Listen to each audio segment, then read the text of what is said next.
Awesome. Thanks for the help, bud.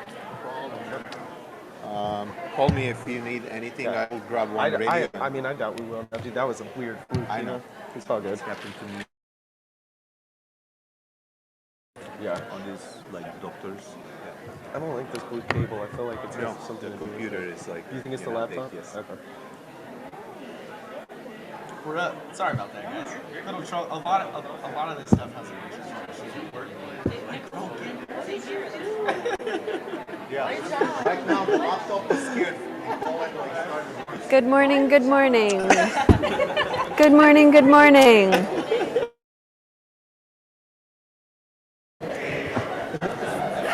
Hi all, we're gonna start.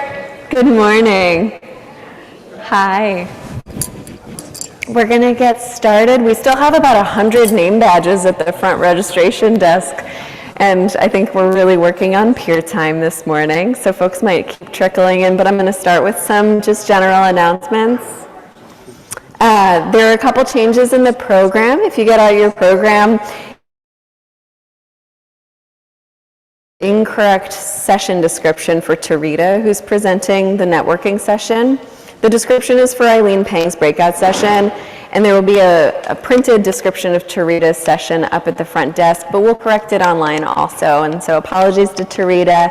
They'll be doing a beautiful poetry and hosted guided session with a networking event this evening. We also missed the second T on David Elliott Lewis's name. So apologies to David, but thank you for letting us know. If you are a presenter and you spot an error in the guidebook that impacts you professionally, please let us know. We can correct it online for our archive, and we can make an announcement if it impacts the schedule. So thank you all, and congratulations to our marketing team for the beautiful materials. Thank you, team. A couple other announcements. The restrooms are gender neutral, and so if you're unfamiliar, just be aware. The city park is a block away, and there's also a Walgreens a block away if you find yourself in need of a supply. This is our first conference in real life in 5 years. We've been fully remote. Yeah. Great. Please give us feedback.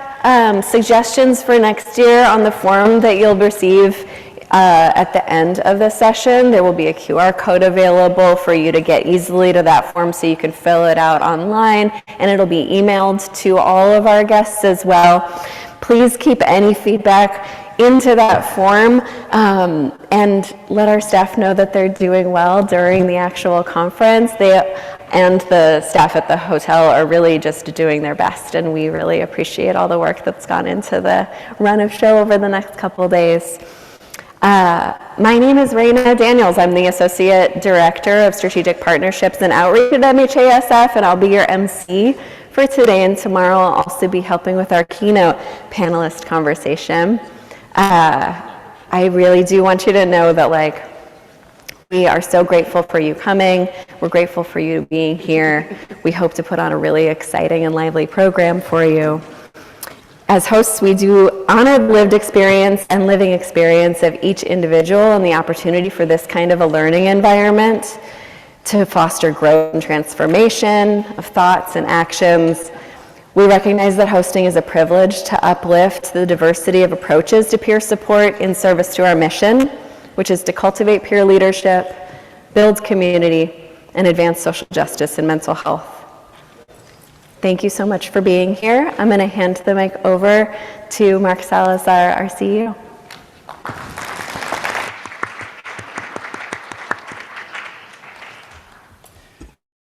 All right, can you hear me? Thank you. It's like 150 people went missing for some reason. Yeah, so good morning, and like Raina said, welcome to our first live event in 5 years. So it's great. Yeah, the last major RCC conference was just down the street, and we had about 300 people, and they actually showed up that time. Yeah, and the last 5 years actually has been a blur. I think all of us just can't, everything to all of us is about 2020. Yesterday was 2020. So it's not like a pandemic happened or anything, right? But you've probably heard, hundreds of times, it's great to see each other in person, in 3D. All of us has been on Zoom, Teams, Ring, FaceTime, all the hundreds of apps for meetings. So like you all, I do miss the awkward hugs and handshakes. So if I do chat with you, please forgive me. I have no idea how it is to make eye contact these days. I've been staring at a Zoom box for the last few years. All right. It's an honor and a privilege to stand before you today. The next 2 days promises to be an enlightening and transformative experience. We will embark on a journey together, a journey of learning, sharing, and advocating for a cause that touches all of us, either directly or through the lives of those we care about. We are here because we share a common belief. Mental health is an integral part of our overall well-being. It's deserving of the same attention and compassion as physical health. So RC2024 is a statement to the progress that we've made in breaking down barriers and stigma. Today is a reminder of the road ahead, the challenges we continue to and will confront, the conversations we need to have, and the changes that we must demand. Throughout this conference, you will hear from courageous advocates, stories that underscore the critical importance of our mission, social justice in mental health. Let's remember that RC is more than just a collection of speeches and seminars. It's a call to action. It's an opportunity for each of us to commit to making a difference, whether by educating others, supporting those in need, or advocating for change in our own communities and beyond. I'd like here to those online, since this is our first live stream too, so welcome to those in California and around the world. Thank you to the distinguished speakers and presenters for sharing their expertise and knowledge. And thank you to our conference committee and staff who are probably running around right now. So I'd like you to raise your hand, everybody, for staff and conference committee. Thank you, everybody. Appreciate you.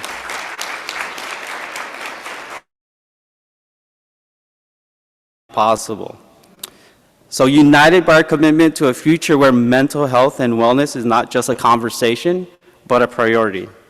So let's make RC 2024 a milestone in our collective journey towards a better society. Let's have a great conference. Thank you, everybody. Our board president, David Elliott Lewis, will have a few minutes to say a few words.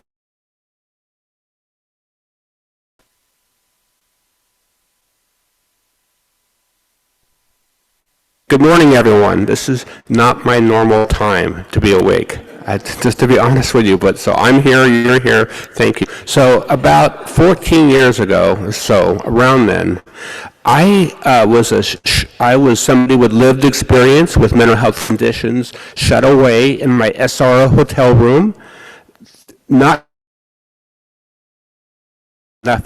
And then I heard about this program, this mental health association. Didn't know what it was, but they had this speakers program called SOLVE, S-O-L-V-E, Sharing Our Lives, Voices, and Experiences. And a friend of mine recruited me to say, just give it a try. So I gave it a try. Well, here's the thing that happened as a result of that. You know, they say if you want to learn a skill, try to teach that skill to somebody else. About yourself to other people in a room full of people for 15 minutes. As a result of that experience, it was transformative. It took me out from a place of isolation and depression to engagement and wellness. It's an ongoing journey of recovery. It wouldn't have happened if it wasn't for the Mental Health Association of San Francisco. And this organization, this name, doesn't fully do it justice for everything we do, because we do so much more I'm just opening my timer here so I don't go too long. The categories of just San Francisco. We provide people throughout this entire state of California with essential mental health support services through our 24-hour-a-day peer-run warm line. It's a very unique service. It's a great service, and it wouldn't have happened without our pioneering warm line work. So really grateful. It's something I've also experienced back in the day when I was falling apart. And one of the causes of homelessness is hoarding and cluttering. It leads to evictions. It leads to people losing their homes. And this organization provides help with people who over-collect. We have a Buried in Treasures program. We have a number of services and programs and peer help, people with lived experience with over-collecting to help. It's a critical service. They're kind of like unsung heroes about hoarding and cluttering. They do this work without a lot of self-promotion. And here, so I asked for some time to speak just to promote what this Mental Health Association, which has been around for almost 80 years or plus, what they've done. They've done really amazing work. I've been part of the board for like maybe the last 6 or 7 years, and I do it as a volunteer, just personally, getting me back on my feet in terms of like mental wellness and recovery. And so here we are moving forward. I hope you will get as much as you can out of this conference. I am really looking forward to it. It is a lot of great speakers. I will be speaking at 11:30 with Sarah Short and Kara Chin about the state of the mental health system of San Francisco, 11:30 a.m. Keynotes. I think you're going to learn so much about it. So with that said, I want to thank you for coming and give us a try for a couple of days. I think you're going to get a lot out of it. Thank you so much. My name is David Elliott Lewis. Thank you.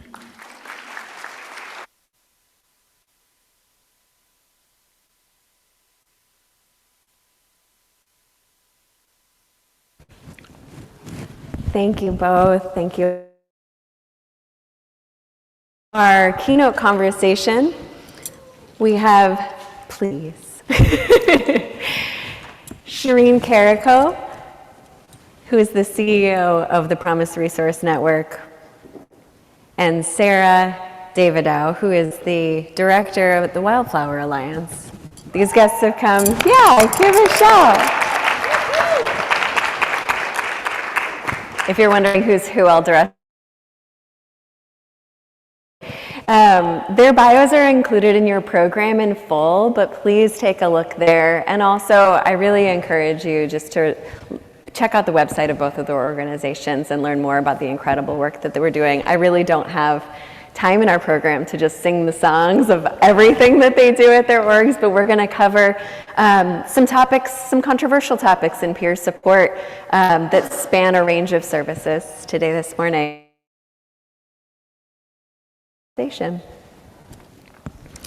And I'm switching to my lavalier mic looks. Thank you again to our AV team who just did that so seamlessly.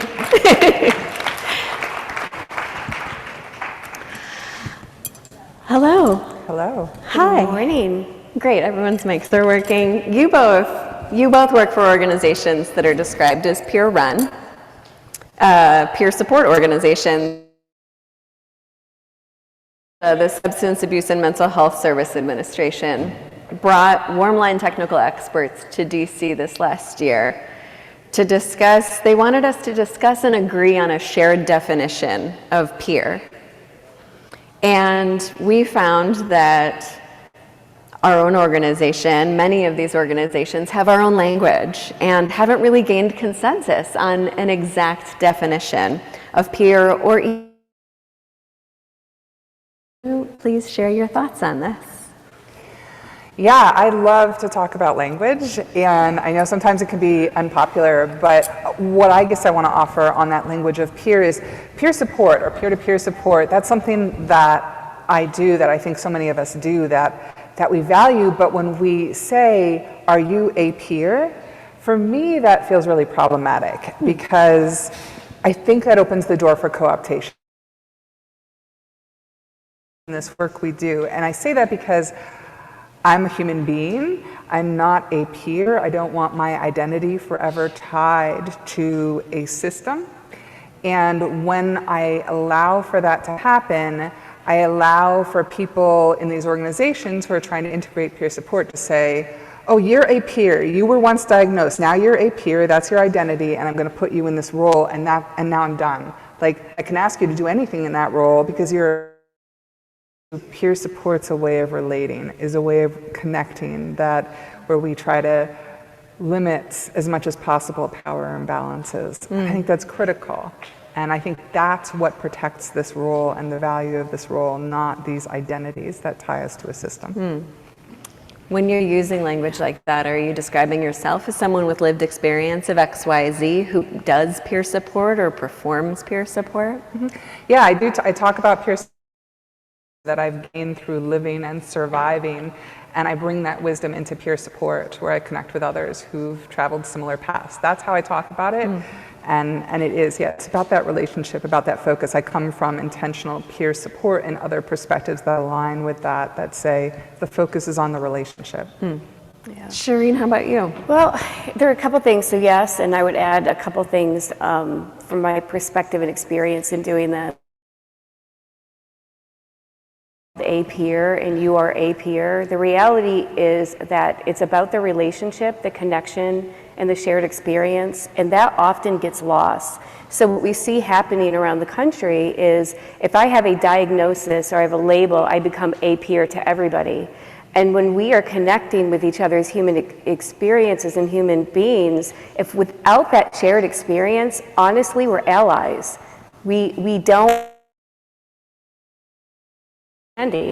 We see this happen a lot where somebody is called a peer that is in substance use recovery, and they are being hired to work with folks that maybe utilize harm reduction, but they've never utilized harm reduction. Their path has been abstinence.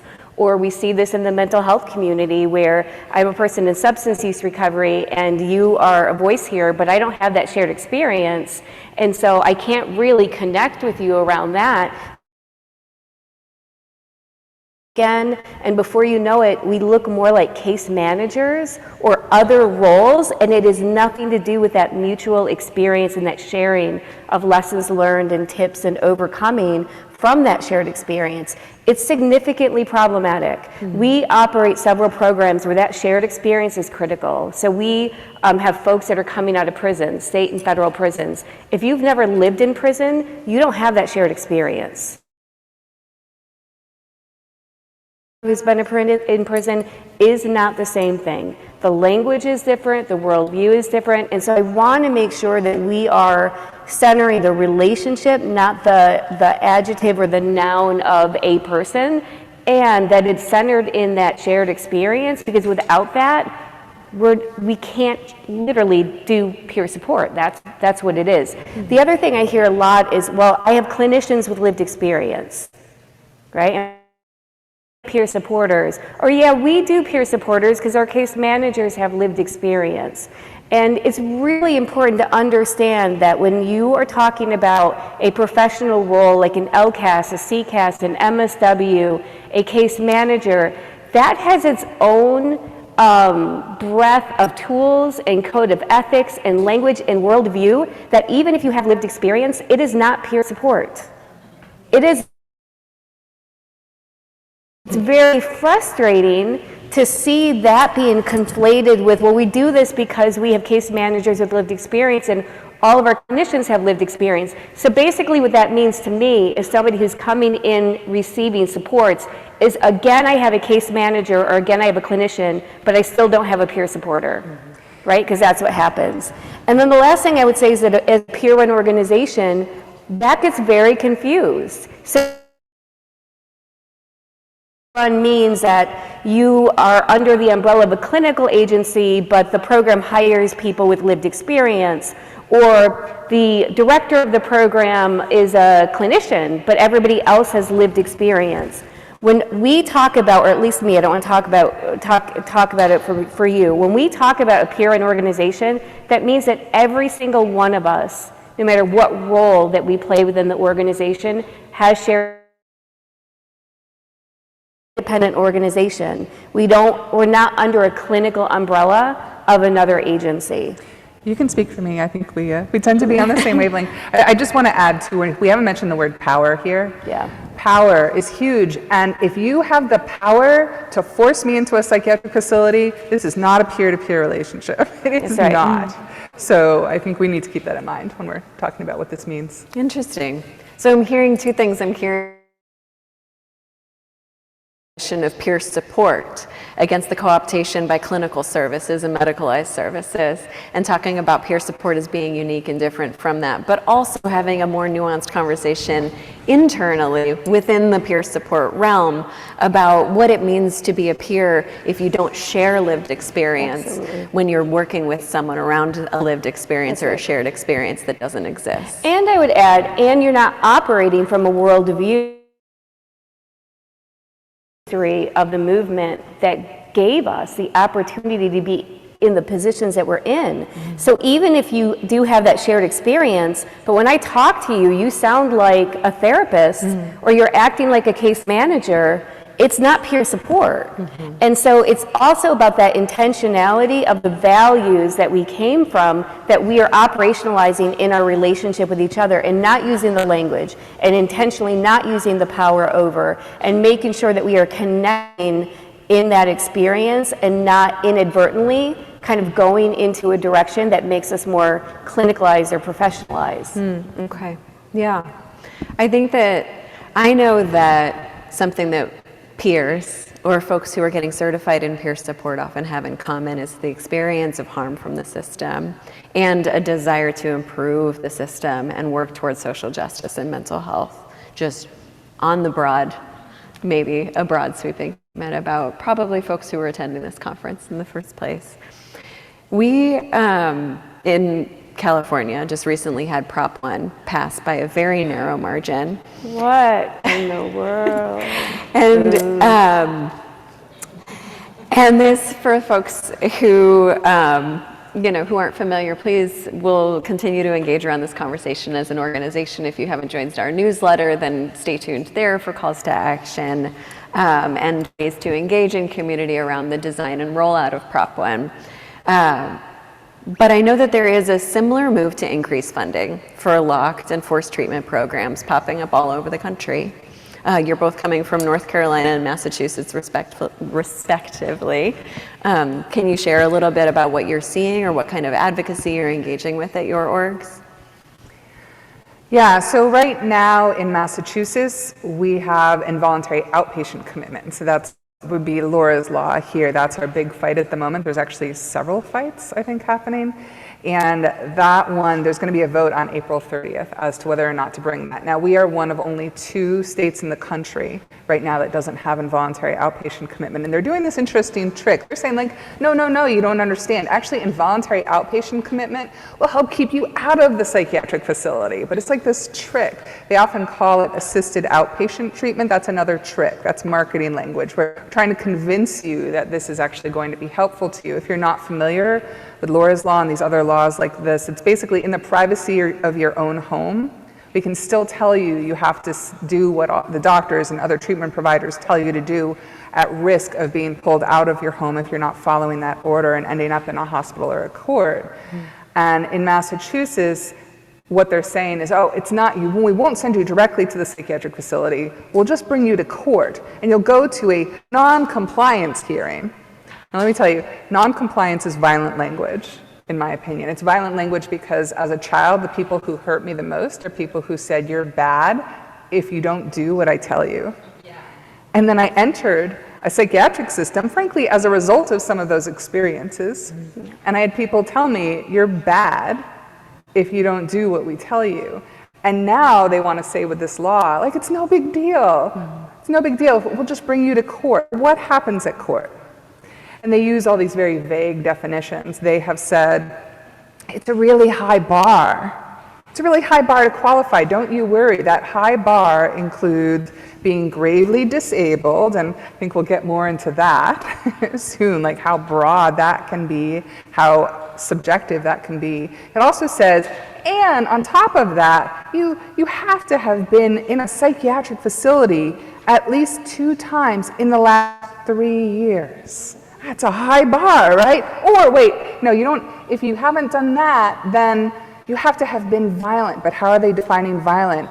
You have to have been violence against someone else or yourself, or made threats of violence against someone else or yourself. So in other words, if I talk about suicide, I can qualify. So I could keep going, I won't for the sake of time, but this is happening all over the country. They're putting these things into these really subjective words, and people don't question it. They're not actually reading the laws. They're not questioning, well, what do you mean? What do you mean as far as what could happen to you?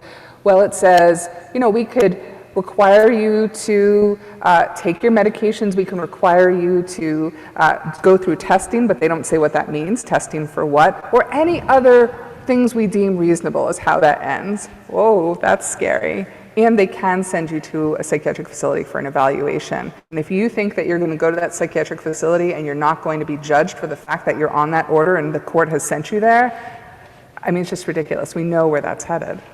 Thank you for sharing.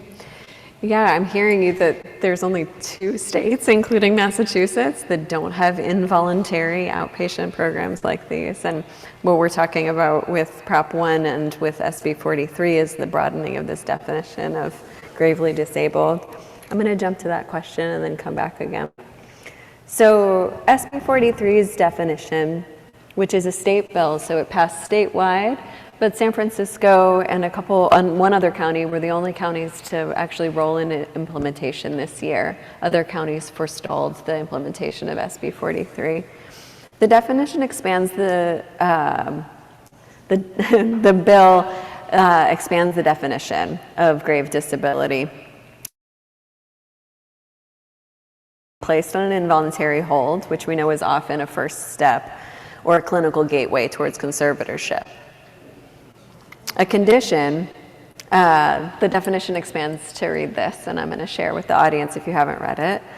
The condition in which a person, as a result of a mental health disorder, a severe substance use disorder, or a co-occurring mental health disorder and a severe substance use disorder, for food, clothing, shelter, personal safety, or necessary medical care.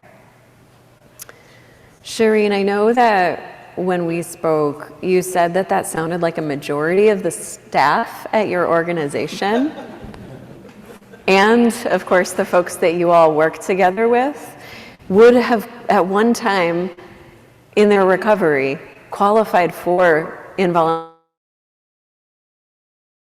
definition. Do you want to? Yes. Do you want to talk more about that? Is there anybody in this room that has lived experience that wouldn't have qualified at some particular point? I mean, so this is one of the frustrations, you know, as Sarah said, what's happening in California is happening around the country. This is not just a California thing. I do think, I live in North Carolina, I'm a northerner that moved to the North Carolina, and one of the shocking things about it being in California is you're California, right? So rights movement didn't hit the South in the same way that it has hit Massachusetts and California. So to see this happening in a state like California is particularly jarring for somebody like me who's like, but that's the Mecca. Like, no, not you too, right? And yet when I look at all of it and unpack it, the truth of the matter is, as an organization, so we operate nearly 20 programs. We're not a small are 24/7 alternatives to things like conservatorship and guardianship and involuntary commitment and AOT. All of it is designed to support people to have a voice and to heal and to have an identity that's not rooted in illness. So whether that's the identity of mental patient, the identity of addict, the identity of felon, the identity of the homeless, our organization was really designed to offer The truth of the matter is, services and systems were not designed by, for, or with us, right? And so part of my frustration around all of it is these are folks that have been systematized their entire life. I don't know what people think, like all of a sudden you just end up on the streets and you end up in this situation. To a person, when we are connected with somebody, they've been hospitalized 10 times within the last 5 years. They grew up in foster care. They're not new to the system.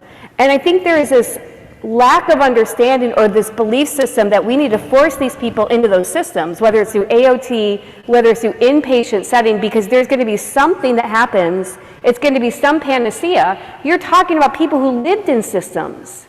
And this is the result of the harm that has been done to so many of us in the name of services, in the name of treatment, in the name of systems. And so in our community, people are part of our organization because they've been kicked out of those very systems for non-compliance, for behavior, for being service resistant, all the things that we've been labeled, or they have walked away from those very systems because they have been historically harmful and violent.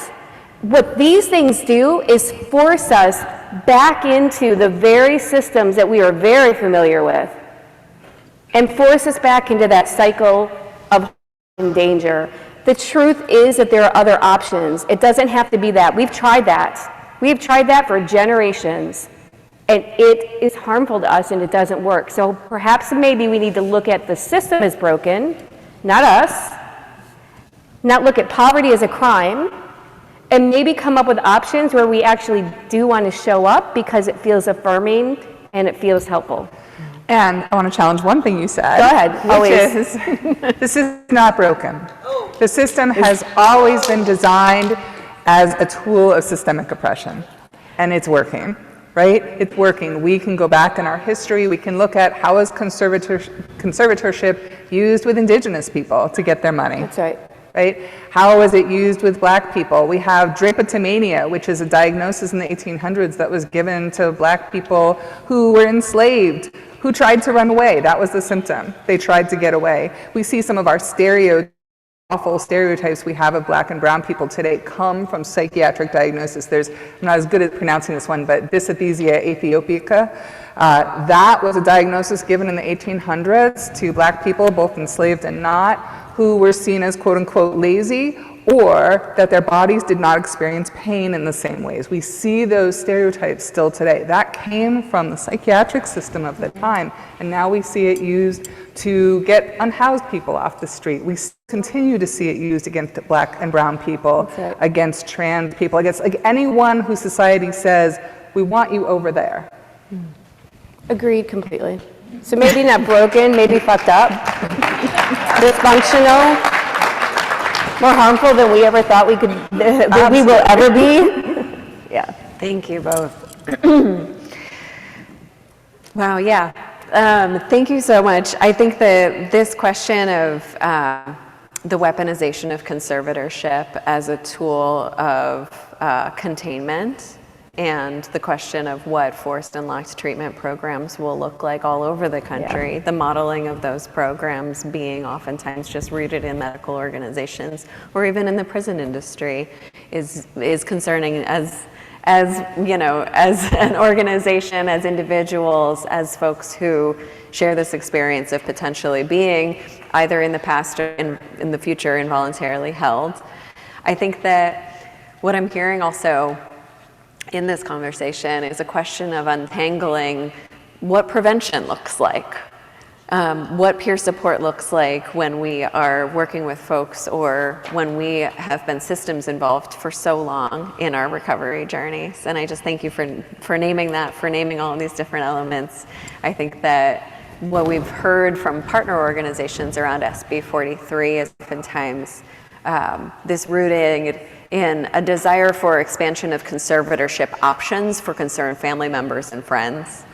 And that's something that I don't know if we're going to get into right now, but is a conversation that we're having amongst our organization about how to help folks hold the dichotomy of individual liberty with the distress of a community or family members or friends, with what is the difference between public safety and public comfort when it comes at the compromise of individual liberty and autonomy, when it comes at the compromise of forcing temporary healthfulness around removing someone's ability to have a self-determined future. And as peer supporters, I think that that is something that we are constantly striving for, is the empowerment of the individual. Perhaps the modeling of a recovery path that could be accompanied. The advocacy and the community that's formed by discussing these topics and mobilizing together, the joining of these organizations together. And I see that these different measures amongst different states are also dividing us into so many different versions of a fight. So many different elements of these bills are landing in all of our different states, and we're really working, I think, as leaders to form some sort of united stance around the core issues at the root of so many of these, which is the expansion of this language to be encompassing so many more people. The expansion of conservatorship, the expansion of involuntary holds, the expansion of AOT for folks following the acronyms, assisted outpatient treatment, this mandate of psychiatric treatment and oftentimes medication that is tied so much to the pharmaceutical industry and the desires of the state to subdue a population that otherwise they don't have resources or don't want to devote resources towards solutions that we've dreamed up. Yeah.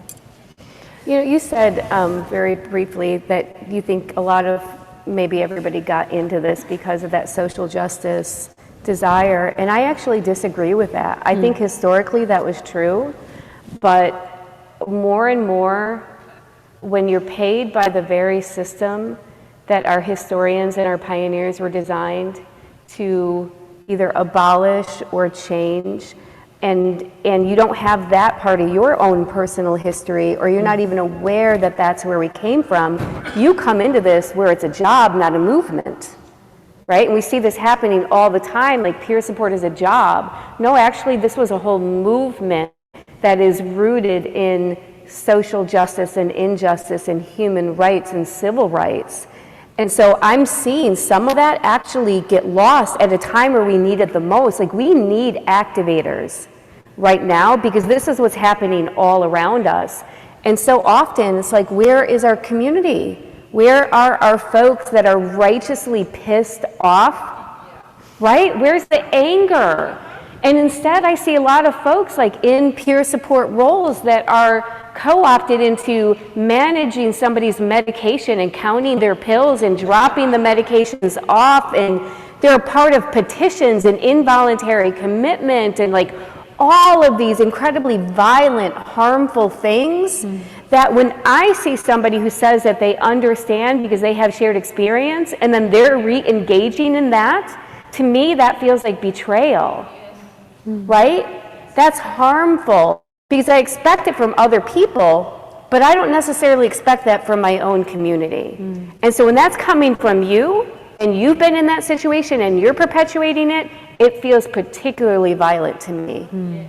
If you are newer to this movement and you haven't gone back and looked at Madness Network News or Phoenix Rising or any of those publications that came from the 70s, 80s even, please do, because you will see that fight and you will see how some of that fight has been taken out of our work as a strategy by paying us, by making us dependent on those systems we're trying to change. Now, we deserve to be paid. We deserve to be paid a lot more than we're getting paid, right? And how do we stand together so that fight isn't taken out of us as a cost of being paid? Please don't be the bathroom whisperer if you've got especially enough privilege to not be. What do I mean by the bathroom whisperer? I get up here and I talk, and inevitably I go to the bathroom afterwards, and someone in there is like, I'm so glad you said that. Because I can't say that. But if we all said it, we wouldn't be at risk. That's right. That's right. And those of us who do stand on stage in very visible ways, that is also live streaming, other people know our position. First of all, they know you can look up Sarah, you can look up me, you know, any experience. So you can't really be anonymous and do this work. But then when you are up there and you are disrupting status quo and you're naming the inconvenient things, and you're creating change, you actually are at risk of some of the harms that we're trying to prevent. whether it's you are being questioned, accused, or professionally called into question about your integrity or your work, or you're just are being made, it comes in a lot of different formats. And so for those of us who do stand on stage and we are very vocal, to have a community of people where we are we are not just like the voice of or a representative of, is partly what we are missing right now and what we need the most if we're going to create change. Shireen, you just gave me the perfect segue. Yeah, right?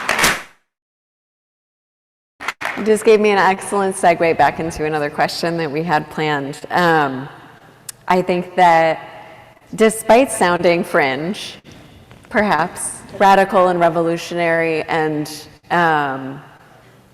progressive, I hate that word, despite being the person who's calling into action and so often having these bathroom whispered conversations, of which I am just so honored to have gotten stage. I'll say now, the Mental Health Association, Mental Health America's symbol is this bell. It's this bell on our logo that was literally forged from the shackles of previous forced treatment programs. This bell should be like a cowbell, ding, ding, ding, ding, ding, ding, ding, ringing out to call us into this kind of action in so many ways. And so I think that reconnecting to those roots, when you're speaking to audiences, when you're speaking to peers in our community, and when you're talking to folks across the field, is just so vital. And yet you are working in North Carolina. You're not some fringe organization. You are a primary peer support organization in your state, and you are now working in affiliation, although I don't know if you say alliance, with the system of crisis care in new ways. You've very much been integrated in. Can you share about what that looks like? Because you're very respected. Well, here's what I will say. We started out being perceived as fringe. We're the first standalone organization operated completely by psychiatric and substance use survivors. And so when we first started, who are these people? And it was considered very fringe. And I thought what I could completely do was influence the system from the outside in. And it was a beautiful thought. And I think there is some of that we absolutely, do. We continue to push from the outside in. And we realized throughout the years that we are part of a huge, it's getting so, another word that's getting co-opted, ecosystem. We're part of a whole community. And if we do not, so strategically, if we don't understand the way those systems and provider communities talk, think, are funded, how policies are created, we cannot tactically prevent some of the bad things from happening or have a counter narrative that really is an influential counter narrative to some of the shit that's happening. So we had to, for our own survival, but also for influence, to figure out how to be a part of this big system and truly be who we are in our values, but understand enough in those systems to be dangerous in them, right? And so here's the most recent example of it. A few years ago, our state came to us and said, we had a local warm line, a local 24/7 warm line, peer and warm line at that time. Our state came to us and said, we want to fund your warm line to go statewide, and we want it to be under 988. And dangled a lot of money in front of us. And we said, no, thank you very much. And the reason why we said no thank you very much was because 988 is one thing, a peer-run warm line is a very, very different thing. And we don't want to lose our identity by being conflated. And at that time, I will tell you, 988 was sending callers to us. We didn't know how they figured out how to do it because we didn't have a relationship, but they were transferring calls to us. fast forward 3 years, they gave the contract to somebody who's willing to do it. It lasted not even a year. I know that's a shocker to everybody in this room. And they came back to us about 6-8 months ago and said, we hear ya. Let's do a contract to be statewide as a standalone peer and warm line. So fast forward, we meet with the 988 folks every week. And they know how we feel.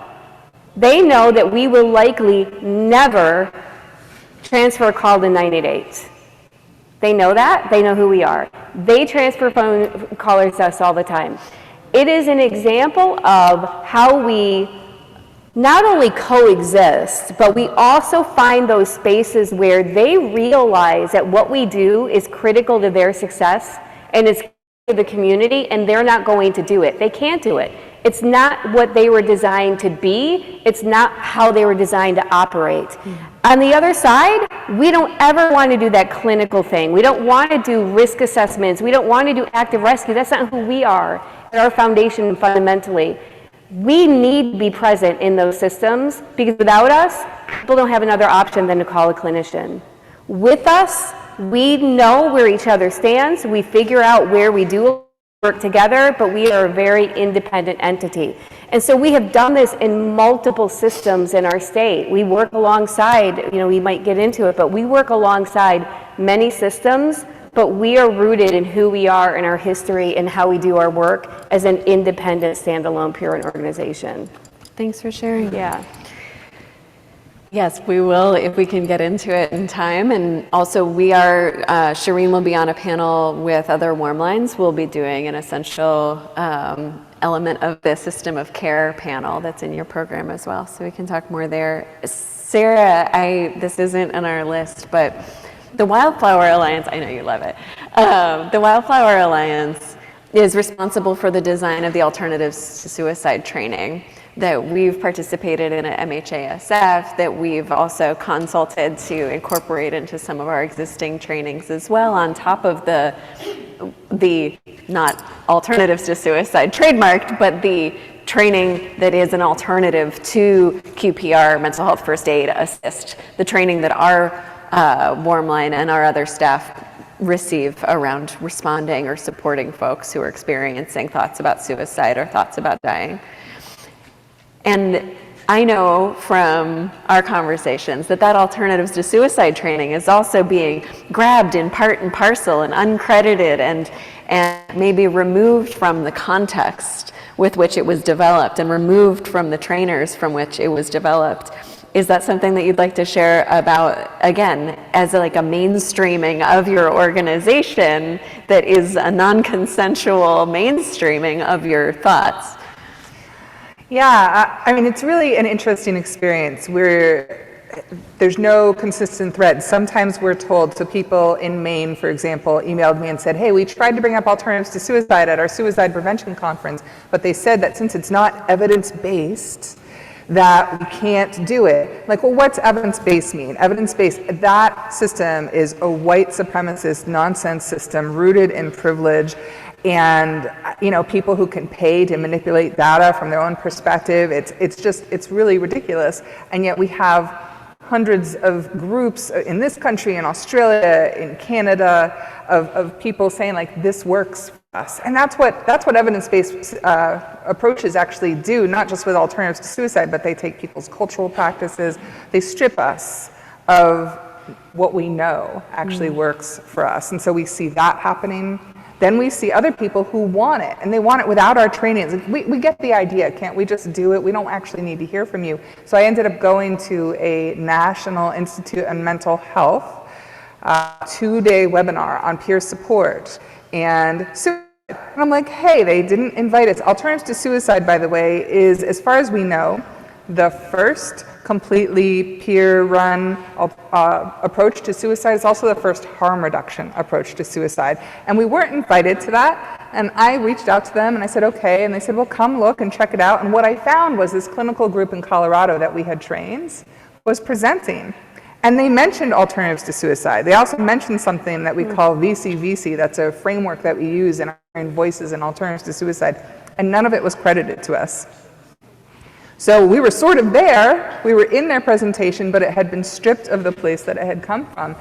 And I imagine you all can think of other examples of where we've seen that happen, where they say, we don't want you, you're too radical, you're too, crazy to go to the title of this conference, whatever, but we like that idea. We like that idea and we'll take it now. And that's all the time.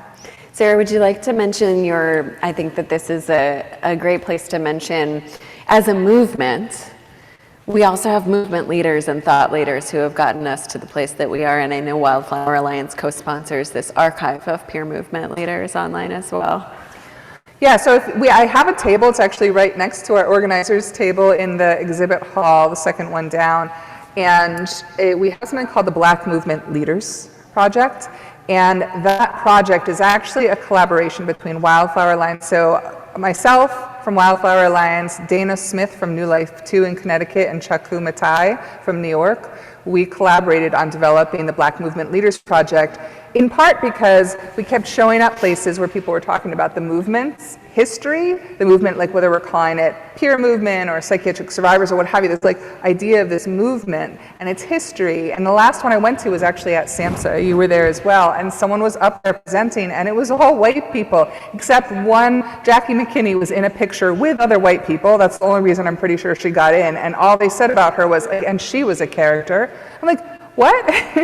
She played a huge role, if you don't know Jackie, in the trauma movement, the trauma part of this movement. So she is someone that we pulled into the Black Movement Leaders Project. It has over 50 people in it now. It's growing. It will continue to grow. It's online. We also do it in person once a year. And it is a way to recognize many of the people who get left out. I used to say, oh, this is a really white movement or white skewing movement. And that's still true in many ways, but not nearly as much as I thought. It's just who's getting the platforms, right? Who's getting the platforms? And this is also where I learned that we usually credit Sherry Mead with having opened the first peer respite, and Sherry did some incredible work in the 90s to open a peer respite. But then there's also this woman, Jenny Fulgham, in the 70s, a black woman who lived in Virginia, who started something called the Zuni Mental Health Federation on her own property. That sounded an awful lot like a peer respite. So part of what the point of this gallery is, of this project is to lift up and say, like, we need to change who's getting credit. We need to actually give credit where it's due, and we need to platform different people than have been getting platformed. Yeah. Thank you. Yeah. I think about our federation work, working with partners who are providing warm line services to specific cultural communities that is both like rooted in those cultural practices, also reflective of the services that are being asked for. And I think also, as we're talking about the peer experience and the lived experience of the mental health challenges and forced treatment, that specifically communities of color and marginalized communities are being subjected against too, there is so much work to be done to acknowledge the models and systems and programs that have come before us. I think also about the ways in which Kate Borenstein, who wrote 101 Alternatives to Suicide for Teens and Freaks and Outlaws, I think is the title, wrote this peer guide, this peer manual to these harm reduction practices. These 101 alternatives include using drugs, include practicing small acts of civil disobedience, include major acts that are ranked by harm and scale. And, the AIDS community and so many others have been providing co-housing for care and for recovery and outside of the system support in a residential facility, whatever that looks like. So many other communities have practiced warmly wrapping up their community who are just experiencing a hard time in a co-housing environment that feels a lot like a peer respite, but has just looked like what family does. And we have so much, I think, to learn and to model back, and also to credit and give back. So I appreciate you again just for housing that project and speaking so well about it. I think that we have time now for only one of our two remaining questions. So I wonder if you would like to consider talking about how suicide is approached by your organizations, like what are the fundamental beliefs, or if you would like to address our initial keynote potential title of Abolitionist or Reformist, where do peer organizations stand? Did you ever? We can talk about both for days. I was just talking, so you Okay. start. Suicide is a conversation that we could have for weeks and months and, all of those things. And I'm always up for having a good conversation about suicide, right? I'm a suicide attempt survivor. And I think we can't necessarily dig in right now. So I'm going to talk about the first one, but you feel comfortable talking about whatever one you want. We do have another workshop that's about living our values around suicide support from the warm line perspective, where a lot of the learning and conversations that we've gained in that process have been from our national partners as well, which includes you. So Perfect. yeah. Perfect. Thank you, please. So the abolition question is one that I actually get a lot of. Like there's a binary. People think there's a binary in peer community or peer-led community that is either you're a reformist, meaning you want to work with systems, or you're an abolitionist, you want to blow shit up. And I have always come to this, I've come to this place, not always, I've come to this place where I realize that I'm kind of a strategist. Meaning there are times when I see no choice but to try to blow it up and dismantle of. And there are some very specific things and very specific reasons why abolition, for me, is used as one of the tools in strategy. There are other situations where I know I'm not going to be able to dismantle or get rid of the shitty, harmful things that are being done. And so I have to be in a space of, can we make it a little bit better? Can we influence it? Can we change it? And in what way can we change it? So some situations I actually show up reformist, but it's done very intentionally. There are other situations where I come at it as I can't blow it up. I can't change it. So I need to be a part of creating the other options that people have access to, right? So it's really not in either of those, but it's along the continuum of and what else, which is where I think our peer-run respites come into play, where our peer-run warm lines come into play, where a lot of our other programs come into the space of we have to create these opportunities for people to explore a life and an identity that is not couched and centered in a system or in that harmful space. So the question becomes, what else? We get this question, and I'm sure you've gotten it here in California, is diversion to what? If you're not going to hospitalize people, you're not going to involuntarily treat them, we don't want them in jails, and I think if we are not showing up in a space where sometimes we're abolishing and sometimes we're reforming, and then other times we're creating that so what?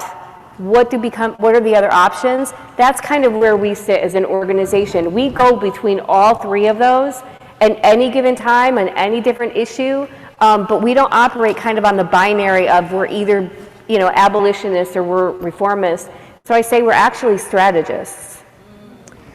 So, Yeah. so I saw the 60-second sign go out, so I think I'm just Please going take to your say time. Yes. that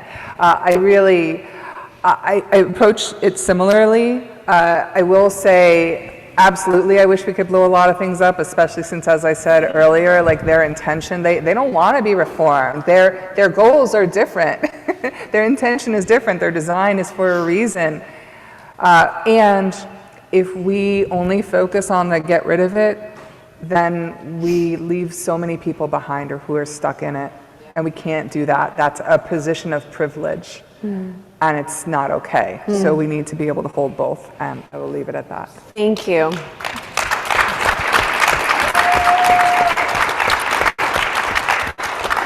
I just love the personalization again of ending on that concept of not leaving anyone behind in our movement.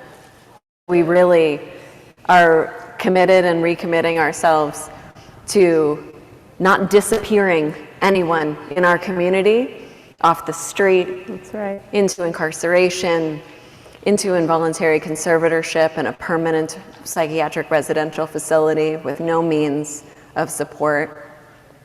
I think that redefinition of what is crazy is the concept that that would be an option for a society, as a civil society, with so many billions of dollars available to spend on the welfare and well-being of our community members. And so thank you again both for your thoughts, for your brilliance, for the work that you do.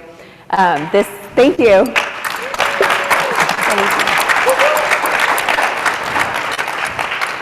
That is the end of our conversation for now. I'm looking forward to being in conversation with our national partners forevermore. Please, if you are planning to stay for a breakout 1 in Salon 8, you're already here, but please move forward to engage with our presenters a little more closely.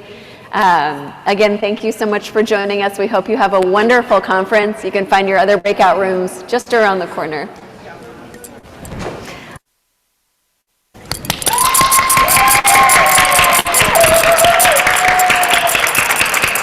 Thank you, guys.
Lights are going to blind me.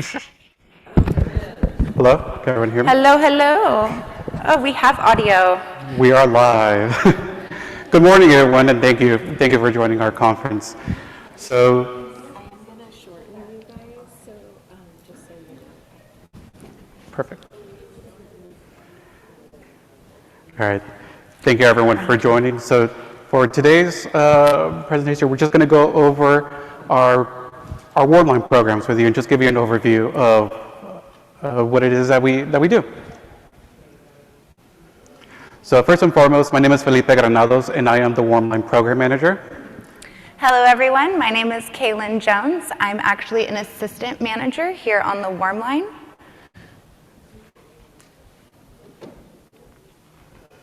So just to give you a brief overview of our history. So the Mental Health Association of San Francisco was founded in 1947. For over 70 years, MHASF has reflected the forward-thinking San Francisco is known for. Today, we are an agency of over 150 staff across 3 departments and several expansive programs.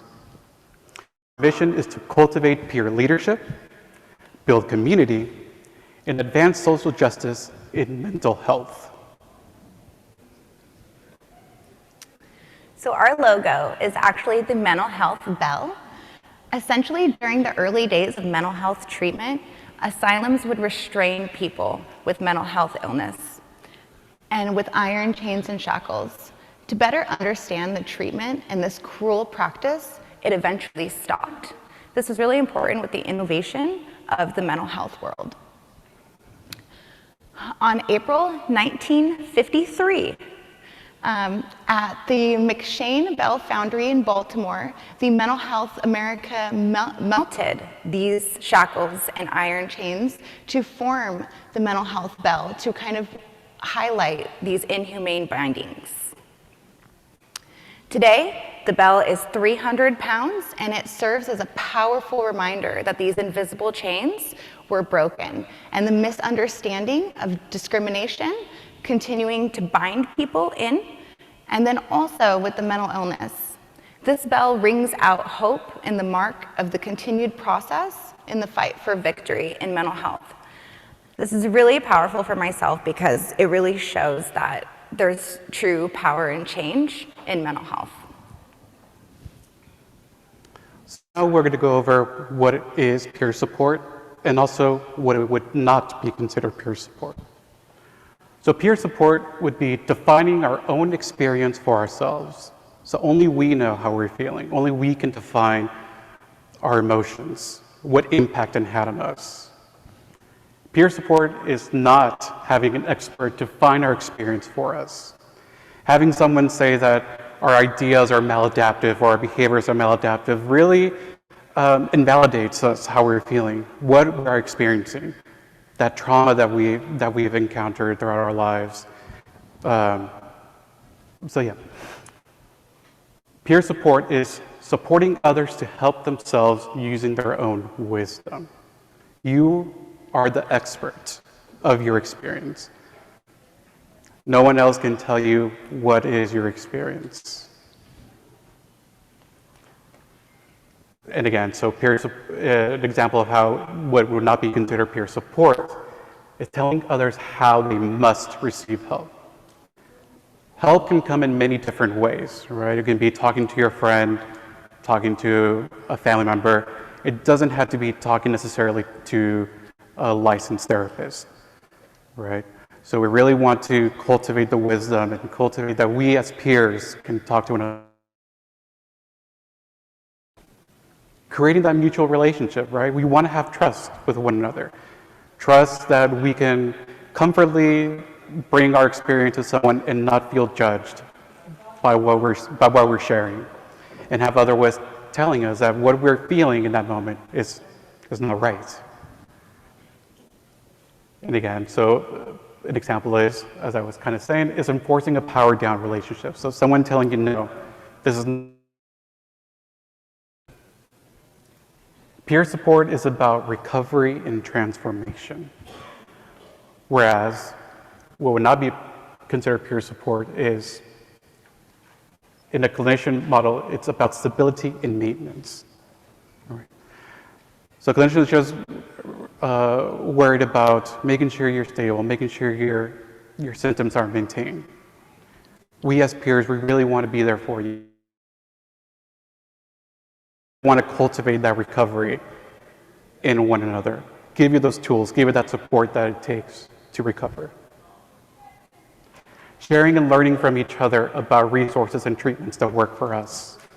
Oftentimes with clinicians, they try to take a cookie cutter approach and only share limited resources. When we work with each other as peers, we share all our tools that have helped us. Maybe it will help to give everything that we can, because again, we're there for each other. Challenging ourselves and others to take back our power, right?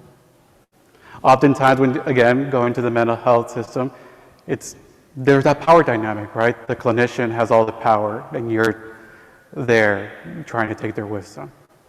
In the peer support model, we're trying to give you back that, know how you're feeling and you know what recovery is going to look like for you. And it's not the same for everyone.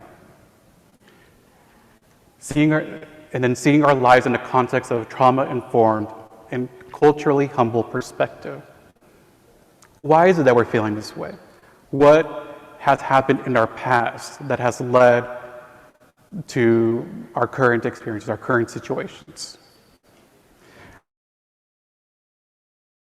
About what's been happening in the past, they're more focused on what's happening now and how can we fix it.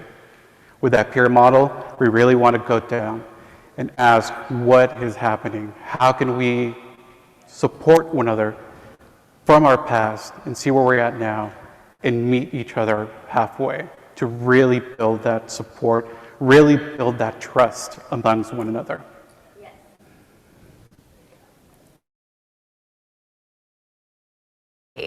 From that professional support.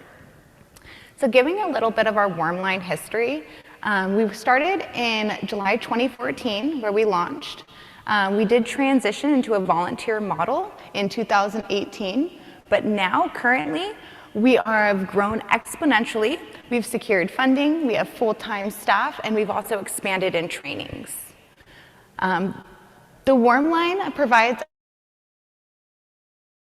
of that lived experience to connect, inspire, hope, and empower our community towards unlimited recovery that's nonlinear. This is actually our missions and vision statement that was curated by our counselors. We took quite a bit of time on this. We really wanted to make sure we were speaking to our authentic selves within that peer-based recovery model.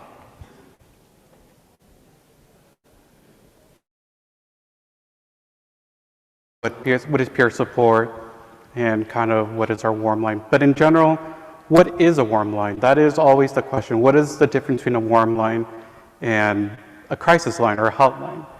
So the way that we at the Mental Health Association of San Francisco try to define this is using the metaphor of a boiling pot. So if you have a pot of water and it's boiling, once it spills over, and that is what's considered a crisis, right? We in the warm line, we try to meet you when it's still simmering. Before it spills over, that's where we want to come in, provide as much support as possible. That is not to say that there are going to be moments where the water has spilled over, you are in a crisis, and we're all going to be there to support you. But what separates us as a warm line from a crisis line is we try to meet you before the water look different for person to person and what it takes to get to that point, as Kaylin said, because it's non-linear, it's different for everyone. Yeah, very similar to that wooden spoon hack that kind of keeps it over. We don't want to go over into that crisis scenario where we need that immediate response. Going into the values that we really uphold, hope, empowerment. All of our counselors identify as peers, and as well as our admin staff and our management team. I myself identify as a peer, and as well as Felipe. Right. Yes. unlimited recovery. So kind of going into that non-linear wave of things, we give that moment to meet folks where they're at in that moment. So that can look different from day to day. Self-determination, really empowering folks to have that dignity, cultural humility. That's something that we go great lengths into with our training of cultural competence. We're very strength-based, very, very strength-based. And then with that unlimited recovery, hand in hand, it's voluntarily recovery. So folks have to call our line. We don't make folks call our line or stay on the line, but they definitely do. And we have regular callers that call back, counselors build. All of these values, too, is something that we cultivate within our training dynamics and as well as our policies and operations and functions on the line with our staff. These are constantly kept in mind to help to support and also bring that community care in with our staff. Training. So now we'll go, that's perfect segue from Caitlin, we'll go in a little bit into what our training looks like on the warm line. So we really like to teach all our counselors active listening, right? Really listen to what the person is saying, respond to them, reflect. Let the other person know that they're actually being heard when they call us. Cultural humility. All our experiences are going to look different depending on our personal selves, our cultural background. Everything is going to be defined differently. So we try to teach that to our counselors as well. LGBTQ plus identities. We want to be as inclusive as possible to everyone. We want to encourage everyone to call us. We want everyone to feel safe calling us. Regardless of your identity, know that we are going to support you, we're going to validate you, and we're going to make sure that you're feeling safe and heard. Trauma-informed care. Everyone has had some experience in the past. We want to use that approach with our counselors as well, so that not only they can reflect in their own trauma, but also be able to use their own recovery to help others in their recovery. Harm reduction. Again, as I was saying earlier with the bullying pod, we're not a crisis line, but when someone is in crisis, they're not going to be looking like, oh, what's a crisis line? What's a hotline? They're just going to call whoever they can who is willing to answer the phone and provide the support. So we teach our staff harm reduction so they can help those that are in crisis to lower their activation and provide support to those. Suicide intervention. Again, going with our harm reduction. We don't get a lot of suicide calls, but we want to make sure our staff are prepared for those moments where we do get those calls. And when we do get those calls, let our staff know this is how you can support the person. And we also want to make clear that if a person calls us and they are saying that they're having thoughts of suicide, we will not be calling any emergency services unless we get explicit permission from the caller. Yes. Again, people that have had thoughts of suicide and have had involuntary, we want to make sure that make sure that our callers feel safe calling us, that we're not going to be doing that unless they tell us that it's okay for us to call so they can get that additional support. And since we don't participate in non-active rescue, it's a really powerful practice because we're able to uphold that trust within the mental health system that we co-excite in. So it's very important with that. And yeah, sorry. And I know it's already hand up. We'll be able to answer your question. Are you talking about like as opposed to like you calling like an intervention like a 5150, like you're talking about stuff like that, like you don't want them to feel like they're going to be voluntarily? Well, none of our staff are licensed therapists, so that in effect we wouldn't be able to call 5150. But we're talking more so along the lines that we're not going to be calling 911 as an example and send them to your location. Yeah. Unless, of course, you tell us, you know what, like I would feel a little bit better if you did let someone know that I'm feeling this that I'm needing additional support. But if you don't tell us explicitly, yes, do that, we're not going to do that. Again, we know that when emergency services are called, it can be very traumatic, so we don't want to add more to a person's plate that's already going through a crisis in that moment. Someone support them in that moment. I'm listening to you and supporting you, so I just wanted to ask a question so I hear you. Yeah, no. And it also goes hand in hand too with really building that trust up, but we do understand when that crisis support is needed. So when we do tap into it, we'll go into mobile crisis units or kind of go into other alternatives rather than being 911, that first emergency available for folks. Yeah. Oh, did you want to go self-care and community? And then self-care and community care, This job is very difficult, right? Having to provide emotional support to those that are seeking emotional support is very challenging, and it's very challenging for our counselors. So we really focus on self-care and community care because, again, how can we provide support to others? So we need to make sure that we're taking care of ourselves so that we have that capacity, that bandwidth to also provide support to someone else. Do you think it can also be learned? Because it seems like you're very calm, and I would love to work on a warm line, but I would feel like I'm too hyper and I could make the situation worse. Like, I'm sure the training helps, but is it a learned, commodity that you get of, a calm zen that you can go into the calm? Well, there's definitely phone transference that you navigate, and we do train in nonviolent communication, so we're able to hold space and be that calming, stable backboard. And that's something that we highlight, but yeah, training, experience, but we are all humans too, and peers on the other side. And one thing that I recommend is honoring our bodies, being aware of those sweaty hands. We have coordinators that can coach and offer that in the moment. And so that's always really helpful, knowing that you're not alone. Yeah.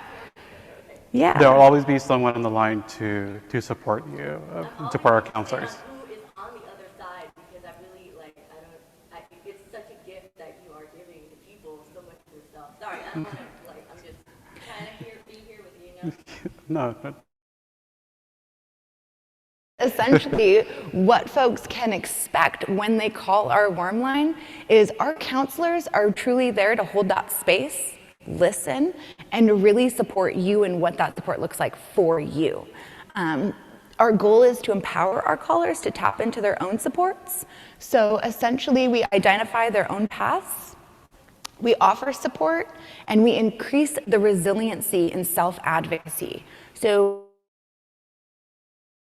tap in, we are able to give them resources that, we come at it as a regional approach as well. So we have counselors all across the state, and then we're able to kind of navigate what's going to work well for them in their community. And yeah.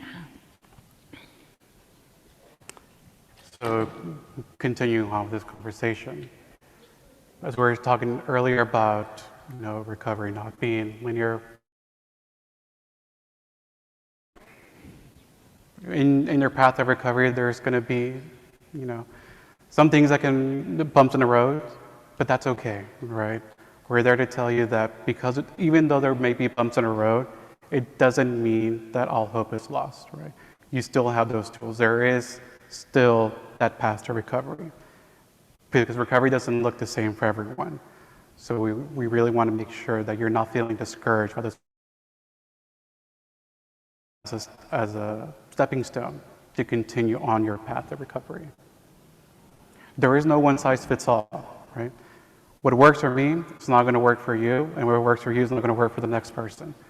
So really focusing in on what tools we can provide you and take a little bit from everything so that it's unique to you and it helps you.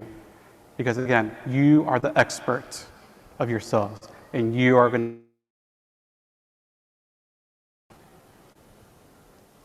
And as mentioned earlier, recovery is going to be an ongoing process. Right? We're always going to be in recovery. We're always going to be learning different things that we can incorporate into our lives to make sure that recovery is ongoing. And lastly, teaching descriptive person-first language.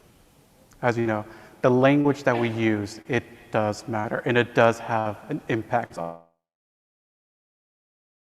the type of language that our counselors are using to make sure that they're empowering our callers and put them in that path of feeling heard, feeling validated, and then they can go, and then they can take those tools for their own recovery. Words are very powerful in all ways. So we have not. We are aware that we are a call center and we're in that same ecosystem of mental health support services. With callers' permission, though, rare, we can transfer them over to 988 for the heightened needs and suicidal allegations as they rise. This is very important too. This is alongside of what we were speaking to of that non-active rescue piece. So we also will have that warm handoff to 988, and this can help build trust within that ecosystem of services. So we've definitely learned some things working with 988. Essentially, 988, along with the other lines, may call those emergency service participating in that not active rescue. We never call without permission. Consent is always needed. And we try to be clear on the different policies that they're going to be highlighting in that warm transfer and making folks feel comfortable. Most of our callers do not need that additional support in crisis. We do have an in-house assessment process that we go by strongly with our peer-based model, and it has shown success in bridging that crisis faction to not needing those crisis services. And yeah, we're all in it together, so we gotta. Now that we've talked in some greater detail about our warm line, unfortunately, we only serve residents of California or those that are visiting and are physically in California. However, we do have this website, warmline.org, and it is a nationwide directory where you can find warm lines in any other states that can help you.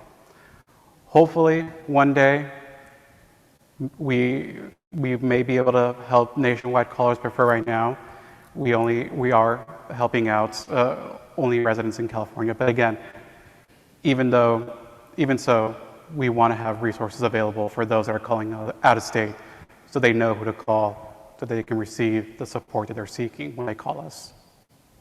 And we definitely get those out-of-state callers too, and we'll transfer them, we'll refer them out, we'll give them like the NYC well, different things like that that serve national to help support. And then we also have an INR coordinator who's always checking databases, who's always looking at other resources in other states. Again, just so our counselors are up to date on other warm lines, maybe warm lines have different hours, maybe they've closed down. Just so our counselors also know, aside from that website, where they can refer those out-of-state callers.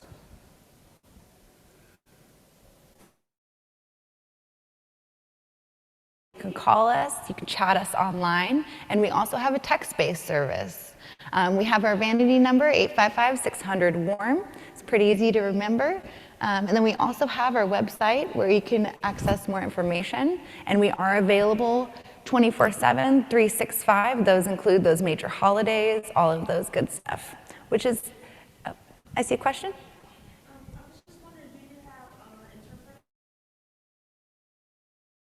A language link in several various languages. I don't know, it's a lot. It's a lot of languages. Our language link are 250 languages. And then we also have in-house bilingual counselors that are able to take Spanish calls, for example.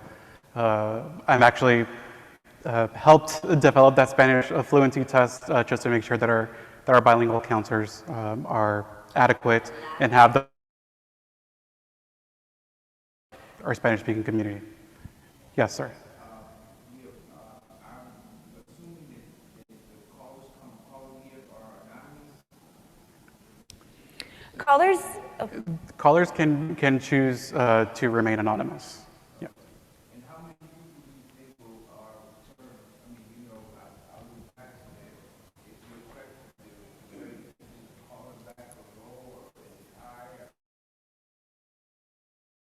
Return callers, you mean? Like, a significant number of our callers are return callers, so they've been calling us for years at this point, and they, you know, sometimes they are needing that additional support. Sometimes they just want to check in, have a casual conversation, like, you know, like, oh, I watched this movie. I want to chat with you about this movie, or sometimes, you know, like they're feeling low and they really want to talk to support. But yeah, a big portion. follow-up process too, because our counselors can follow up with callers. Call requests, they could be like, hey, can you call me back at this time? We do sometimes reserve those for the crisis situations because we will follow up and make sure folks are okay, needing additional services, and they could absolutely ask our callers to call them back. Yeah, I got you.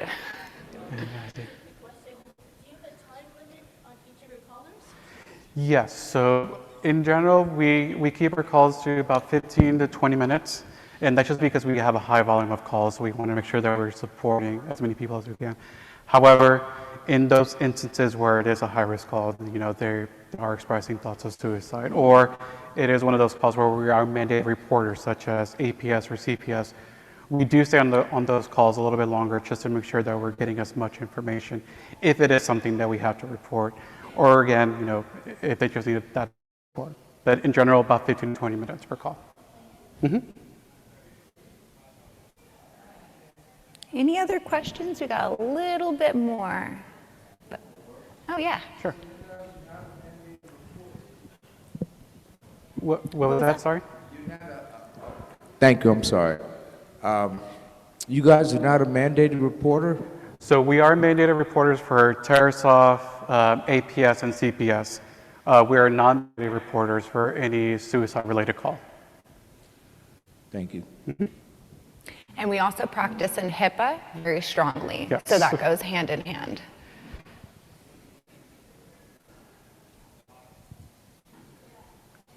Oh, this one's here, I think. And then for additional information or training opportunities or partnerships, feel free to reach out to our Associate Director of Partnerships, Raina at mentalhealthsf.org. Also, if you would like to donate or learn more about our agency, you can find that information at www.mentalhealthsf.org/donate/4. And I will say there's several QR codes floating around here as well, so if you see them, that is also a chance to donate with us. Donations do help support our counselors, so that is much appreciated. Okay, any questions, anything, any lingering thoughts? Sure. So well, I'm trained to become a peer support specialist. I'm sitting for the exam next month. But so do you have the same type of registration with any kind of agencies that you are online counselor, that you have to stay in compliance with any of your training, or how is that regulated? So we do have our own training that all our through. So that's going to be 40 hours of when you initially get hired, of our classroom training, going through all the different values that we went over. On top of that, there's an additional 16 to 24, it just depends on our. And aside from that, every month we have additional trainings that we provide during our group supervision. So that's monthly, ongoing trainings. And then also there is that peer support specialist training that is being offered adjacent to our own training that we provide as well. Wow. And our agency actually just became a training vendor for peer support specialists. So. And we're highly motivated. Work hand in hand with coaching through the process, getting that experience for folks, definitely. And good luck on your exam. Yes. You got it. You got it. Yes. Any other questions? Lingering thoughts? Got one in the back. Are you happy in your work? My work is my home. There's a community care in it that brings a different level of. Our cups do get empty. We do have to be aware of filling our cups and making sure we're 100% to be able to support, but yeah. Boundaries. I learned good boundaries. Of course. And as you have a question. Yeah, thank you. So wonderful present. Thank you. My name is Eileen Pan. I'm from Mental Health Association for Chinese. My question is, how many return call return call for? So I think there's going to be some data in some other presentations. Felipe, yes, so 150,000 a year? That sounds about right. Okay. About 150,000 calls per year is what we get, and then of majority are return callers, so people that have been calling us for multiple months, multiple years. But in other presentations, they'll be going more into the data to give you more of that specific number. Don't quote us on the numbers, but it is up there. And I do know that we are actually recently getting our data and curating that to be able to display statewide. Of course, thank you.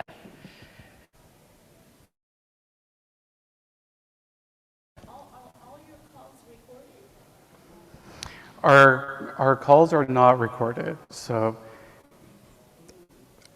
there is that option of potentially, one of our supervisors monitoring the call if the caller gives us permission and the counselor wants additional support. Maybe it's like a high-risk suicide call, or it's one of those situations where we would be a mandated reporter.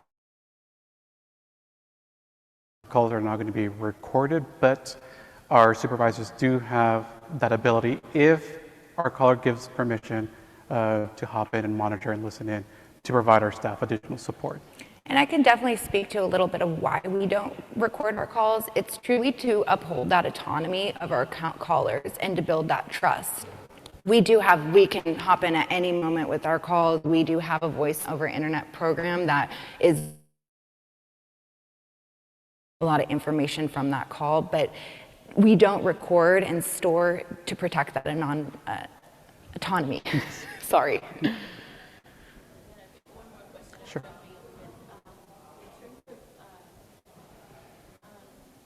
How do you handle, is it someone else who determines if you're undergoing burnout or compassion fatigue, or is it the homeowners themselves that will recognize?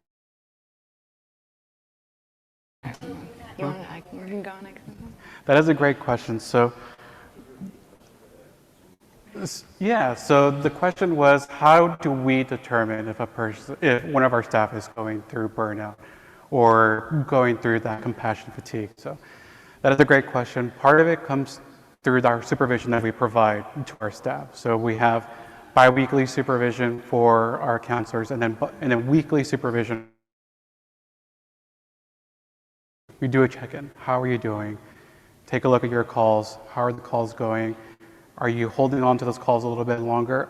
If so, why is that? And then we can work collaboratively, see why that is, identify the reasoning, if it is burnout, if it is compassion fatigue, and then during that supervision, we can step in and provide you, the staff, that additional support you may need. As I said, this work is challenging. It does take a toll emotionally on our staff. So we are very aware that burnout is high. So we definitely utilize our supervision to the best that we can to identify when that's happening, so that we can step in and provide that additional support. And our staff also have something that we call peer consults, where I believe it's a licensed psychiatrist. MFT, who writes peer consults to our counselors, to our supervisors, and even to to managers at the agency. Just, again, navigating those more challenging situations, navigating burnout, navigating compassion fatigue as well. And I didn't introduce myself before. I'm Greg Ledbetter. I'm with RAMS as a peer counselor. I was just need to turn around and do hands-on peer counseling. I mean, you know, or do you just refer it out to someone else like us? Like I'm with the Peer Wellness Center, and WITS takes care of all the one-on-one peer counseling. I was just wondering, do you guys get put into that position to where a client comes to you and you actually have to sit down and do peer one-on-one counseling with them? So if I'm understanding correctly, you're asking if we offer like one-on-one peer counseling from a separate entity?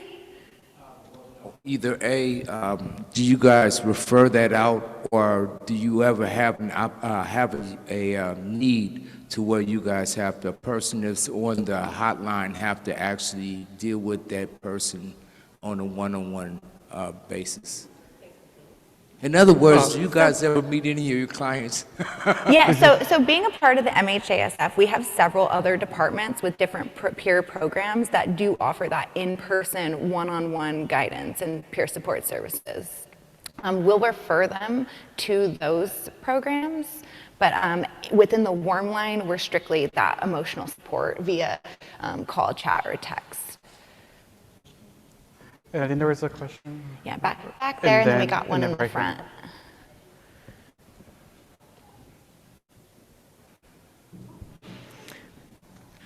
Hi, I wanted to phrase this question very respectfully. I used to volunteer on a different I guess crisis line, warm line issue thing. I wonder like how you support the counselor on the line when, you know, maybe caller kind of cross certain line. Like I remember like we had callers like just kind of become abusive to us, and we have to kind of 86 them for like 3 months, whatever. Like what are the support around your counselor? So if I'm understanding you correctly, is so our counselor is talking to a caller. So what kind of support can we provide our counselor in that moment? They need that additional support, correct? Right. Sorry. And also like really sending the message to the caller, say, hey, you don't get to do that to our boundaries. Right, like, yeah, how do we, what do we do? Yeah. Yeah. So we have our counselor set boundaries. If that caller is not respecting those boundaries, then we have them speak to a supervisor in order for them to be able to continue using our line and really go into like what are our community values, what are the guidelines for that person to be able to continue using our service. After that conversation happens with the supervisor, if they're still continuing to disrespect our guidelines, then we may consider banning the person, but we try to use that as a very last resort. Again, we want to support everyone, so we really want to use that conversation with the supervisor as collaboratively as possible to ensure, but there are some times when no matter what, like they're just not willing to adhere to our community guidelines. So we are forced to ban someone. But yes, we encourage the counselors to set boundaries. And if they're not put on boundary, then then they're going to have a conversation with one of our on-shift supervisors. And with that conversation with our on-shift supervisors, we make sure they're receptive of the boundaries. It's not essentially an agreeance. We do validate emotions like anger. You know, our main point is to have that accessibility to folks that need our services. And sometimes having those emotions just being validated, being able to connect, we get to avoid that banning process. Very last case scenario, and then we also have a banning appeal. So if folks become banned on our line, they could appeal that, and we'll hold space and we'll meet them where they're at, because we want overall accessibility to be a major key within our line. Of course. Yes. So I wanted to know, behavioral health. I wanted to know what your documentation is looking like at the end of the week, and like what are your average like caseloads do you handle? You know, how many calls do you take? That's a great question. So on average, our accounts, on average, our counselors are getting around 15 calls per. Some days where our call volume is going to be higher, so, and our counselors may be getting more calls during those shifts, and there may be shifts where our call volume may be a little bit lower, so they're going to be getting lower amount of calls on those shifts. And then in terms of, you also mentioned documentation purposes, so yeah, we do try to take brief notes just to kind of see like what their concerns was, what it is that we talked to them about. And it's outlined in like something we call the 4 call essentials. So we really structure even the documentation of how we're taking notes, how that call started. Yeah. Yeah, and it also highlights like the concern and support needed out of the call. And it really overall protects autonomy. We are confident, we hold confident. Want someone to know this, we respect that. And that's just a very general documentation of the call. So there. Hi, how long is a shift per warm liner? So we have 3 8-hour shifts. Other shifts, they get a lunch break, but it's 24 hours a day. It's broken up into 3 shift. Yeah, we do have a knock shift. So we stay up with those folks that need help going to sleep, all of that good stuff. Sorry. I have another question. Oh. We got one right there, and then we'll go back up here. Hi, thank you. I was curious if you had an example of when you would mandate report to APS and how you would a senior. Great question. So when it comes to APS, so again, either the person themselves may be calling us, right, and maybe saying like, oh, my caregiver is doing this, or my family member is doing that. So we would obviously file a report on their behalf in that situation. Or knows of an elder adult's caregiver doing abuse, whether it be financial, then we would also report under those circumstances as well. And then in terms of like solutions after that report, that would really be up to APS once they do their investigation and see what additional support is needed. But we're going to be providing the support that they need from us and filing that report, and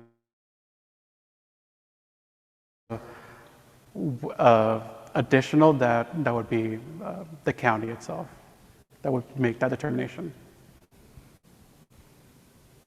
Any other questions? I believe we have a couple minutes left, and we go right here, and then we got one all the way in the back to one. And then that will be our last question. Well, I appreciate you spending time and speaking with us about this, because I've been so curious about who's on the other end of the line. But state calls, like from other states, and I wonder if, and this is not to be political or anything, but for like the women's healthcare crisis that's going on right now in our state, have you been getting any calls regarding that? And like, I don't know, maybe like they don't have any resources like we do here in talking about what they should do in a situation where they are not able to get healthcare?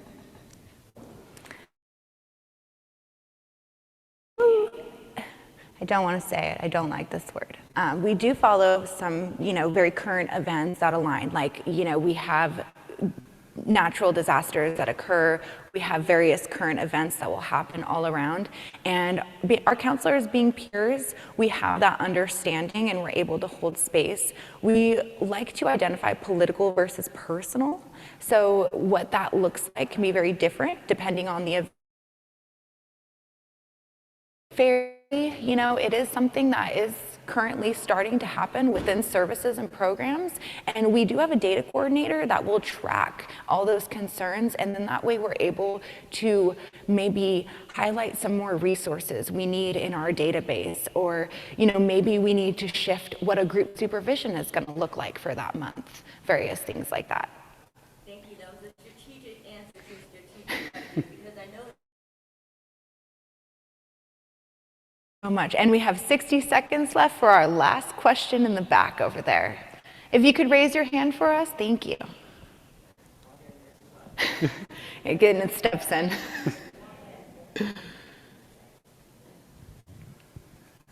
Okay, not so much of a question, but just some support. That the peer-to-peer really does work. It works in work environments as Code Tenderline.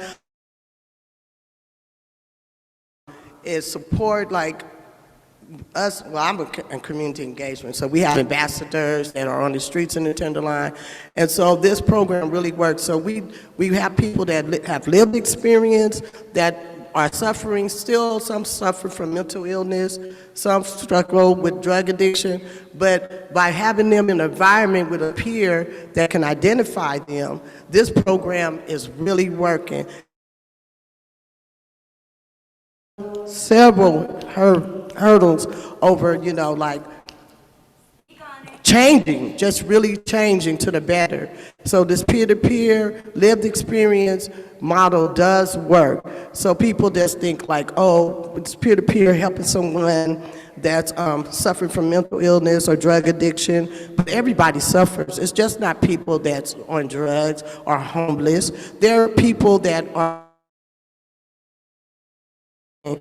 suffering. And so I feel that this model needs to be brought all the way into job places, because some people, first thing they say, oh, fire them. They're sounding like this, but people don't go by the culture. It's different cultures, different ways people speak. So it doesn't have to do with, some people take it as being threatened or something. But once you have that lived experience, and you are embraced with people that really care about you, you start to thrive. Thank you so much for speaking to that. Thank you. All right, everyone. And very much onto that, we do call ourselves the front lines, and we really want to be these change makers. And all of us being in this room today, being at this conference today, we are definitely in that momentum. So thank you all. Thank you. Yeah, thank you all for being here.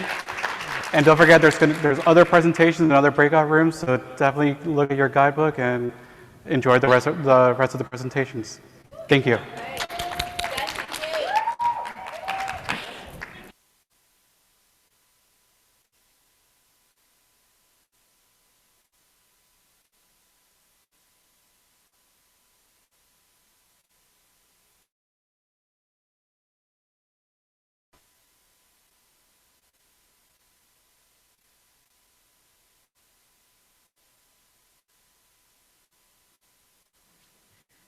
Hi, folks.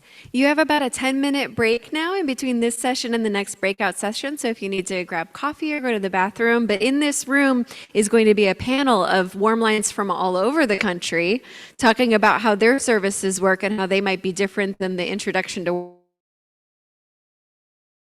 Please stay, join us in the front, and otherwise enjoy your break. Thank you, folks. I hope that your first breakout session was wonderful. Welcome to breakout 2. If you're just joining us for today, welcome to the Redefining Crazy Conference. My name is Raina Daniels. I'm the Associate Director of Strategic Partnerships and Outreach at MHASF, and I'll be hosting this panel of warm line programs from around the country. Talking about warm lines as an essential element of the continuum of care. And I'm going to let one of our 2 keynote speakers start with introductions. I'd love for each of you to introduce your parent organization, your role, maybe a little bit about your career background, and what's one of your many favorite parts about running a warm line program. Would you like me to start? Yes, please. Well, hello, everybody. I think I've seen some of you this morning. My name is Shireen Carrico. I am the Chief Executive Officer of a standalone peer-run organization out of Charlotte, North Carolina called Promise Resource Network. I talked a little bit about what we do. My background, I worked in very traditional mental health, substance use, that umbrella of behavioral health services for over a decade before I started a peer-run organization. And I did it because I kind of saw a little bit of what it takes and a bit of the underbelly of traditional systems. At that point, I'd already experienced it from a psychiatric survivor. I learned kind of the trade secrets from the inside out. It just made sense of how it made me feel when I was receiving services and how I was treated and some of the messages that I was given. But I didn't realize that there were other options at that time. So like so many people that come into these systems professionally, I worked in a whole variety of places, from emergency departments and in inpatient settings to residential housing programs to street outreach and community-based programs before I started a peer-run organization. And really what it was those approaches didn't align with my personal experience, nor did they fully align with my values.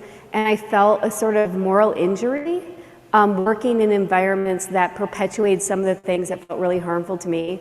And so that was my professional background that brought me into starting a peer-run organization. One of my favorite things about the Warm Line, is that what the question is? Mm-hmm. Gosh, I love so many things. One of the things that to me is, I just adore about it, is it creates accessibility without all of those systems stuff, the systems barriers. It literally put support in the hands of people that are able to direct themselves when, how much, how little, what type of support they want without going through all that stuff, right? You need to have the right insurance, you need to have a referral, and you need to have an assessment, and you need to look like this, and you need to act like this, and you need to be approved and authorized. It literally cuts all of those barriers out and says, I am directing the type of support I want and need and how much of it.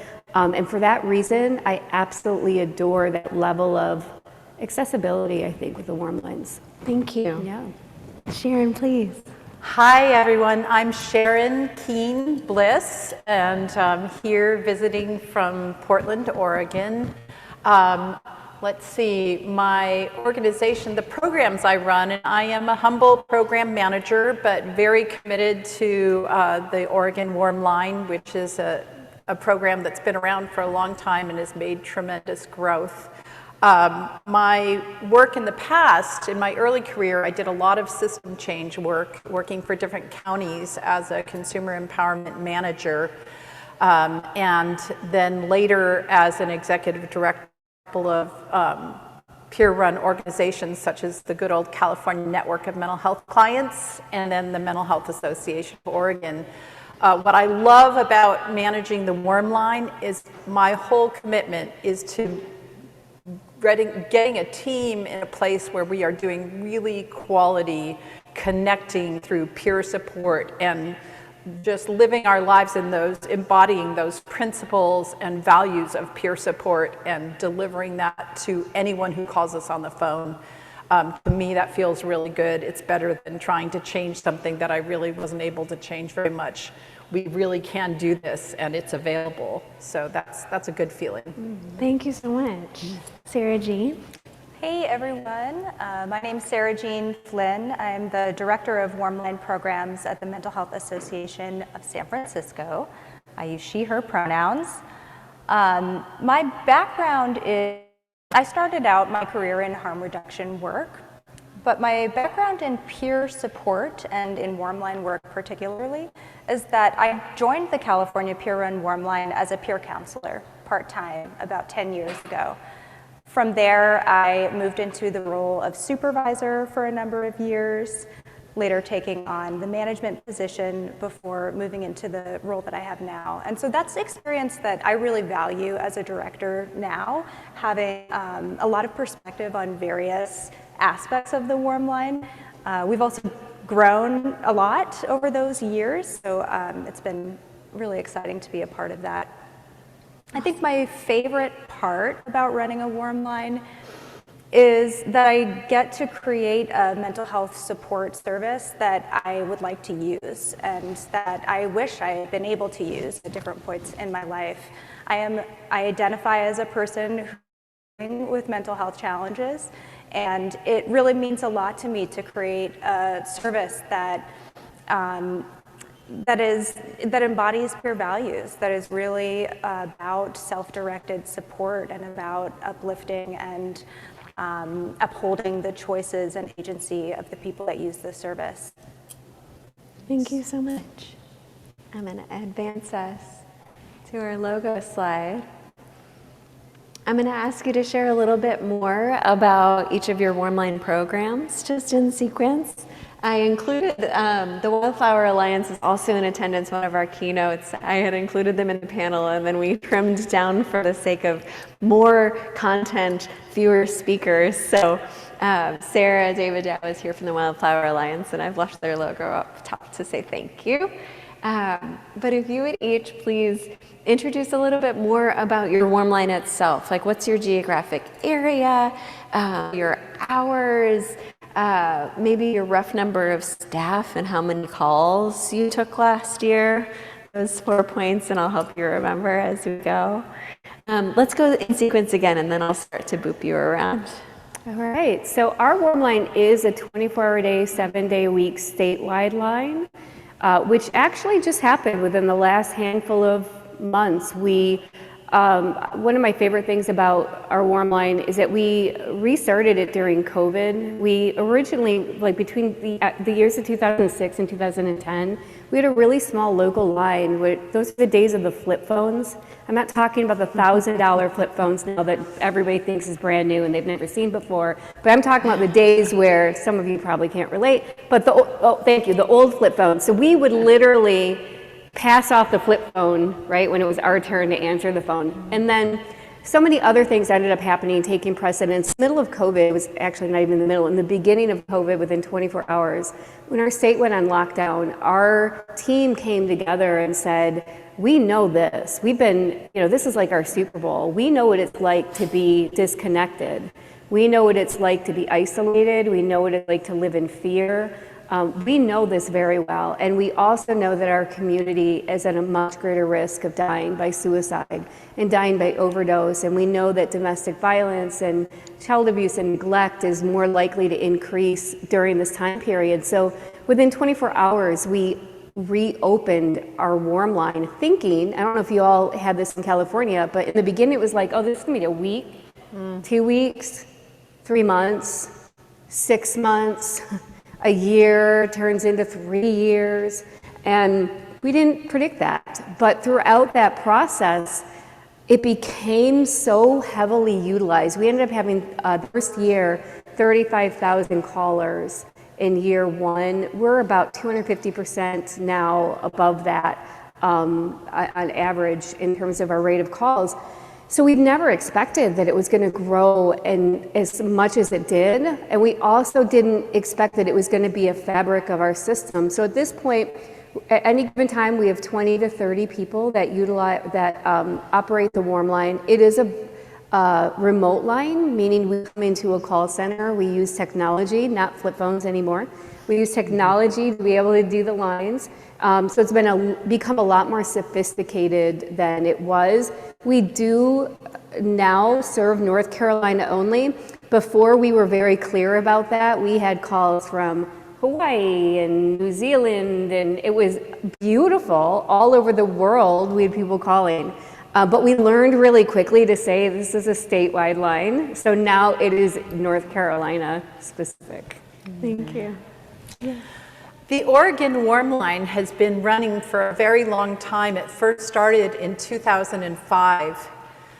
So we're, I guess, 19 years old. And when it started, it was a very small program, just 2 peers in an office in Eastern Oregon, just providing connection like a couple of the years. COVID for us also was a real turning point. We went from, I think we had for about 5 to 7 years, we were doing 9 a.m. until 11 p.m. And then with COVID, we got a lot of extra staff. We got a huge jump in call volume. And we went, just over a year ago, we became a 24/7 peer support line, which was a very meaningful, long, and being well known within Oregon as a accessible peer support resource.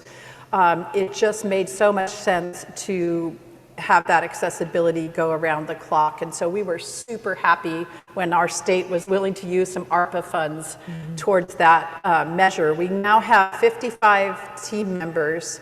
Almost half of those are full-time and the rest are part-time. Did 94,000 calls over the course of the year. So we've been pretty much like busy all the time. We have a history of welcoming callers from all over the country. We're a bunch of very open-hearted Oregonians, and we really don't like setting limits, but we have had to do that with the call volumes that we have recently. We now do a sort, and people from within our can, depending on our volume on any certain day and our staffing, we will take up to 2 calls from out-of-state callers. But when it gets really, really hectic, we have to prioritize our home state because they make it possible. Thank you. So sorry. I think also, if you're watching this in the future, because this session is being recorded, know that some of these policies that we're going to be talking about today are call volume and capacity and program development and new novel practices and revision within each organization. And so do check back in terms of accessing the resource, like what is still available in your specific area. Go ahead, Sarah Jean. Thank you. Yeah, our California Peer Run Warm Line has been around in one form or another since 2014. We're in our we've had a lot of changes over those years. We've expanded and contracted based on different funding sources, which I think we can talk a little bit more about later. But in our current iteration, we are statewide. We also used to take calls from anywhere, and with our call volume increasing steadily, we also had to limit our calls just to within the state of California. 5 days a year. We offer service in English and in Spanish, as well as through a third-party translation service in an additional, I think, 250 languages if needed. We can be accessed through phone call, through text, through chat. What else about us? Last year, I think we received just over 108,000 calls, chats, and texts, and we're seeing continued increase in call volume. We currently have just over 130 program staff. Thank you all for starting us off with background about each of your lines. And this is a smattering, a sampling of some of the warm line programs in the country. Each of these programs is statewide, but not every warm line in every state is statewide. There's,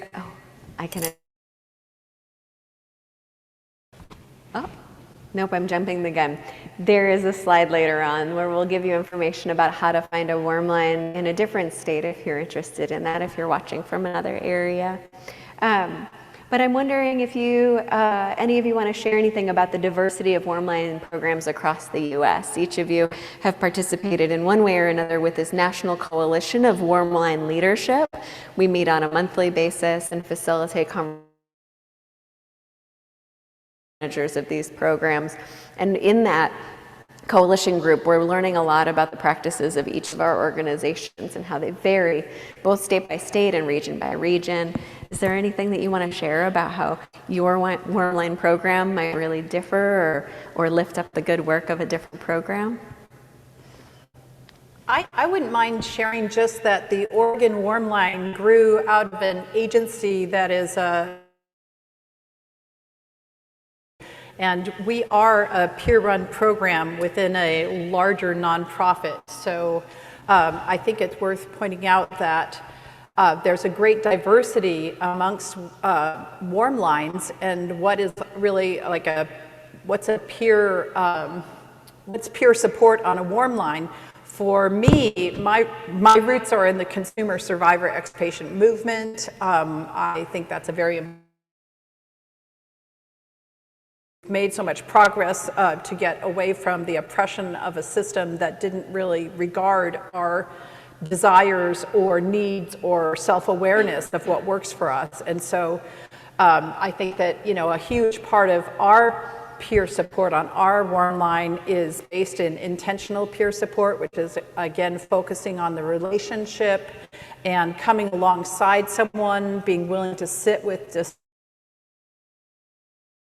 present and make inquiries and really listen and learn with the person about what their experience is and what they want. And I think that there are many different kinds of peer identities. For instance, a cultural identity. I'm so glad to learn more about the Red Line and the Chinese, MHASF line. I'm happy to learn about them.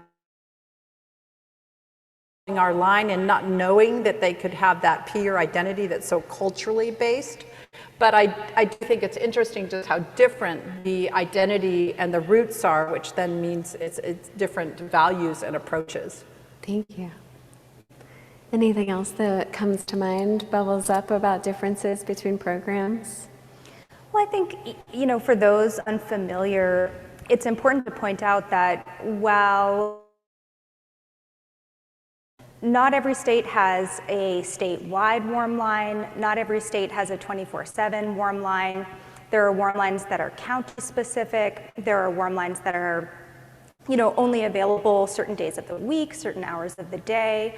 Some that return calls. They take messages and then will call people back. There are warm lines that are operated by volunteers. There are warm lines that have paid peer. It's a lot of variation in the ways that warm lines are structured and function, largely tied to their funding sources from what we've heard. Thank you. Shane, anything you want to add? I would, also keep in mind that some of the practices or approaches across warm lines can really vary as well. There have been a lot of great debates within peer-run communities when and if you do active rescue. Is there an intersectionality, and where is that intersection if it does exist with clinical practice? What do you do when somebody's talking about suicide? And is it a warm line, meaning a prevention line, and people call because they're isolated and lonely and they need to chat? But if they're experiencing some really significant distress that they would identify as a crisis, does that then go to 90 other resource? Do we not do that as peer-run warm lines? And I think different warm lines across the country have different experiences and perspectives on it and practices around it. And part of what we're trying to do is understand where the shared values do come in, where we maybe differ in terms of practices. Understanding, I think most importantly, why we differ is important. The why behind the what becomes a critical ingredient about the decisions that you're making when you're working in or running a resource like this. Thank you. I've jumped ahead in my slides, so I'm going to jump ahead to this question and then come back again to a couple points you just touched on, Shireen. I think we're sharing this slide, which is pulled from other presentations about what the California peer-run warm line describes itself as, or this question of how do we describe ourselves in the work. I'm wondering if, first of all, does MHASF's description on this slide match your own description of a peer-run warm line? And I'll read it out for anyone who is unable to see the screen. We are a 24/7, 365 non-emergency emotional support line operated by peer counselors. The California peer-run warm line is an easily accessible service intended to address the issue experience in this state. A warm line aims to be an easily available resource for support for callers to reach to before a boiling point. Immediate, self-determined peer support can prevent crisis, build and maintain wellness, and foster advocacy. And we're going to talk a little bit more during a later session tomorrow about our values around crisis response and suicide support and response, and crisis, but also responding to crisis. How does this definition fit or not fit with how you describe your own warm lines? I would say it's more closely aligned where we started with our peer and warm line than it aligns where we're at today. The reality of the situation is if we are going to be creating accessible supports that are rooted in peer, or should have access to utilize it in the way they see fit and feels comfortable for them.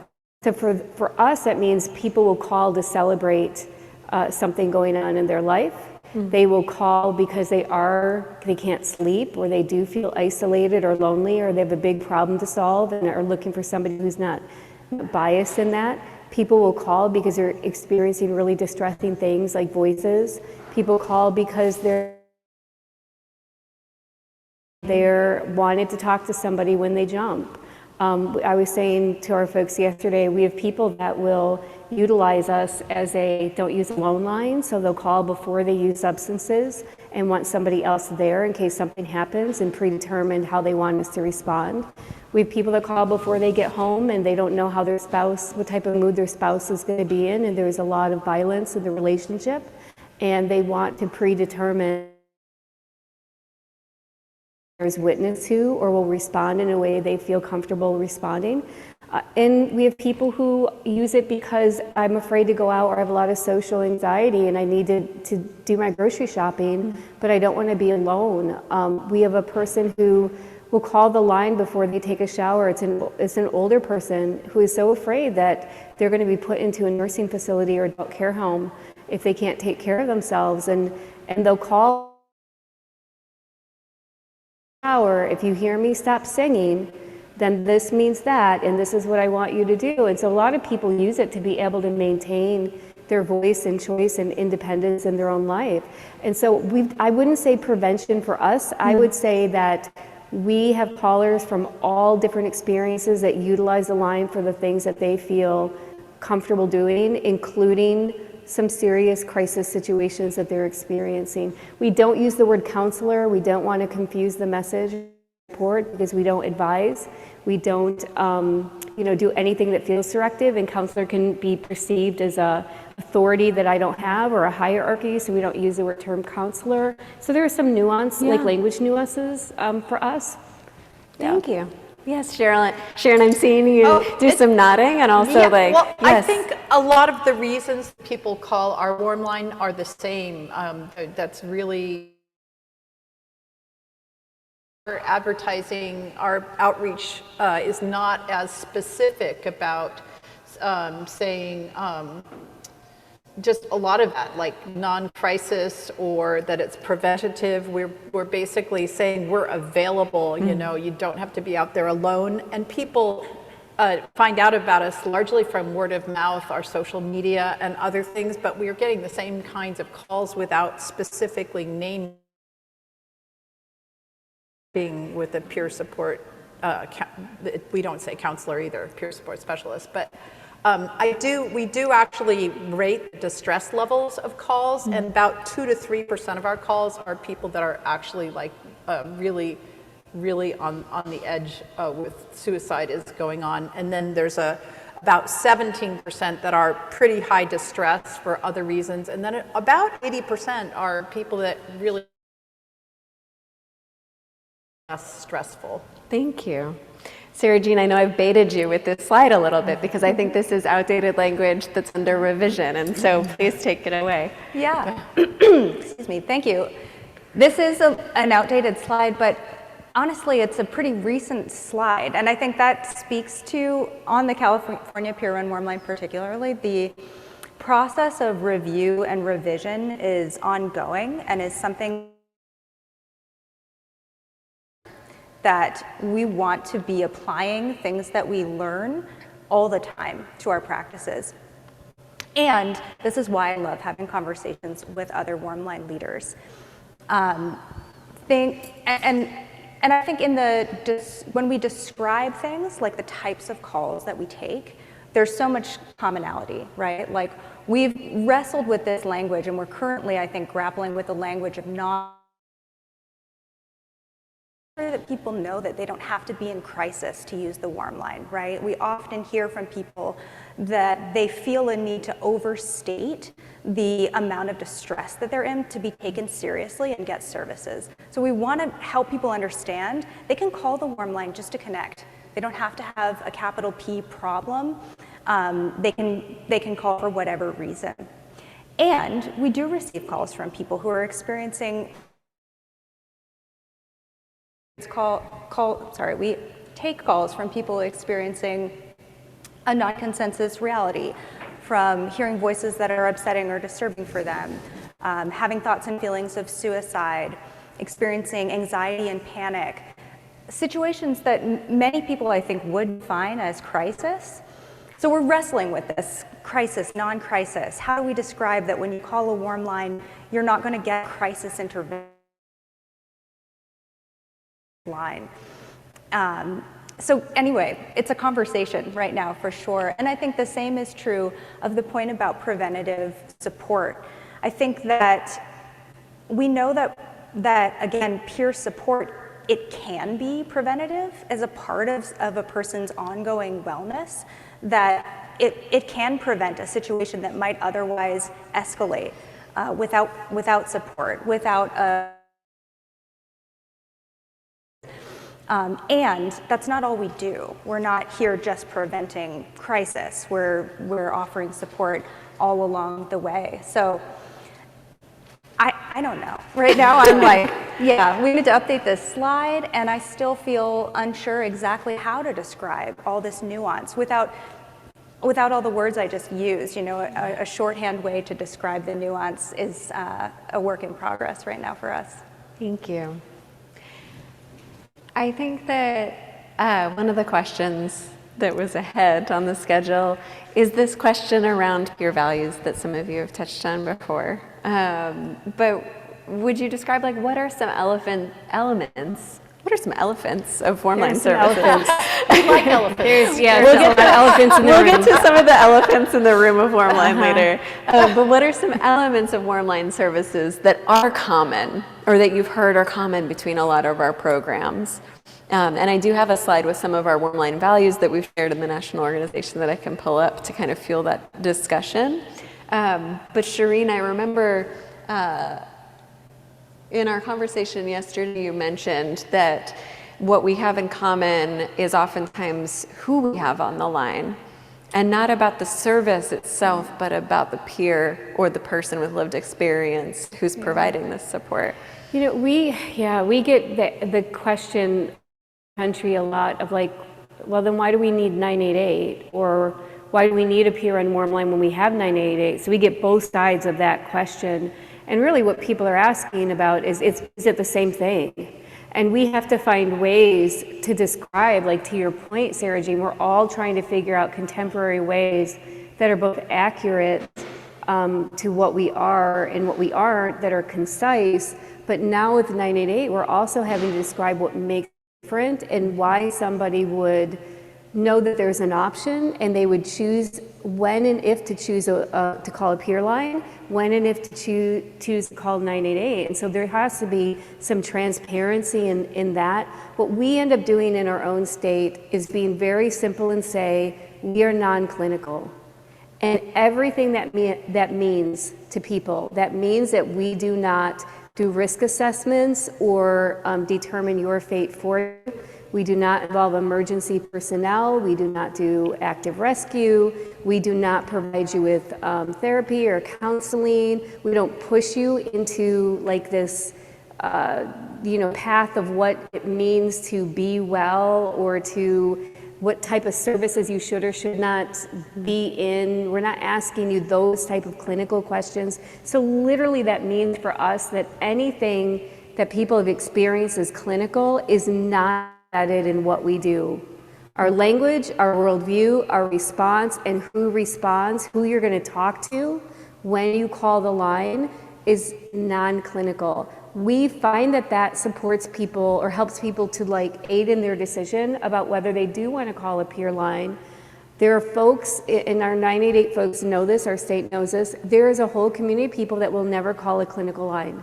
They're not going to call a suicide hotline, they're not going to call 988 for a lot of reasons. And we have to be able to communicate to people there's another option. If that doesn't feel right to you, that is not the same thing, and you're not going to get the type of responders or response that you get if you do call that type of line. Thank you. Can I just add quickly to this list is really, I mean, those are great recovery values and in alignment. What I would also add a few more values such as mutuality, of power, non-coercive. I think that, you know, the main thing I think that might be a little bit veering from that is just the focus is on the relationship. So that, like walking alongside or sitting with, that's like a really important value.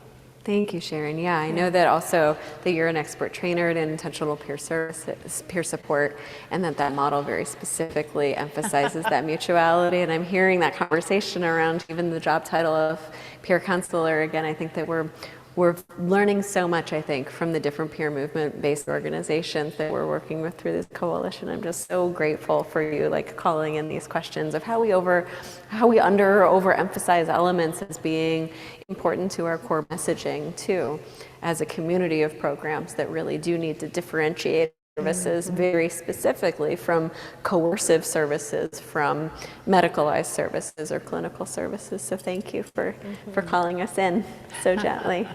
Sarah Jean, please. Any reflection on our own values list, which I know also is evolving, and Yeah. I think, I mean, to your question about commonality, I think a takeaway that I'm discovering as we have more conversations with warm line leaders through our national group as well as through our California Federation is that when we describe what we do, there is, again, a lot of overlap. Things like voluntary recovery, I think, is a common theme for warm lines. The exact language that we use is, you know, it varies warm line to warm line. But I think the voluntary recovery, the lived experience or lived of the people that take calls on warm line is something that I see in common. And in addition to that, the support that's provided being based in peer values. Exactly, again, how those values are defined varies warm line to warm line, but that it is a values-based type of support that's being provided by people who have lived experience is something that I think is in common. Thank you.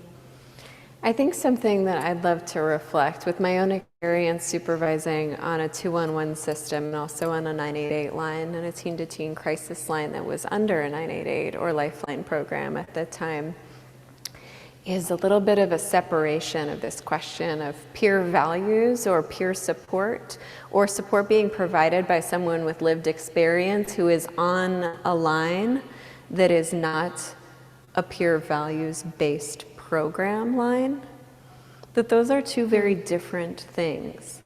And that is primarily because as service administrators, in one way or of another, we really need to make sure that when someone contacts our program, they can know what they're expecting. They are consenting into treatment of any kind.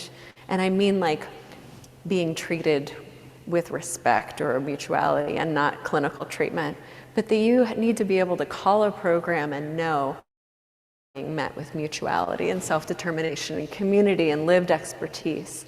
And while some of these values might be provided by individual peers or folks with lived experiences on a line, that will not be the uniform experience that someone has contacting those programs. You may get peer support feelings from a worker on an intake referral line or a domestic hotline, violence hotline, or on a 988 program. You may get that as a roulette experience, but that isn't built into the training, the support, and also like the values and foundation of the program itself. And I know that we've spoken about this question of defining our services from other systems of care. I wonder if there's anything that you'd like to share if you were speaking to an imaginary program administrator of an organization that says, oh, we have people with lived experience on our line. They provide peer support. We're a peer support line, but they are not a peer organization or a peer values organizations.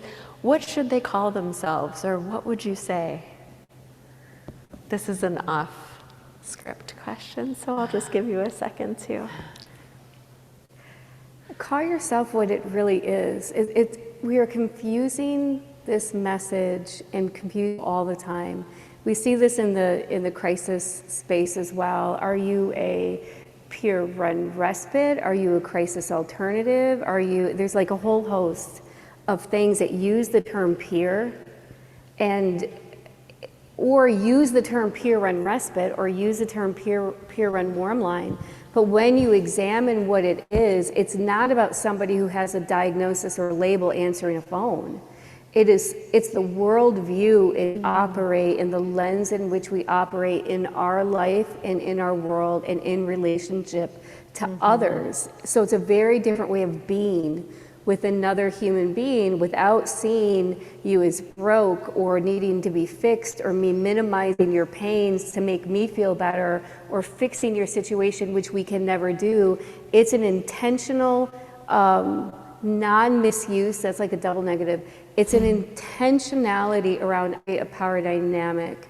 If one exists, I'm going to do everything I can to not misuse the power that I have.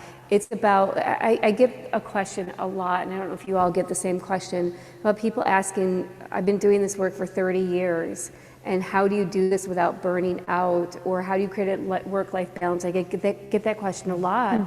And one of the ways I've been able to do it for so long is I don't meet somebody and see the problem or the behavior to be fixed. That's not how I interact with people as human beings. I actually see it quite differently, that we have been given this superpower, right? That can be unfucking locked in the most amazing way. And that even if you don't see it that way now, can I not say fuck? I can say fuck. Even, I did earlier too. Even if you don't see it now, I can see it as something that like you have this amazing gift to offer the world. That's not how we're often seen in services. We are seen as symptoms to be managed, behavior to be able to be monitored. We have, a series of problems to be solved. That's not how we see each other in traditional systems. So just that lens in which we are engaged in a relationship could not be any more different. Even if you inline and you have lived experience, but you are not intentionally trained, to not perpetuate the harms that have been done to us as service recipients. Thank you. Yeah, I would so agree with that because, having received services and recovering from whatever you were recovering from, along with recovering from the system, that does give you some common ground in lived experience, but it doesn't give you what you need to do a quality peer support using a method that really is designed not to reenact those same kinds of oppressions. But I wanted to say about the peer roles and the peer relationships. In addition to the Warm Line, we also run a program called the Oregon Senior Peer Outreach, where we do call outs to older adults, and we match them with a peer who then the peer support person calls them weekly and develops a relationship. And now we're doing a lot of group activities too. But when we're hiring for that, at first I was looking for older adults who had like a psychiatric history or a recovery history. And I eventually realized that I just needed to peer them around aging. They had to have an experience of getting older to be good peers to these older adults. So I guess it just pointed out to me that, yeah, the worldview thing is totally true. That's what sets us up to really be ready to move into the kind of peer support we're wanting to do. But for the older adults, I actually had to look for older adults who had the aging experience and the humility and an interest in getting to know other people, but not necessarily that presumption that I'm going to help everybody. So anyway, it can vary. Thank you. Yes. Yeah, I think what's coming to my mind, as I think about what it is in addition to having lived experience that allows someone to offer peer support, it is a lot of training, and a lot of that training involves quite a lot of unlearning that is so necessary to be able to provide peer support. Unlearning power dynamics, unlearning the impulse to help by fixing, by offering solutions, by telling you what I think you should do, right? Like, there's a lot of effort that has to go into that unlearning as we're also learning different peer support skills or active listening skills or values and what they mean. And that, to me, is as important as the lived experience. And those are the two necessary ingredients. It's the lived experience and it is the training and worldview and the unlearning. Those two things together mean peer support. That's right. That's right. One example, you used a word that I love that you use, that we don't have time to unpack, but I think it's a really important one to call out, which is so many people do this for a living to help others, right? We use the word help and we hear the word help all the time. And in what we do with peer support, we actually really unpack the idea of a helper identity, because a helper identity intrinsically means there's a power dynamic change. It means that I have something that you need. It means that I feel good about myself by walking away doing something that I feel like, whether it was effective to you or not, whether it's harmful to you or not, is irrelevant, because I walk away feeling like, well, I helped you.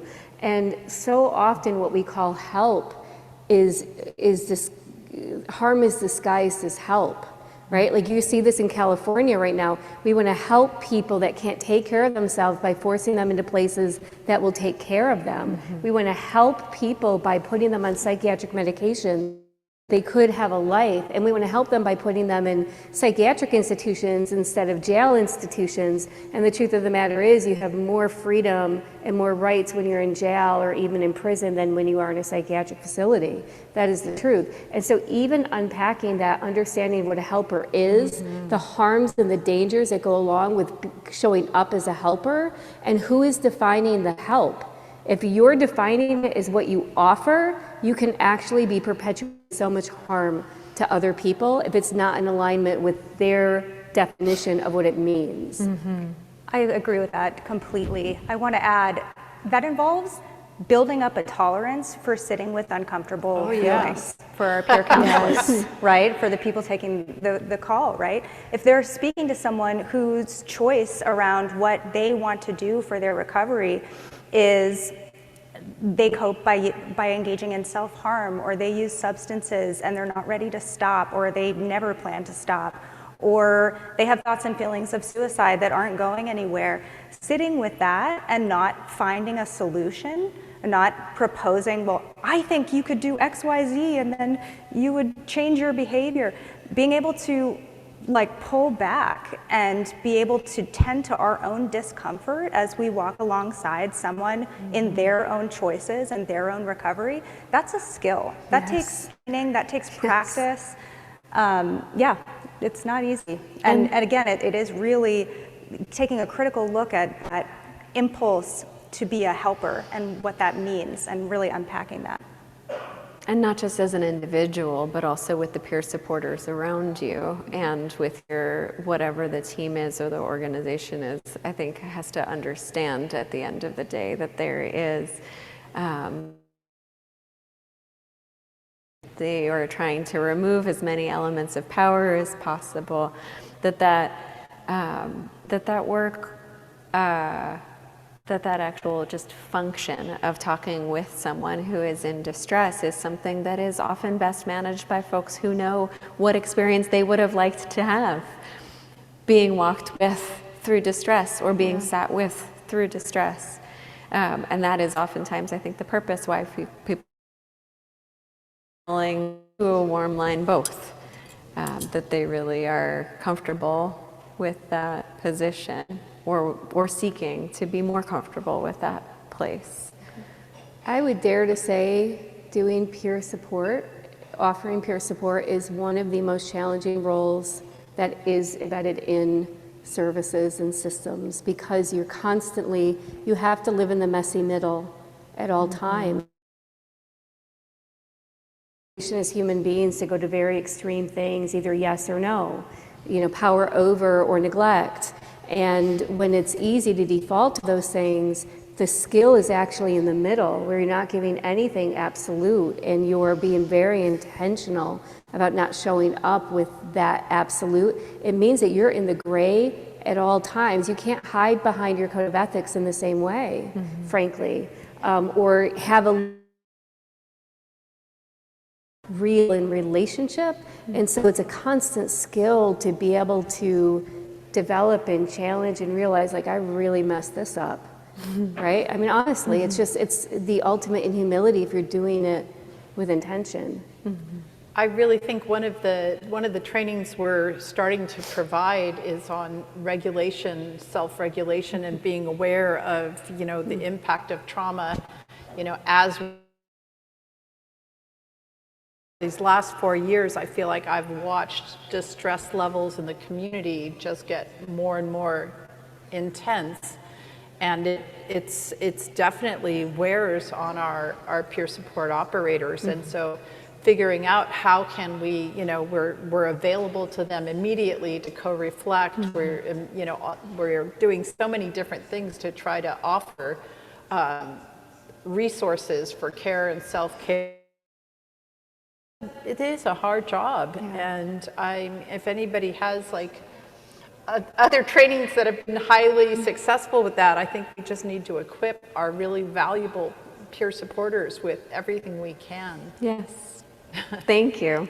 I think that that's also a great segue to one of our other questions, which, Shireen, you touched on this as well, this question of being asked externally, like, well, what do many of our national partners, that they have really high staff retention. And I think that one element of this question of folks with lived experience working on organizations that don't provide peer values-based support is this situation that staff have where they are forced, as folks with lived experience who have maybe experienced harm at the hands of a system that they are then partially participating in, that they, by being asked to maintain the standards at the organization or do something by a specific protocol, or even by sometimes hearing other clinical staff talk disparagingly about the peers or individuals contacting their program, or if not disparaging, just the clinicizing, medicalization of symptoms and experiences and diagnoses and labels, and that itself is a source of burnout for folks who hold these values of self-determination and non-coercion.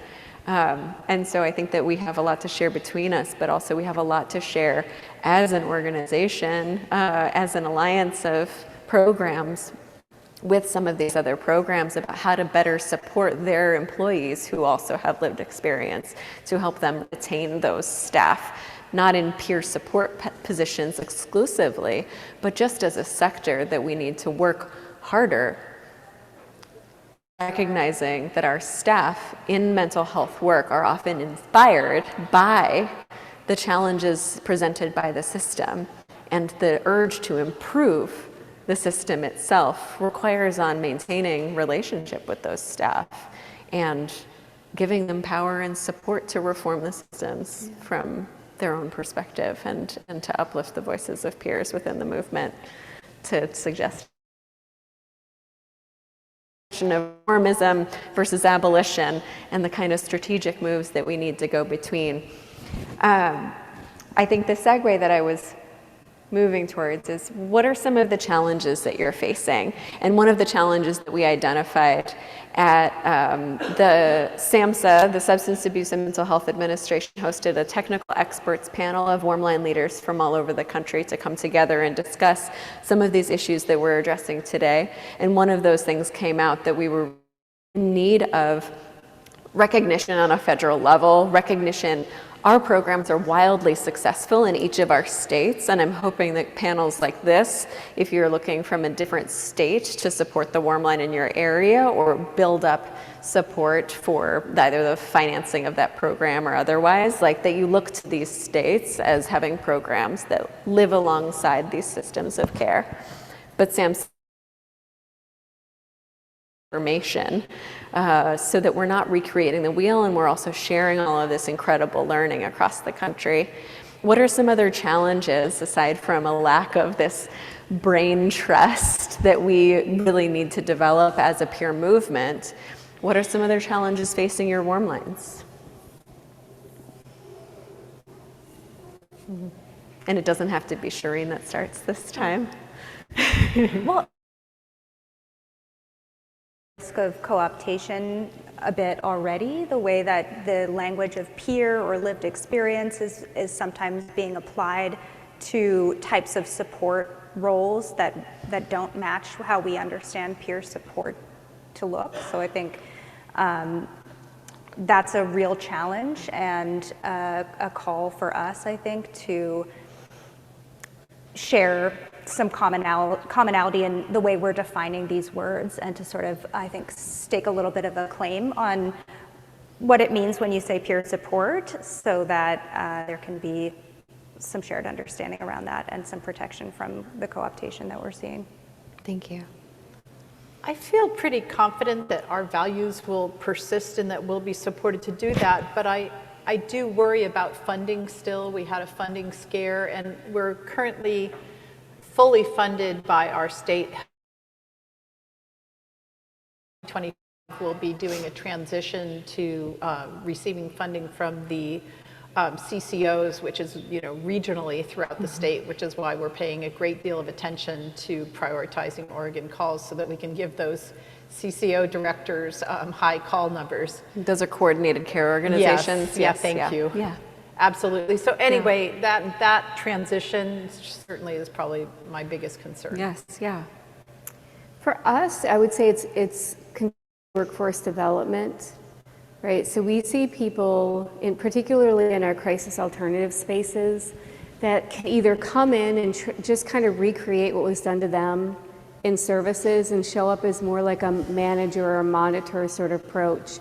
And there's a lot of unlearning that has to go along with being able to sit and do this type of work well. We also see people with a lot of internalized stigma and internalized depression that show up in their own facility and are working through sort of that. Like you also are a professional. We want to make sure that the work of peer support is valued and respected and honored, because it is truly impactful in a way that I've never seen another role be impactful.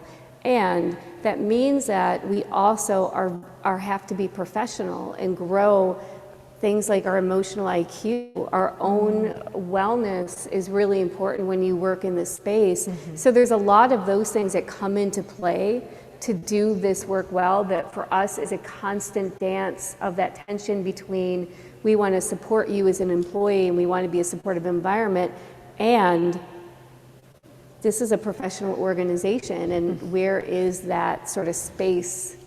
I don't know if is it just us? Oh, okay. no, it's us too. Okay. All right. This is not like Peers Gone Wild. Anything goes, baby. No. That's not how that works. Thank you so much.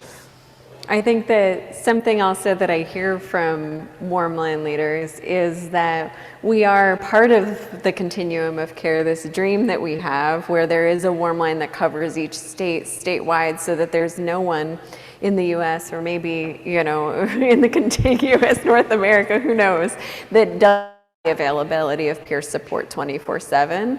And also this tension between rolling out some sort of national network too quickly before we can get aligned around these questions of values and practices, and not have some Highlander-like situation where we battle each other for supremacy and then one system rules them all. This is a very incredibly deeply rooted and brilliant community of leaders who have developed programming and elements of our roles and projects that deserve to be, fertilized together to really seed this project. And I think that I'm just so appreciative of the work that this national coalition is doing together.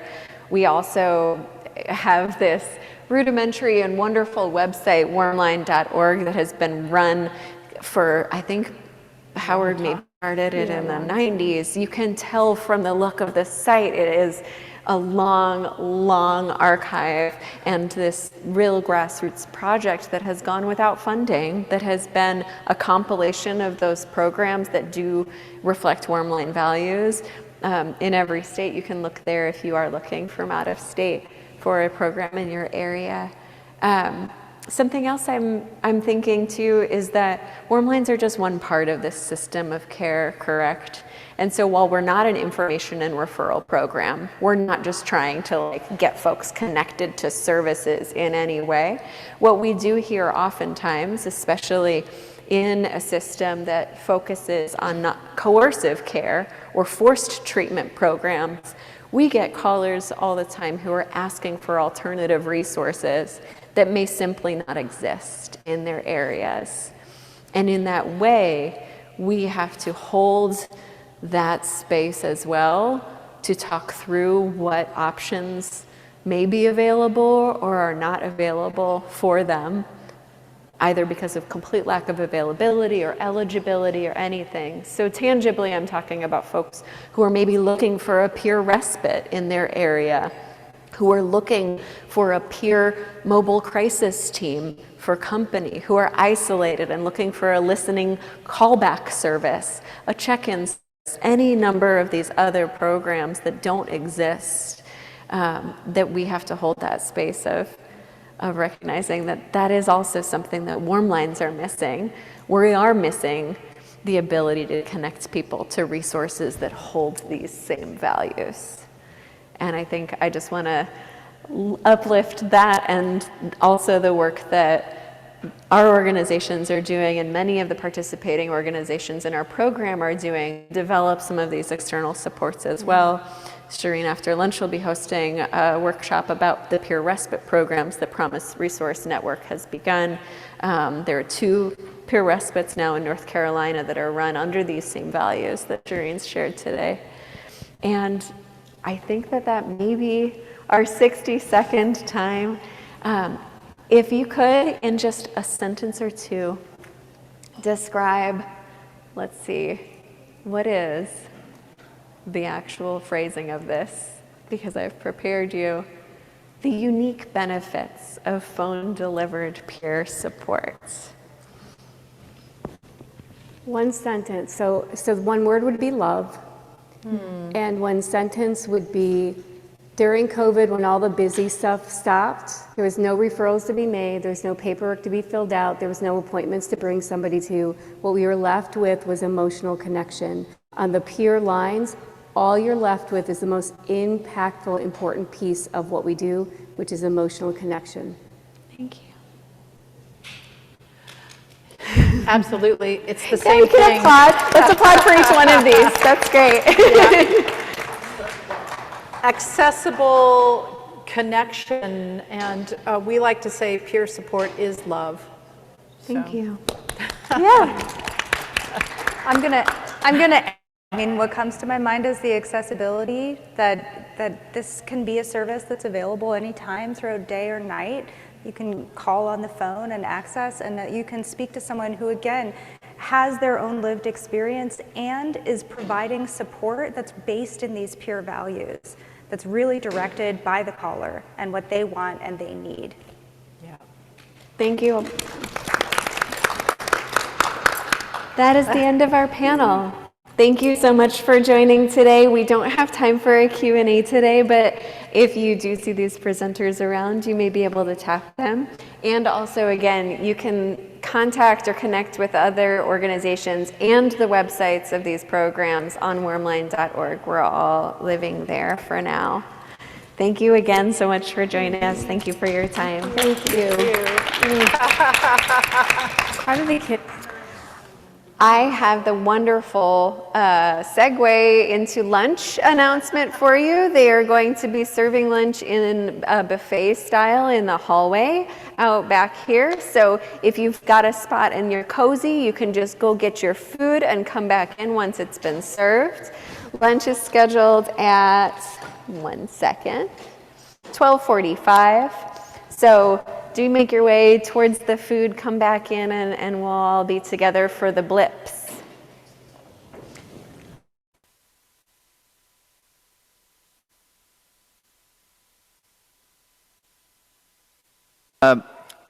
Andrea Wagner, I'm sorry, not Andrea Wagner, Katie Summerfield and Alicia Dautrieve, who are going to talk about a project they're working on. It's called The History of the Peer Movement.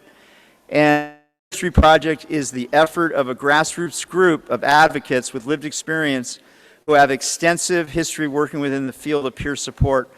So this is a great opportunity for us to, we're making history here today. And I'm really proud to be here, happy to welcome you, and I'm going to turn it over to Katie and Andrea? Alicia, I'm sorry, to carry on. And then we'll have Liza Morawski's going to be presenting in about 20 minutes. So thank you very much.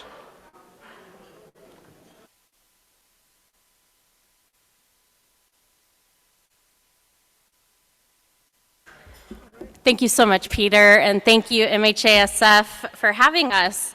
And thank you, everyone, for being here and sharing your lunch with us.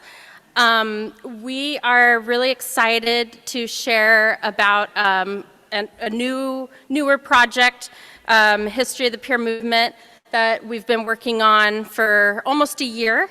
The original group was born out of another peer coalition called PAR, which is Peers Advocating for Rights and Recovery. And then we did sort of a subcommittee, and then a few of us took it on to a larger project, and then we were fortunate enough to meet Alicia, and that's when she got involved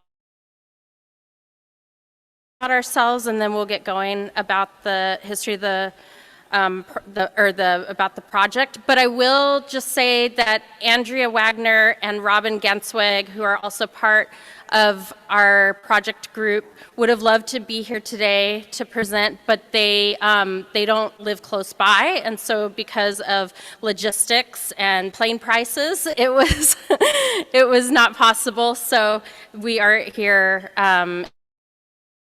Say that I have worked in the mental health, behavioral health fields for about 15 years, and I found peer support kind of late in my career. I've transitioned into peer support for the past 6 years, 4 of those doing direct service, and then I was fortunate to work at Campro for about a year as administrator, and now I'm returning back, returning back to direct service for Sacramento County, and that's where I live. I know most people know Andrea Wagner as the former executive director at Campro. She's getting her feet wet and getting a lot more involved with national advocacy, peer advocacy now, and she and entrepreneurship. And she has her new business, Lavoie Wagner LLC, on the East Coast. And Robin Gensweg is the peer program manager at Disability Rights California, and Disability Rights California is the sponsor carrying this project. So we definitely want to acknowledge Disability Rights California. Alicia? Hey, everybody.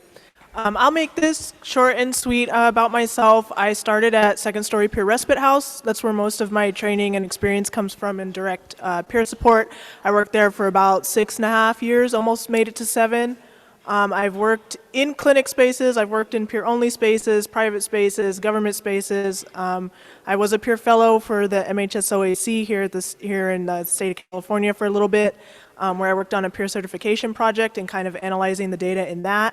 And currently I'm at UC Davis, part of the lived experience integration team for people who experience altered states, hearing voices, etc. We're working with all of the clinics in California to kind of help them better understand what peer services are and a lived experience, a mental health lived experience perspective. I heard earlier about the conversation about how lived experience, the term is being completely agree. We use the term as specifically as we can, and that's about me right now, but we would like to talk about the project. Sorry, I don't have the slides up. Just tell me.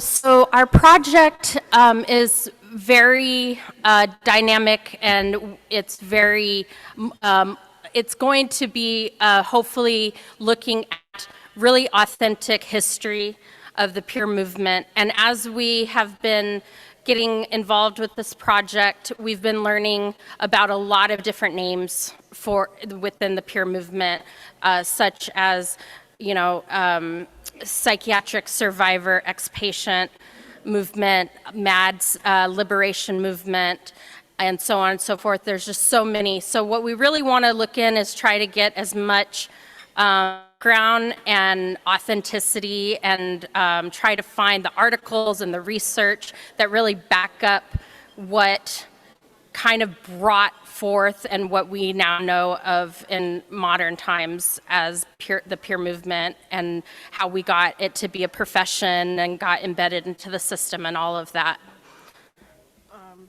I also want to add, you know, we're trying to be really intentional with this work. We want to make sure that we're paying attention to like the intersection of the peer movement specifically, but also the intersection within other civil rights movements, mental health civil rights movements, disability rights movements. There's a lot of intersection between all of these movements, and a lot of history that hasn't really been told, and history that hasn't really been known by some of the new people coming in. So, I mean, at the moment, I will just say that we are pursuing a development grant for this project with the aim of pursuing a production grant more towards the end, once we're ready to move forward with the project. Will be a long-term thing. It's not something that's going to happen, you know, within the next 6 months. It's something that's going to go for a while. Yeah, just to follow that up, it's really a chance to create and preserve a legacy of our movement for past generations and future generations, especially as our peer workforce is expanding. We really feel like putting this project in a documentary form will be a way that everybody will have a chance to learn about our peer history that may not have otherwise. So we're very interested. You'll see at the end, we'll be asking for you guys to get involved, what you would want to see, people that you think contact for interviews, to find articles, literature, you know, any of that, any of what is existing to help us make our project more authentic and true to our peer movement.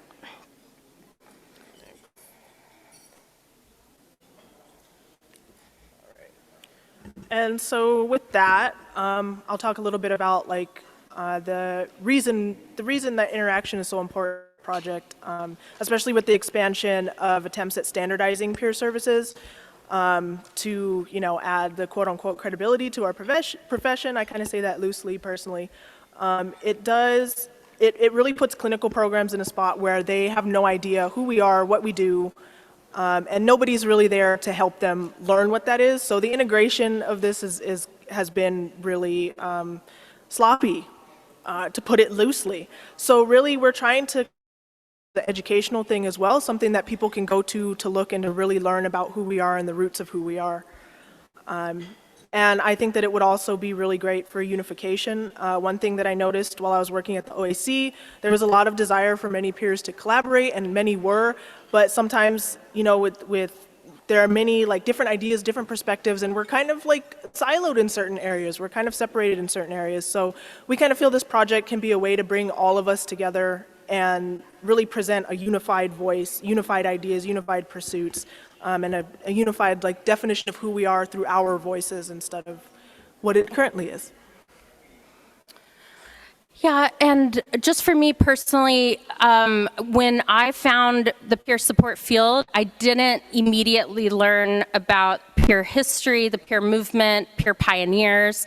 It took me about 4 years to start meeting other peers who were more entrenched in the grassroots knowledge of our movement. I mean, ever since then, you know, I've fallen in love with the movement, and I'm so glad I know about more now, but there's so much more that I don't know, and that's another reason why I was so excited to get to be a part of this project. But we really think it's vital for the peers entering the workforce to perhaps have this history embedded in their training, you know, especially with this peer certification. Maybe there's a text out there that we could make into a peer history book, a peer movement book, you know, and really acknowledge, I know Alicia talked about it earlier, but really acknowledge all those intersections that are not as well known. So we want to know where our BIPOC peer leaders are. We want to know, yeah, we want to know, you know, what's happening at the end of the civil rights movement that led to the disability rights movement and all of these other movements that led to building the peer movement. We need to know that because that's such a rich part of the history, and we don't think that it's told enough. Next slide. Thank you. Sorry. And just to drive in the point, we really want this to be a collaborative experience. We want the voices who we hear a lot, who are often asked to speak, and we also want the voices in our project that aren't really asked to speak a lot, if they're comfortable and willing to come and talk about it with us. You know, this is really about showing the world that peer services isn't just like a complementary service to biomedical model. It's really has a lot of its own roots. It has its own services. It has its own style. It's a way of being. It's not just complementary service. Especially getting us involved in many aspects of societal change, policy legislation, things where we can really push forward and as a unified front, show that we're more than what they've defined us as. So now we're going to share a little bit about the timeline and also hopefully the future timeline where this project will go.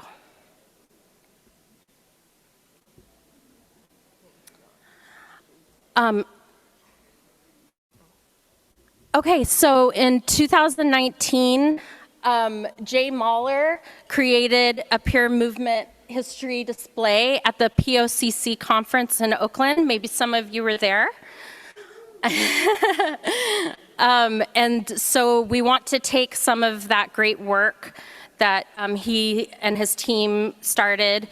We did take some of it and then bring it to the camp.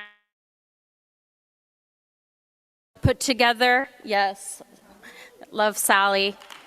And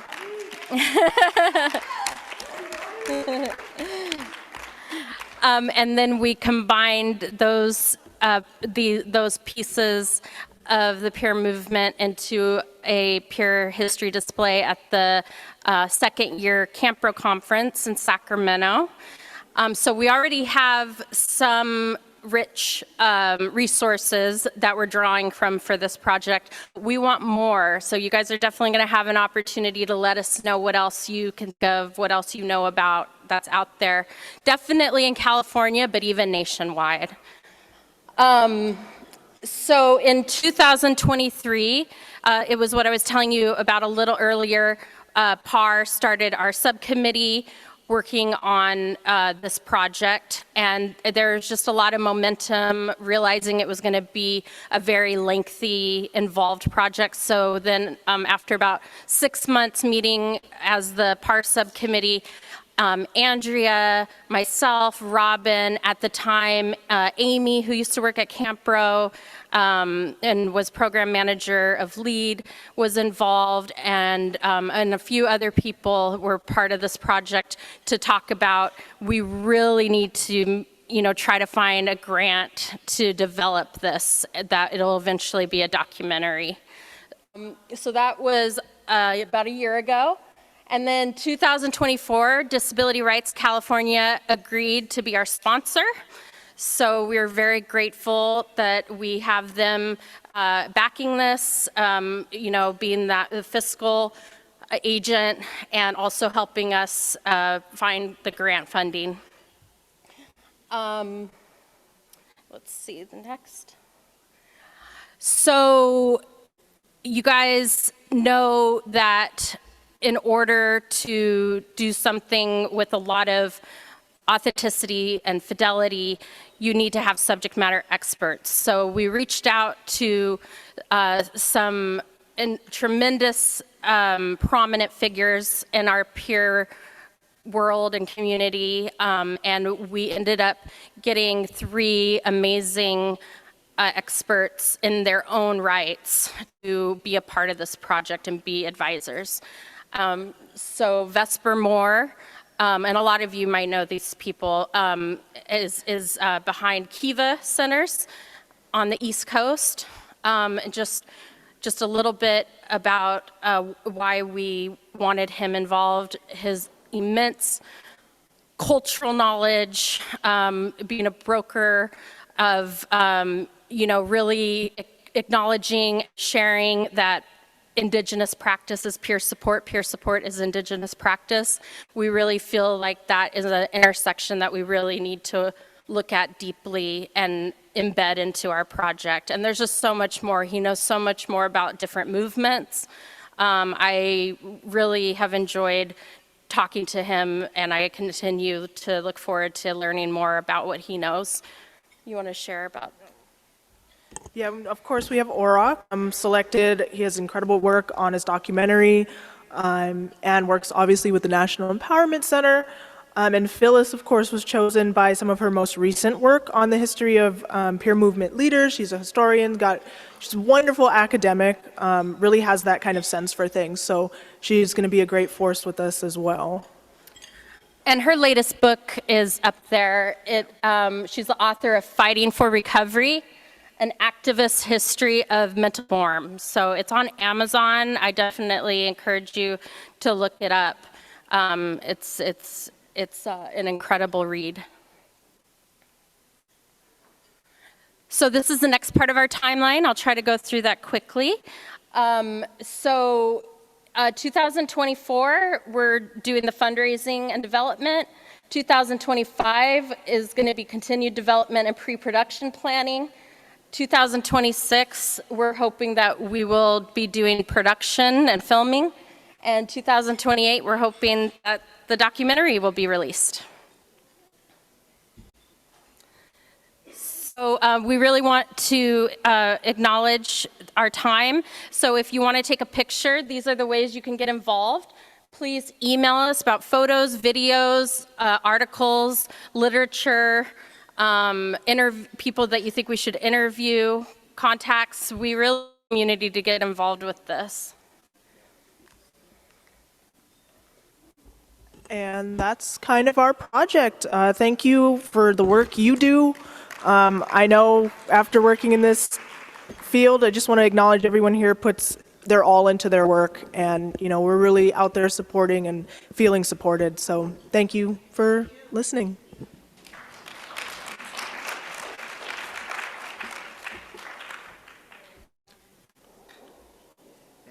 Sorry about the names.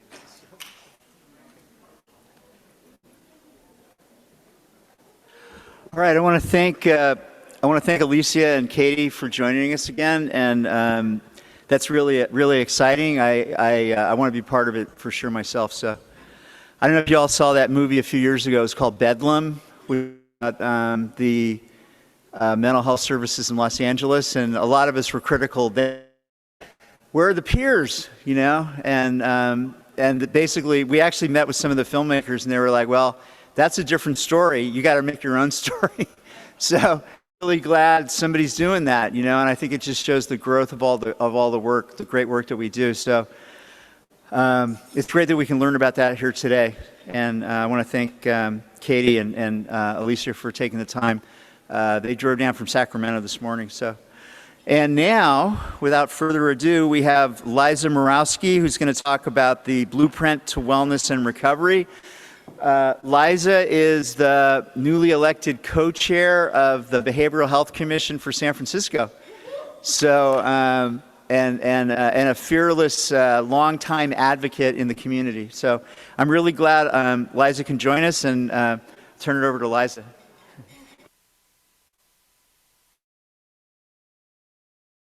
Good afternoon. Thank you so much.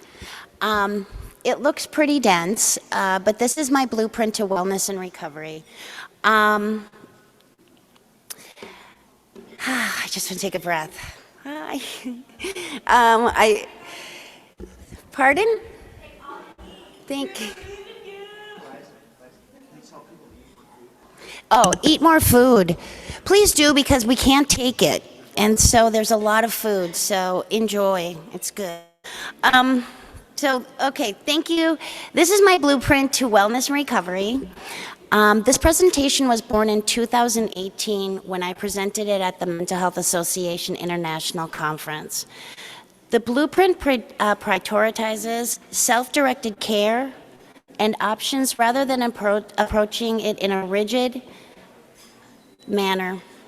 This is for caring for the mind, body, and soul, as well as the social environment. Its a framework begins at the street level and progresses systematically towards housing at different tiers, allowing and tailored to each individual's unique needs and preferences. Additionally, I seek to draw attention to the laws regarding treatment on demand. I need you to really pay attention to these two things, and I'm so appreciative that the peers were up here talking, because peer specialists are billable by Medi-Cal, and we are the new face of mental health. We will change the diversity and the cultural competency and humiliated needs that is in a need for our mental health services.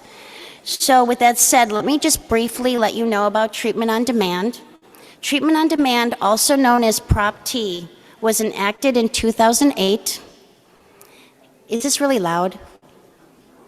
It's okay? Okay, thanks. The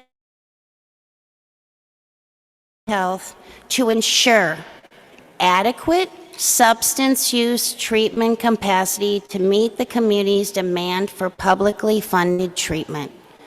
We have a serious pandemic of fentanyl and substance abuse that has been exacerbated by COVID-19 and isolation, which exacerbated mental health challenges. And we as a community. So I beg you to all look at each other and acknowledge each other that you're present in a room today and re-engaging in conversation, because that is what's going to bring us around this time in this changing era of history.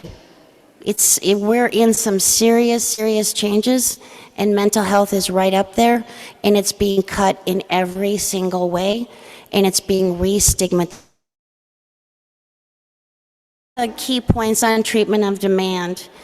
The purpose, the Act aims to address the needs of individuals seeking substance abuse disorder and mental health challenges. The San Francisco Department of Public Health must maintain adequate free and low medical substance abuse services and residential treatment sites. Residential treatment sites, hand in hand, and self-agency. These services should and are supposed to meet the demand of our people. That's not happening. We have over 8,000 unhoused in the Tenderloin alone. With that said, the next thing I will bring to your attention is the case manager and the positions. In California, average is $83,000 for a case manager, at $26 an hour. So with that said, in California, in San Francisco, they're between 76 and 91. I haven't seen that at all.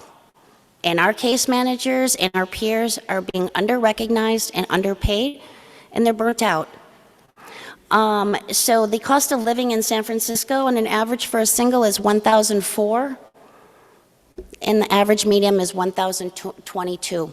How do you expect us to heal when we have no treatment centers, no mental health peers, and our system needs to be dismantled and rebuilt. This blueprint is my wellness to recovery and is the steps that saved my life and that were available in this city from 2006 until 2014 when the cuts started happening. And then we got hit by the tech boom. So we've been hit for mental health, has been hit by the web cut first in 2012, then in 2014, and again in 2018 with the tech boom. All that money has been, I don't know where it's going in our city, but it's not going to mental health. And we have a lot of, we don't even have millionaires here, we have billionaires, okay? So if we can move forward with the presentation, it's gonna be quick. Like I said, it's wordy. I just want you to pay attention to the structure of what is needed for us to heal as individuals and regain our self-agency.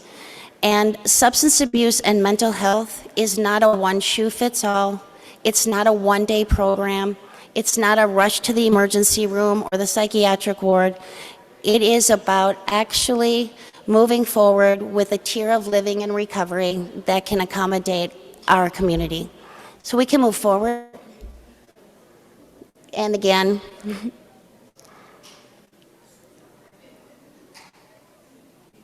and again. And this is what it looked like. So we can move through this just quickly because we have 10 minutes.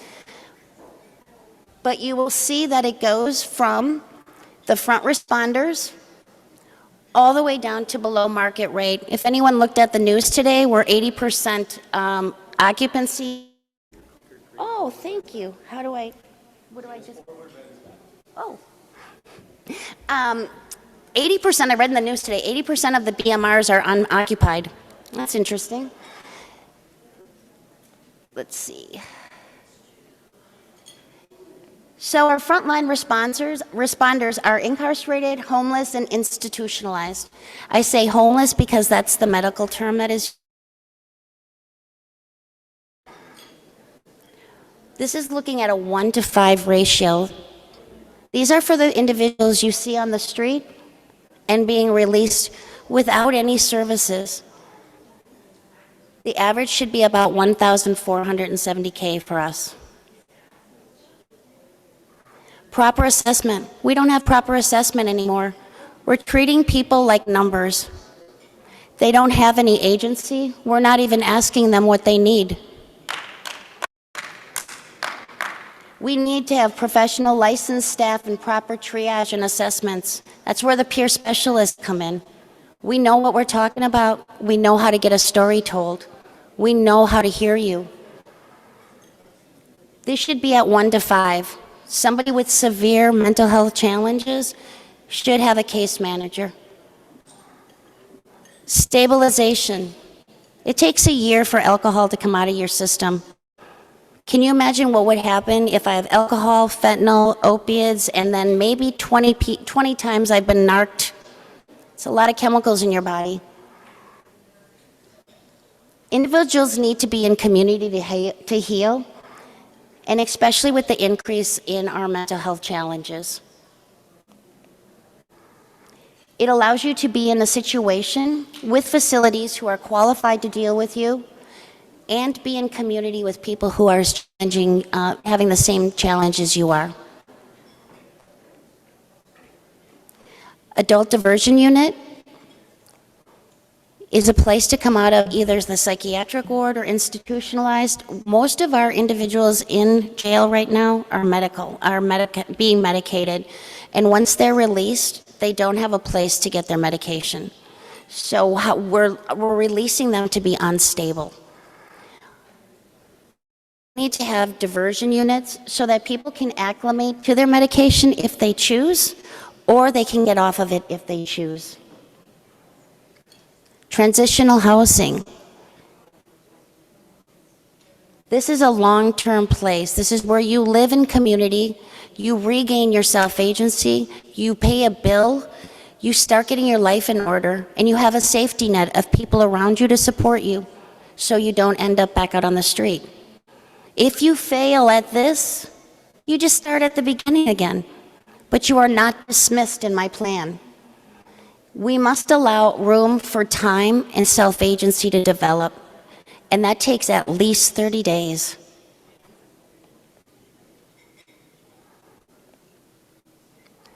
Like I said, it provides growth for people who are adequately supported and provides a strong sense of community.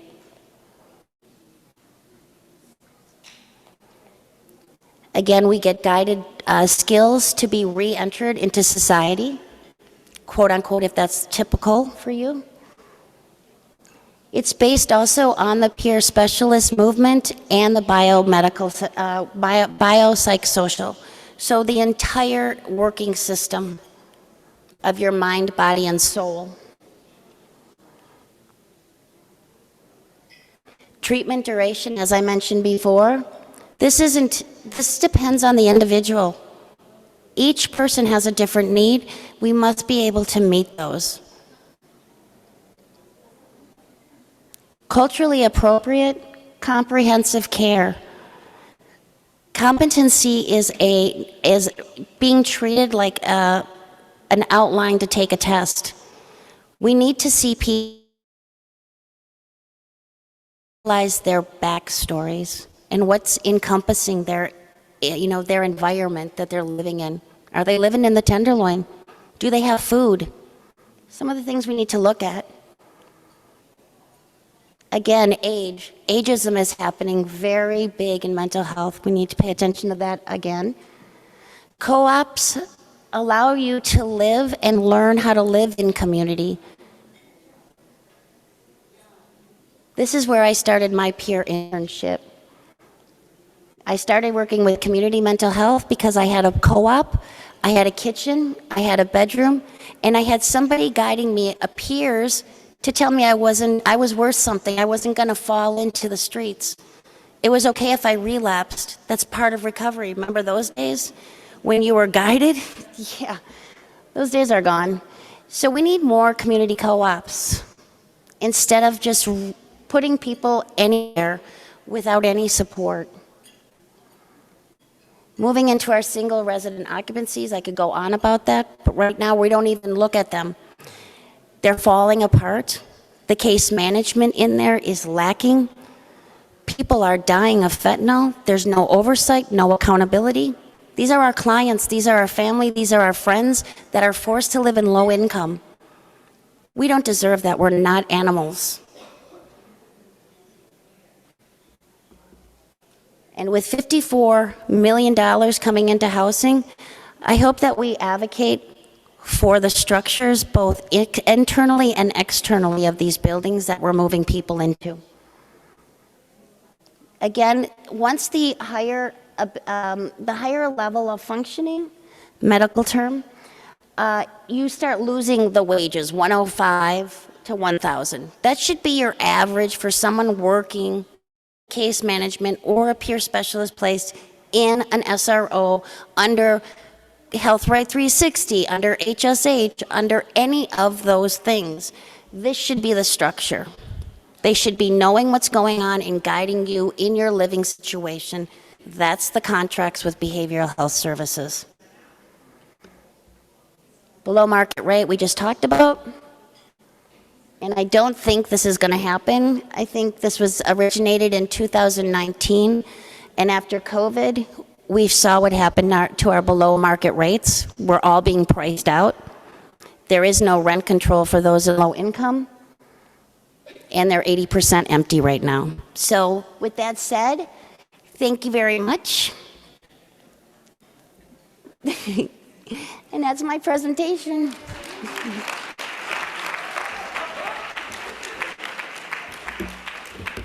Keep advocating for wages, treatment on demand, and peer specialists, the new look of mental health. Thank you.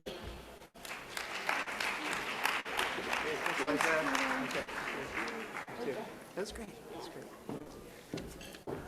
All right, thanks everybody. Thanks, Liza. And I think there's still a little bit of food out there. So if you wanna, if you're still. And then after that, we'll be moving on to the next portion of the program for this afternoon. There is this QR code. You can see the color here maybe, but out in the lobby, there's a QR code for evaluations and feedback, which we'd really appreciate your input on. So thanks everyone for joining us for lunch here today. Thank you.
Folks, welcome back from lunch. We're just going to get started in a couple minutes. I have a couple announcements for you. A couple announcements. If you were planning, that has been canceled, so I recommend that you just stay. There is one other Play is Liberation breakout, so you still have two choices, but we're going to get started with peer respites in just a couple minutes here in Salon 8. Do you guys have time for Q&A? Or no? Okay. If there is time for Q&A, it's closer, just so our room monitor doesn't have to run around with a microphone, that would be lovely. One other announcement is that there will be food and drinks provided at the networking event after the end of the conference. It's in your program, but just know that that's open to anyone. That is not limited to just presenters or exhibitors. The networking event starts at 5:45 with in the program, but there's information at the front desk if you're curious. It's going to be a verse-centered, poetry-centered learning experience with Tarita at 5:45, and there's food and drinks available. Thanks all again for joining. We're going to get started in just a couple minutes.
All right, we're going to start in just one more minute to get folks settled. So please, again, if you'd like to read our facial expressions and see what's happening over here in the nuance of the stage, or if you're planning on asking a question at the end of the session, if we have time, please come a little closer so that we don't have to run with the microphone. We'll get started in just another minute here.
All right, folks, welcome again.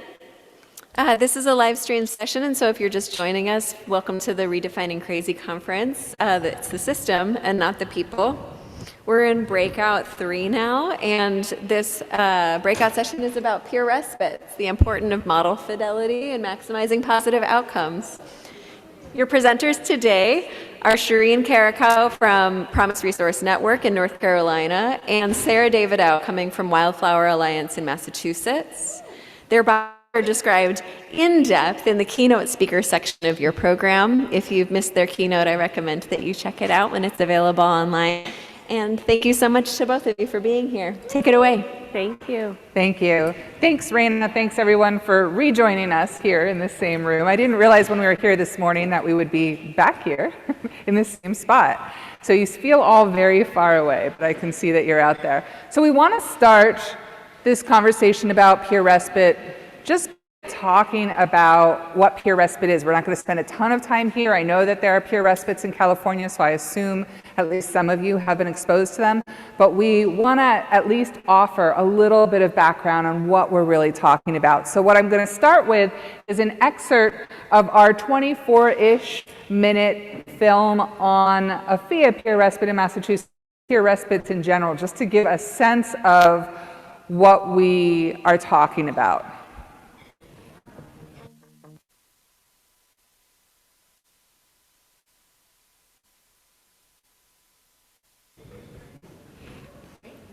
Help? Oh, there. A peer respite is a non-clinical environment set up specifically to support people going through difficult times to avoid hospital, move through their distress, and toward a better place. It is developed, led, and run by people who themselves have been diagnosed, hospitalized, and/or experienced trauma. In truth, the idea of creating a sort of home away from home in which to help people avoid psychiatric hospitalization has been going on for several decades. One early effort was the Crisis Hostel in Ithaca, New York, around about 1993. While not entirely peer-to-peer, the hostel was a huge step in that direction. In truth, to be considered a pure peer respite, all team members must identify as having had their own experience, including those in leadership roles. And if the house is part of a larger organization, it's not a clinical one and is governed by a board where people with personal experience are also strongly represented. By that definition, the first peer respite was Stepping Stones, developed in Claremont, New Hampshire in 1995 by Sherry Mead and friends. By 2012, there were about a dozen pure and hybrid peer respites throughout the country.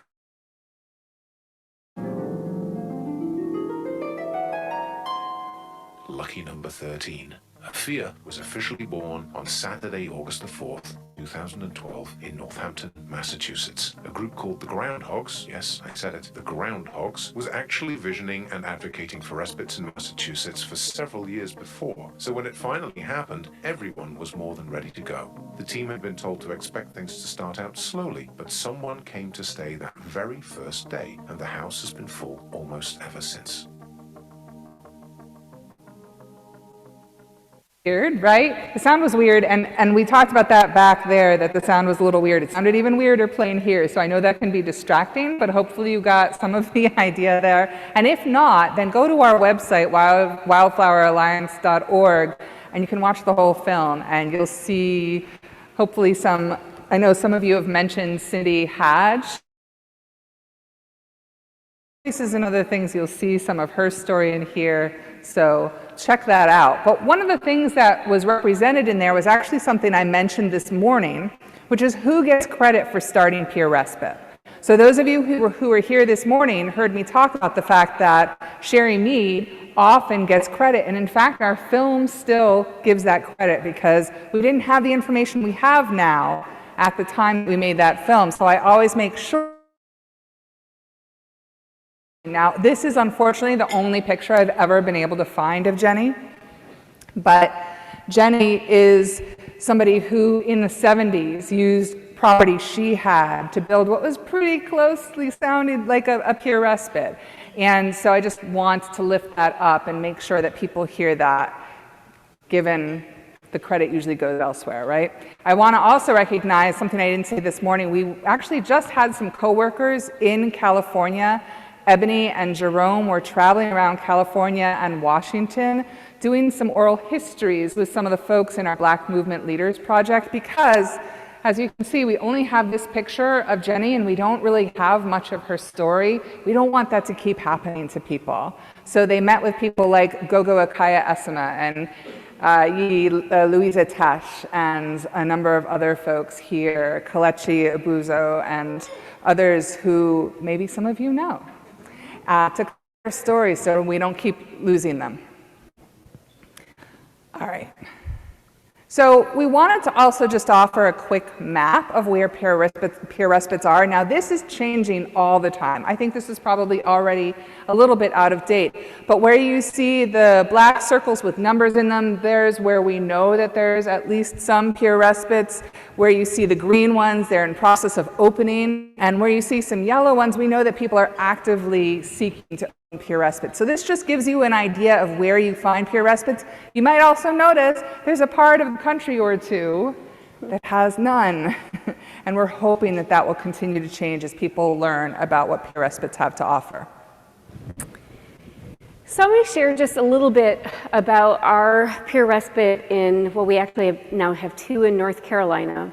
Our first peer run respite was called Retreat at the Plaza because it's literally on a road called the Plaza in Charlotte. And we had spent so many years trying to advocate for peer run respites and really literally 6 years. And it wasn't until the pandemic happened and our really only options for people experiencing serious distress, the emergency department, inpatient settings, and involuntary commitment started shutting down around our state. Probably happened all over the country, but it happened in North Carolina.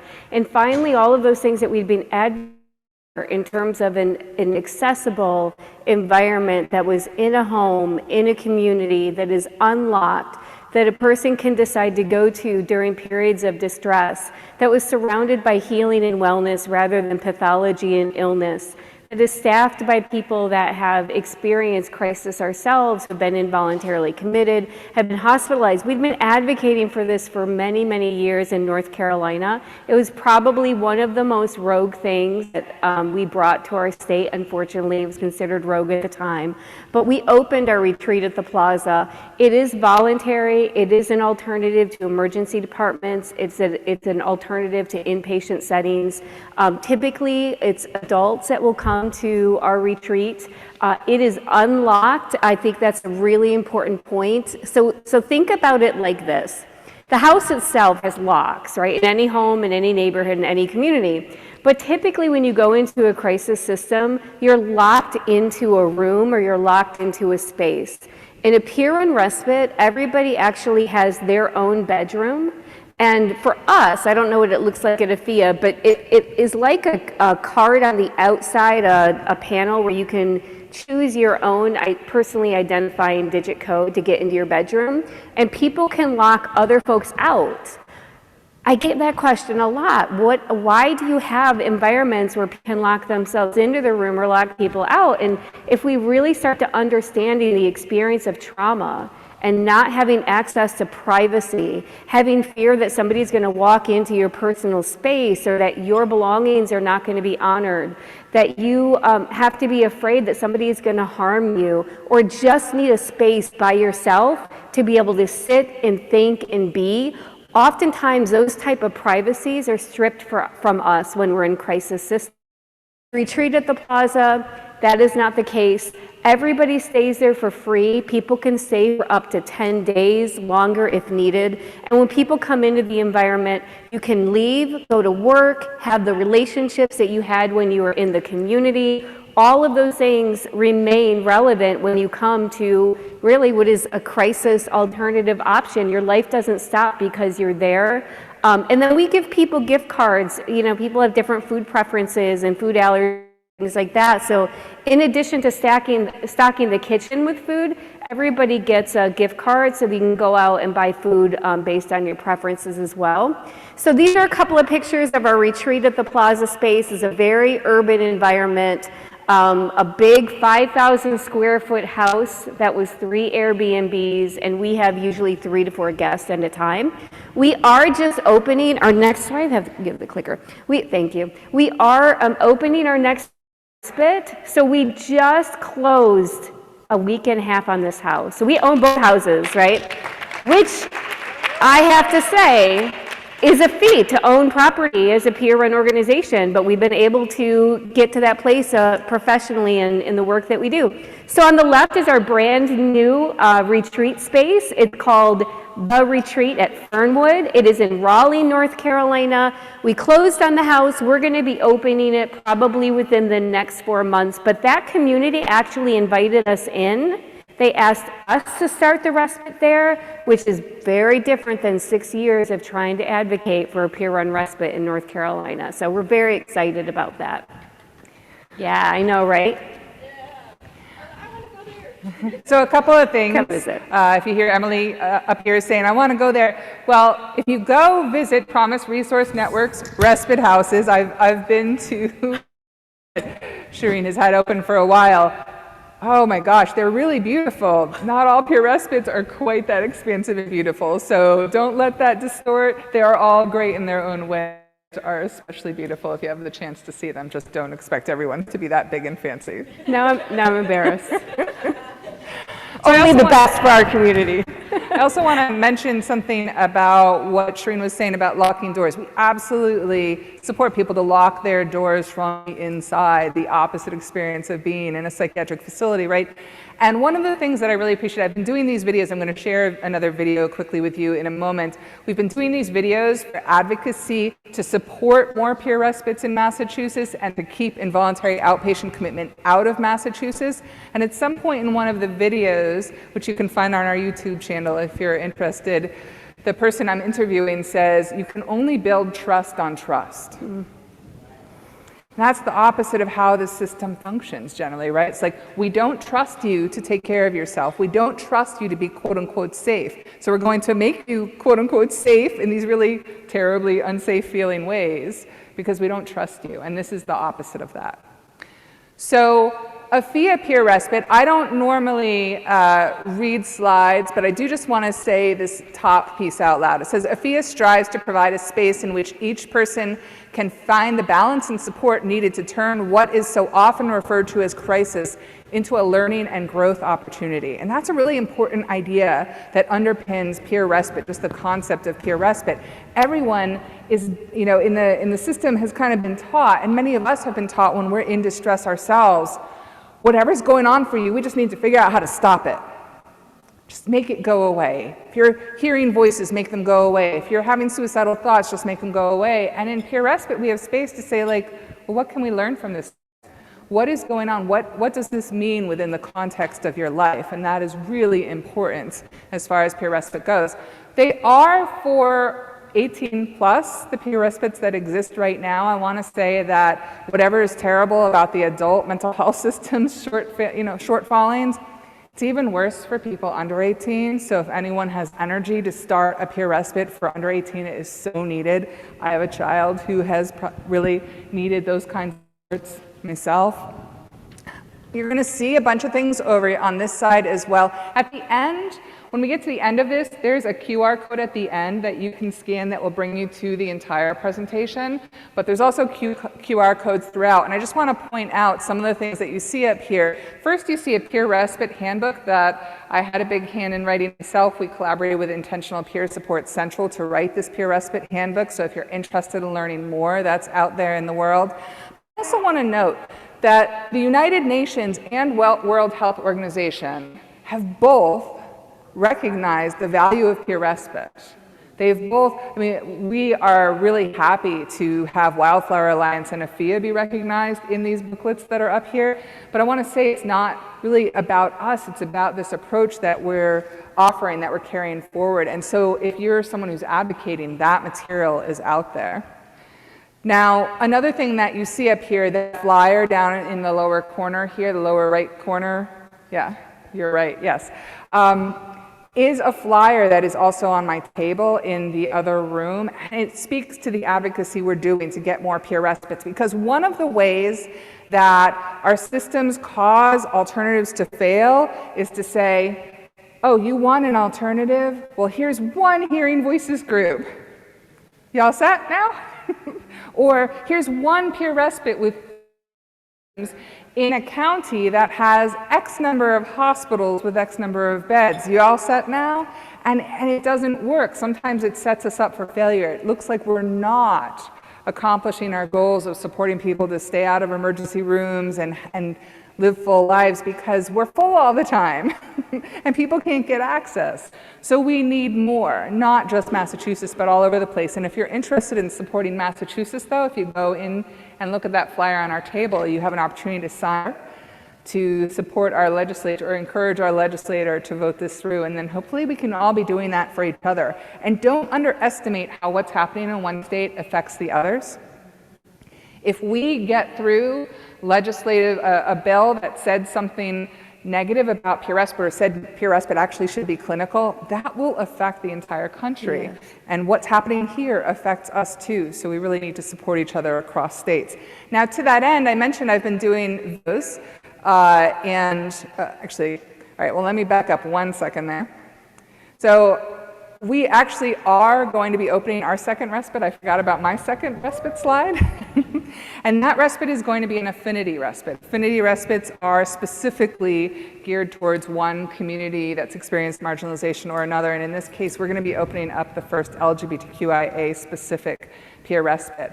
And we know that, for example, in Oregon, they opened the first peer respite that really centers Indigenous folks. So this is happening. This is starting to happen across the country, and it's really important because, as you probably know, it's already hard to be in distress, but then going into even a really well-intended peer support community where people don't share some of those pieces of marginalization in common can still end up feeling pretty harmful. So creating spaces where people don't have to face that when they're in distress is really important.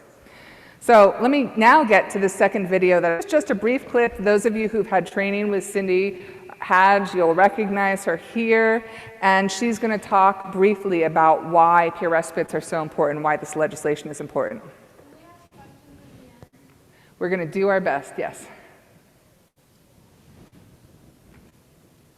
Being able to go to a peer respite, again, life-changing event.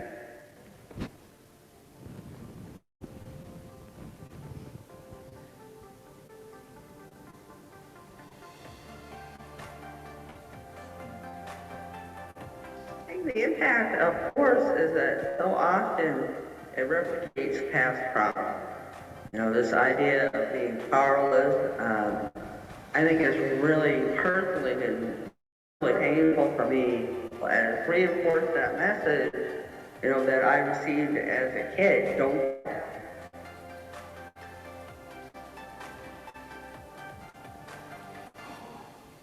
So the last time that I faced forced commitment, I got to go to the peer respite. And they asked me this question of what, if anything, is helpful about being in the hospital, and can we replicate that without having to go? And my answer was, you know, sometimes it is helpful when I'm for 3 or 4 days. And so what the people at the respite said is, we have rooms, and they lock, but from the inside. And if that's helpful for you, you know, go ahead.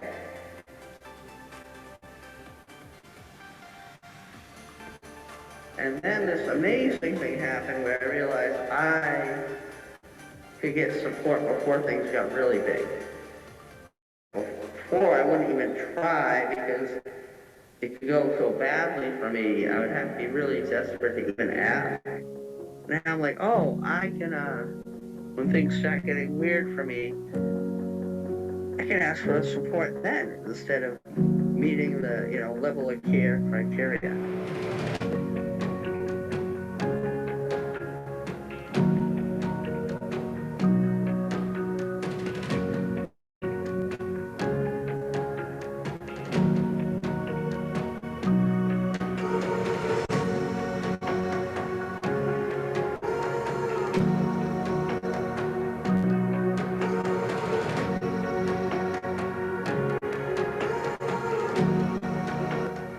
So when people say, well, you're not like them, you're different, that's what people have told me.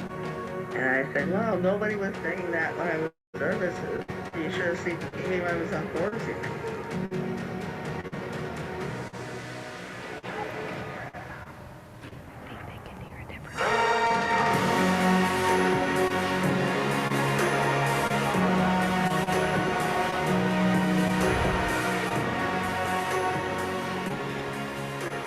All right, so you get the idea there. It's hard for me to tell how well the sound is playing out there, but you heard Cindy reiterate some of what we were just talking about when people at the peer respite said, like, well, if you were benefiting from the hospital, like being locked in briefly, like, well, you can be locked in.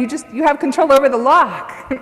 And she talks about how life-changing that was for her. So that is a video, one of a handful of videos that we're sending to legislators, and we hope ultimately can also, you know, be stripped of their specific bill information and be used wherever people can use them, as you are advocating as well. Examples of, you know, the respite still, I've been doing this for a long time, and it still really, it affects me, right? To know that we're still doing this to human beings, and these alternatives exist, and people's lives are being changed in some really beautiful, gorgeous ways if we create opportunity. So one of the things that Sarah and I wanted to do is just uplift some of the differences between a peer-run respite and maybe some of the clinical environments or traditional environments that we're accustomed to, because it can feel somewhat confusing. What is it versus what we know? And so on the left-hand side are the traditional environments that we have in crisis systems, and on the right-hand side is the examples from peer-run respites. The first one is typically when we go into these environments, our experiences are described through a series of symptoms, through diagnoses, and through pathology. We're given this illness identity, and whatever you're experiencing is explained as a part of an illness. When people come into a peer-run respite, the world is full of possibilities for understanding what you are experiencing, and it's not rooted in an illness identity or a brokenness that needs to be fixed or a series of symptoms and pathology. It is that people are free to explore and make meaning out of their own experiences. The second one is it commonly involves taking power away from a person that is struggling. When you go into a crisis setting, you know that your power is stripped. If you've ever worn a paper gown, if you've ever had your shoelaces removed, if you've ever had a sitter watching you while you bathe and pee, you know that your individualization, your rights, and everything that makes you you are oftentimes removed from you in those environments.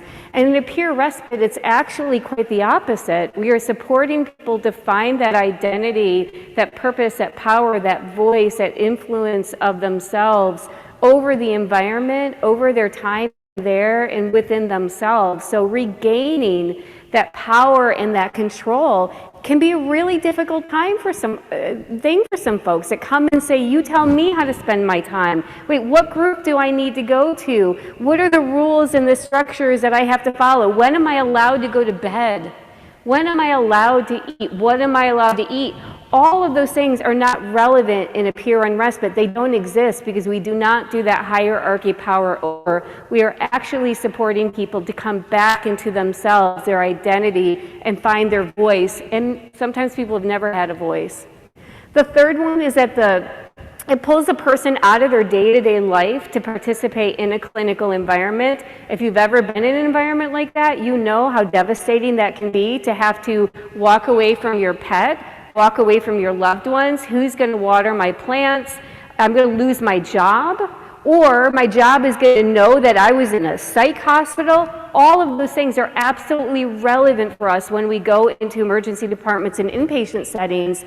And in a peer run respite, a person comes and goes as free as much as they want. That means that if I want to put those things on pause while I'm there and really focus on being present and connecting and exploring myself and my life, I can do that. If I want to maintain my job and nobody knows that I'm at this peer respite, that's relevant too, but it is decided by each and every person who is not locked into a space, but actually is involved and interacts with their community and their family and their friends and all of those sort of things. The focus often in a clinical environment is on caretaking. We are here to tell you what you need to do and take care of you. And in a peer run respite, the focus is on being an expert of yourself. And that is a really key and important ingredient to healing and well-being and recovery. In the typical environment, people in clinical roles are in charge. They hold the key fobs, they hold the power, they hold the authority. Even if there is peer support present, that is still the case, right? You know the people with the keys, and not one of those folks. In a peer run respite, people in peer roles are in charge or hold the most power, usually in the absence of clinical roles, but if they exist, they're overseen by peer supporters. I want to word that a little bit different. What we try to do, everybody that works in a peer run respite has that shared experience, right? And so it is a non-clinical environment, and the truth of the matter is the power should be landing squarely in the hands of the people that own it, which is the people that come to us as guests. And the point of this piece is that we don't have clinicians in charge, that we all have shared experience. Often you are sharing rooms. This is one of the things that really shocked me when we started our peer run respite, that people come in to see a bedroom, choose whatever room that they want, and everybody has their own room, and it's a queen-size bed, and it's a beautiful room with soft touch and all of these beautiful linens and these things, and people stand there, and oftentimes people will tear up or will cry. And they will say, wait, I'm not on a cot on the floor, or I don't have to share this with 3 other people.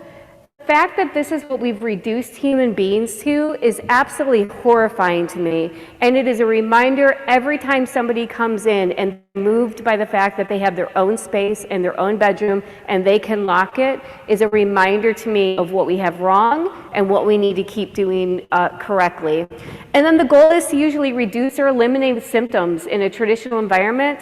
Symptoms are not it doesn't matter. That's not the center of the conversations unless that is important to the person. We don't even use clinical paradigms, language, diagnostic frame of reference, or symptomatology as our worldview in these environments. And so it's not we don't come into this with the goal of reduction of symptoms. Instead, we recognize that symptoms, what's classically called symptoms, are oftentimes adaptations of really shitty things. Harmful environments, trauma, abuse, neglect, communities that weren't designed by us or aren't accepting and affirming of us. And so we don't see it as symptoms, we see it as oftentimes survival that people are experiencing, and the goal may be to learn about them, navigate them, establish a relationship with them if that's meaningful, but that is not the focus of a peer-run respite. What did I miss that you want to add? Anything?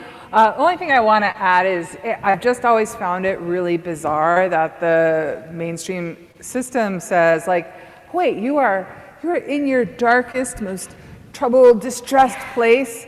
You should share a room with a stranger. Like, I just like, where do we get these ideas? It's not about us. I think ultimately that's, important. So I want to talk about a harm reduction approach, because peer respites generally come from a harm reduction approach. They don't necessarily always name that, but it's really important to name. We only often talk about harm reduction in the context of substance use, right? Like, we know harm reduction means we offer people clean needles and we have safer consumption sites and things like that. But harm reduction is really important. It's much deeper than that. At its most fundamental level, harm reduction says, I give up the right to decide what the problem is for you, how it is defined, what you need to do about it, and I still agree to walk alongside you and support you to live a full life. That's what harm reduction is. And when you put that frame onto things like self-injury and suicide and hearing voices, it's very different. It is very different. Basically, the Hearing Voices Network, that is a harm reduction approach. It doesn't say, oh, clear voices are the problem. It says, like, well, how is that impacting you?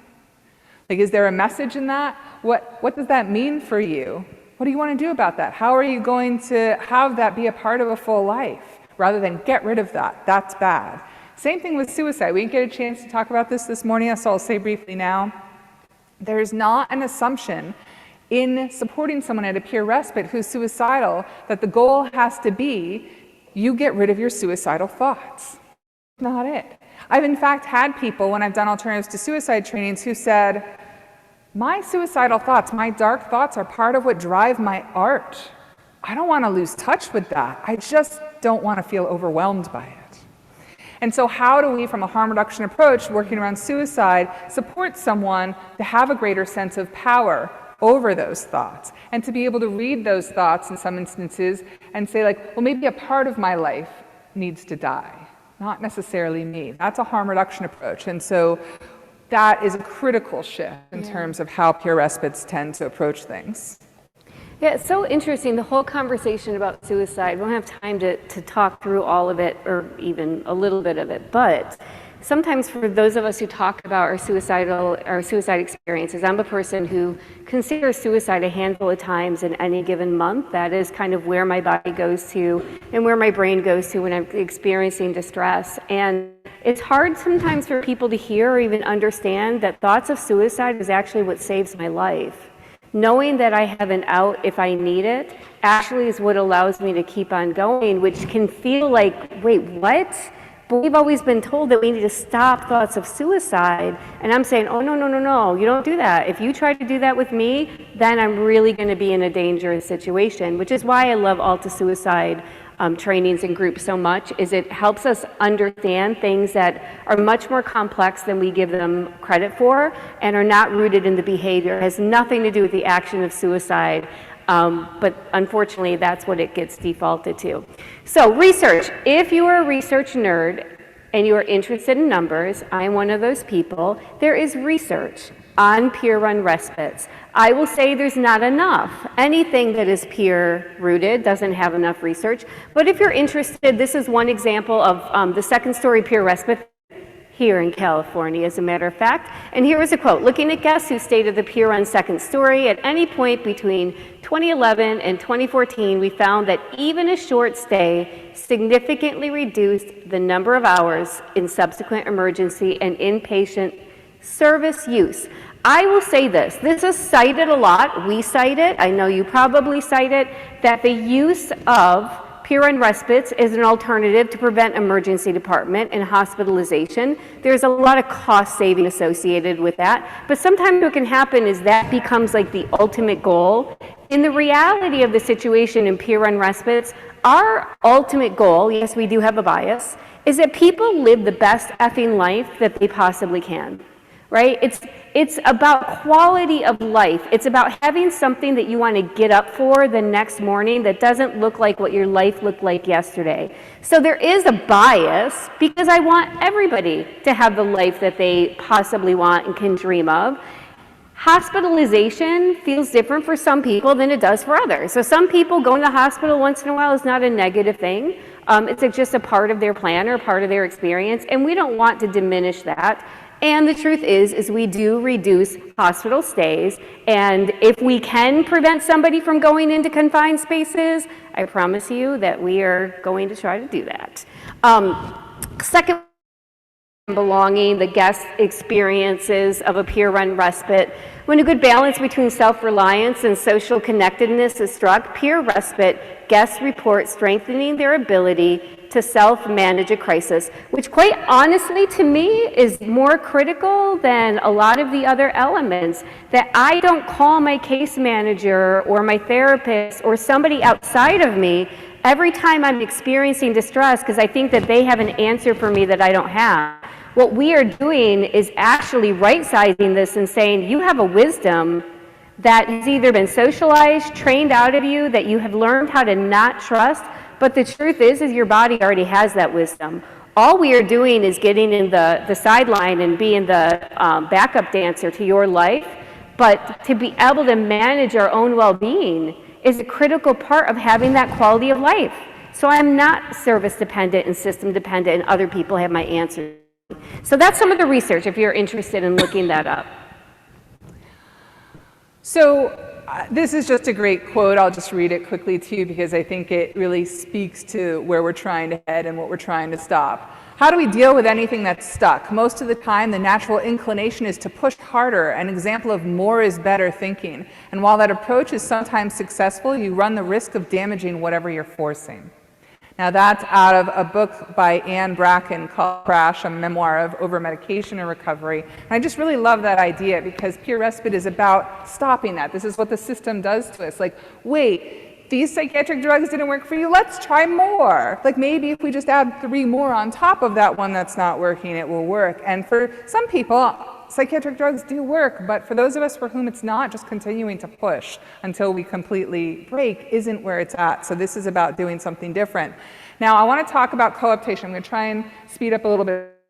Can get to some questions, but I want to give you an example of co-optation. Co-optation is happening all over the place with peer respite, with peer support in general, but I want to give you the specific example out of Connecticut where they spent a solid 5 years investigating how peer respite should happen. They had community forums to hear from people what they wanted. They consulted with me up in Massachusetts. They looked at a peer respite handbook.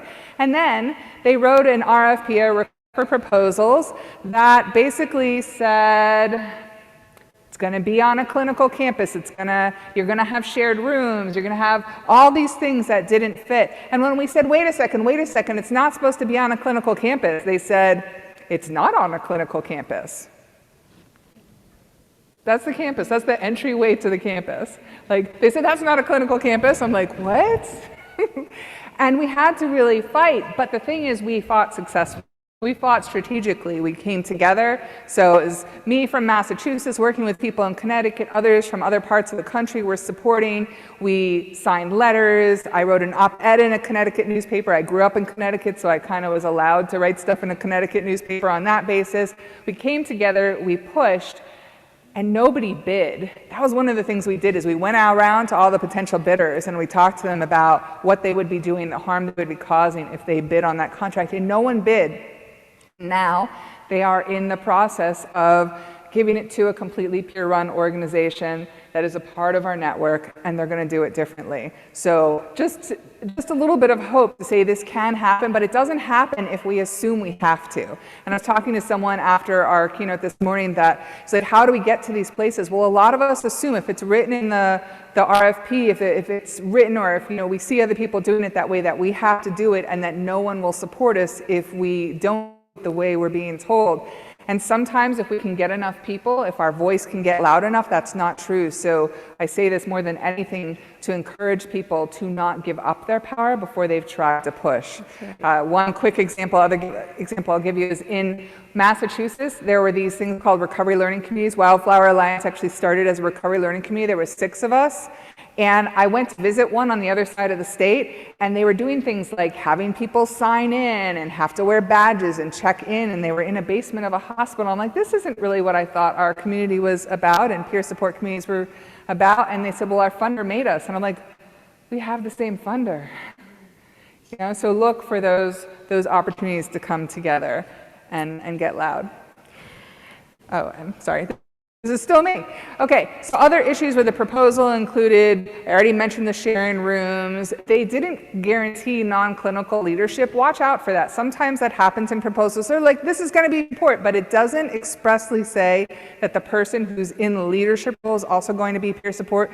We tried asking them that, and they said things like, that will be negotiated with a successful bidder. Like, watch out. That means like, nope, no guarantee. So that's the kind of stuff we need to say no to. And I think, again, you'll get the link to this, so I'm not going to go through too much of this, but I will just highlight the bottom one there. It wasn't giving them enough money to pay people more than minimum wage. Watch out for that too, because if you get started at a place where people aren't being paid what they're worth or even close to it, it's really hard to change it once the contract's in place. Yes. Yes.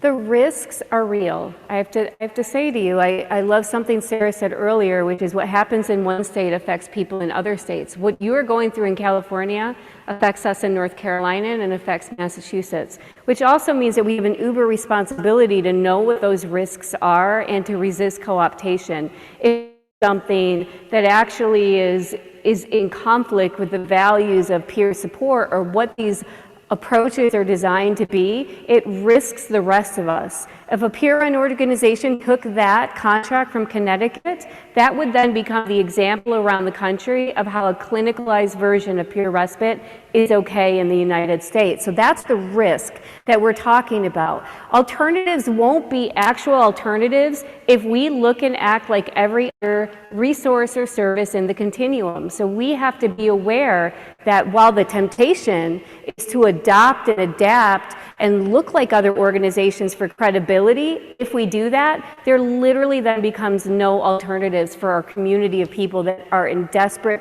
need of other options. People continue to lose trust in the mental health system. You all know how this is. We talked about it earlier with betrayal. If a person that says that they understand my experience around and perpetuate some of the harms that I've experienced and is from somebody with shared experience, then I lose trust in the mental health system more and more and more. Other states look at the examples that are provided as the justification. That was the Connecticut example. Good peer support employees will be difficult to retain due to moral injury. We are seeing this around the country. The moral injury of peer supporters working in traditional environments, behavioral health agencies, emergency departments, and inpatient, and seeing what happens to us in the name of treatment causes a level of moral injury that can be really difficult to bounce back from. And then outcomes continue to fail. Like, this is one of the things that I say to funders and providers around the country. You're looking at the outcomes of peer support being done well. If you don't do it well, you're not going to get those outcomes. And not only will you suffer, but then the message becomes, see, peer support is really effective. See, these people with lived experience don't really do this. The danger of being able to not demonstrate impact because it was not done well is a significant risk to the peer movements and peer-run organizations.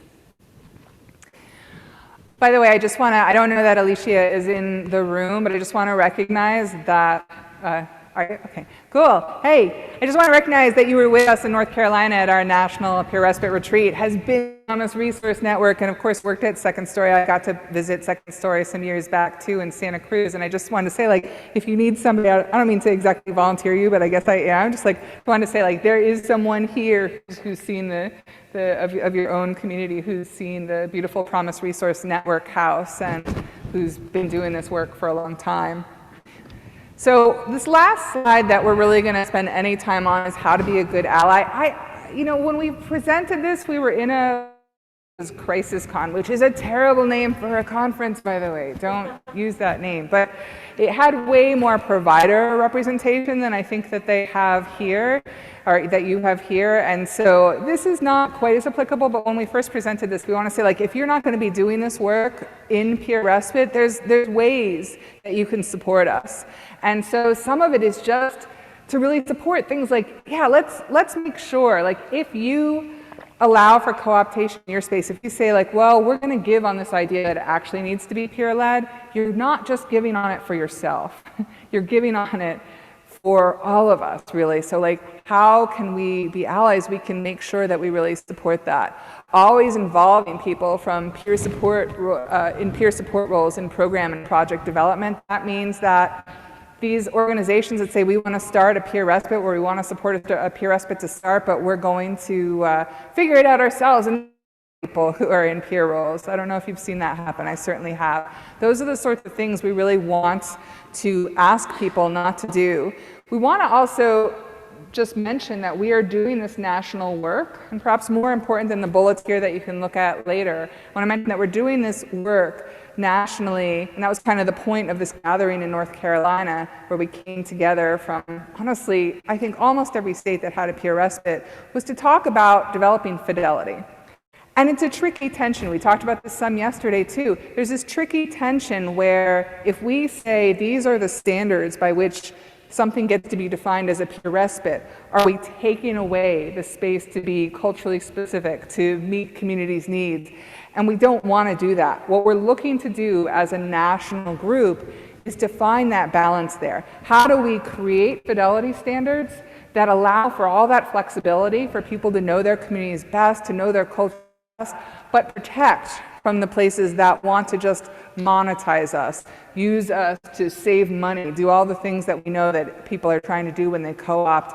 And so for those of you who are here, who are maybe involved directly in peer respite, we encourage you to get involved with that effort. And if you're going to be starting a peer respite, to connect with us and figure out how can we come together around figuring out what those standards are. And, you know, as I said, I think most of us aren't exactly in the ally role here. We're more in the doing work here, but we can still be allies to one another across states. So I'm going to leave that slide at that and move us on to what people have been asking for. Yes. Did you want folks to go to the mic, Raina? Is that what the plan was? Okay. I'll be mic runner. Can I see hands for questions? Great.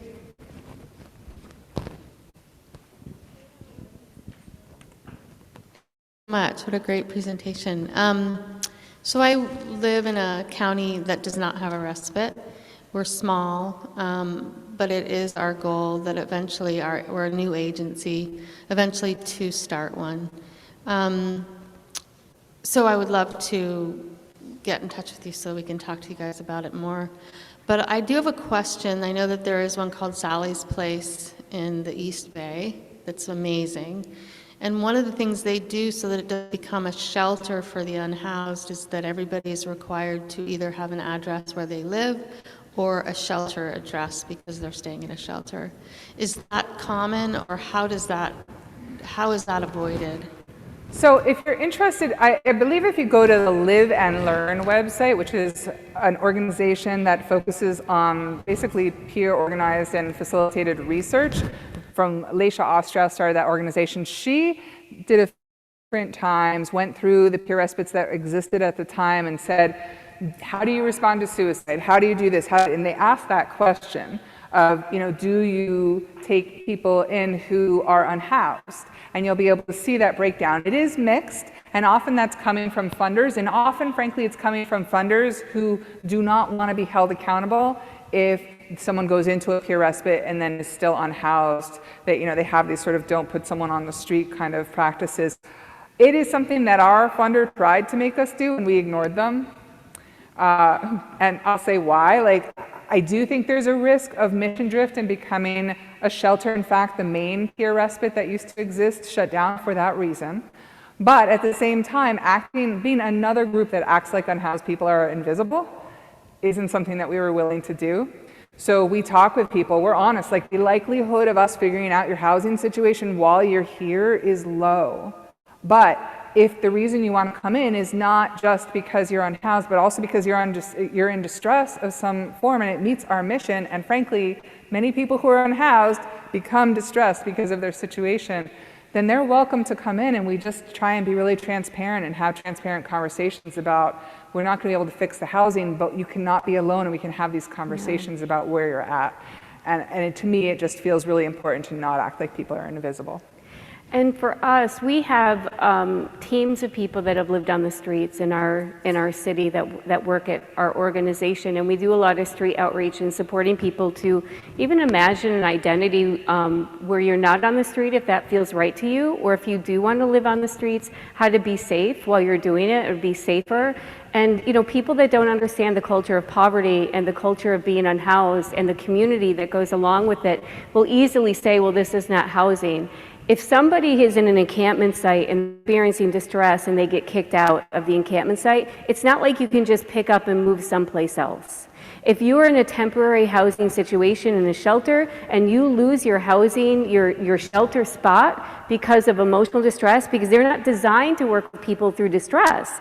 They work in large volumes and want you to be very compliant and your behavior to look like a certain way.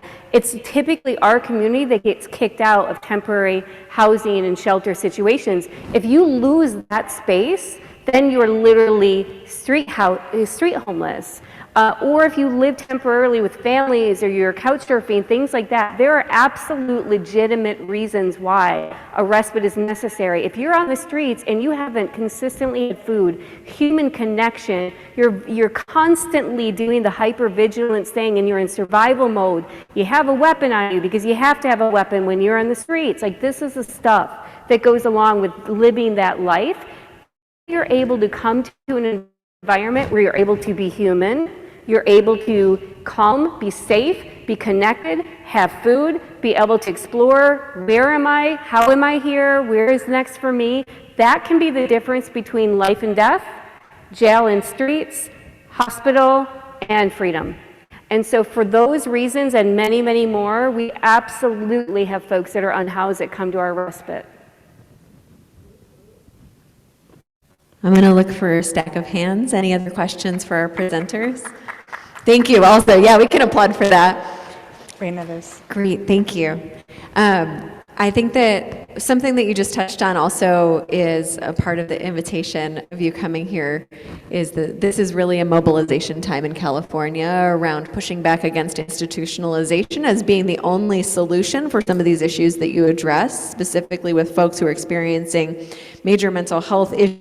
Also, substance use behavior disorders as they're being described by the medical clinician community. And again, if we can dump millions of dollars into institutionalization in clinical settings, and we can dump billions of dollars into compliance-based medication innovation where a nanochip is installed into your Abilifys to ensure that you swallowed it that day, then we can certainly invest in the thought experiment of providing peer respite for folks who are experiencing houselessness as well. So just to plant that in, I would love to ask you both to cover, if you would, who is it who is starting peer respites? If you could describe, like, what kind of people or skills does someone need, or a collection of people or skills does one need to start a peer respite?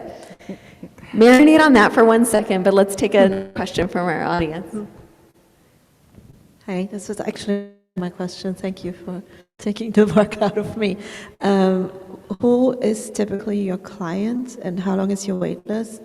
And who is there waiting for people that want to stay with you? Who is there? Who is a peer supporter? How many people are there? What's the ratio? And also, what's your legal way of, what if somebody kills themselves on your site?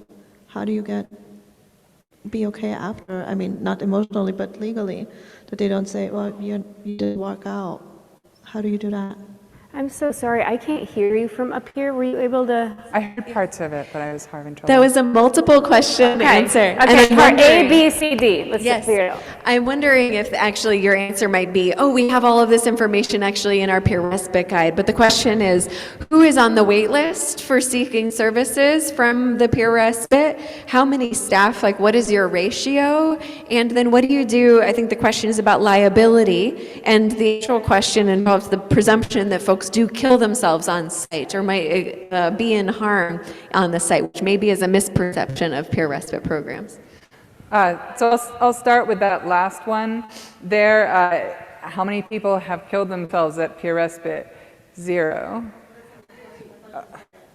What was that? The question is, what if? What if? Okay. Well, I think that's important, though. I do want to say 0 people have killed themselves at our peer respite, and I'm not aware of any peer respite in the country where that's happened. I might be missing something, and I think that's really important because we get put under this pressure that you're talking about. Like, one bad thing happens at a peer respite, and clearly the whole thing doesn't work, as opposed to psychiatric facilities where people have killed themselves, where people have done all sorts of horrible things. It is a reality that we have to deal with, but it's a reality built out of psychiatric oppression. Honestly. So the reality is, I mean, it is a what if, and we could live in the what if. We have made a decision that we know we live in a litigious society and there's no getting around that people could sue us, but if we get stuck in that fear, then we don't do what we think is right, and so we're taking the chance. And so if someone did, we would have to deal with that. We did have one violent incident in 2014, I think, where someone staying there attacked others.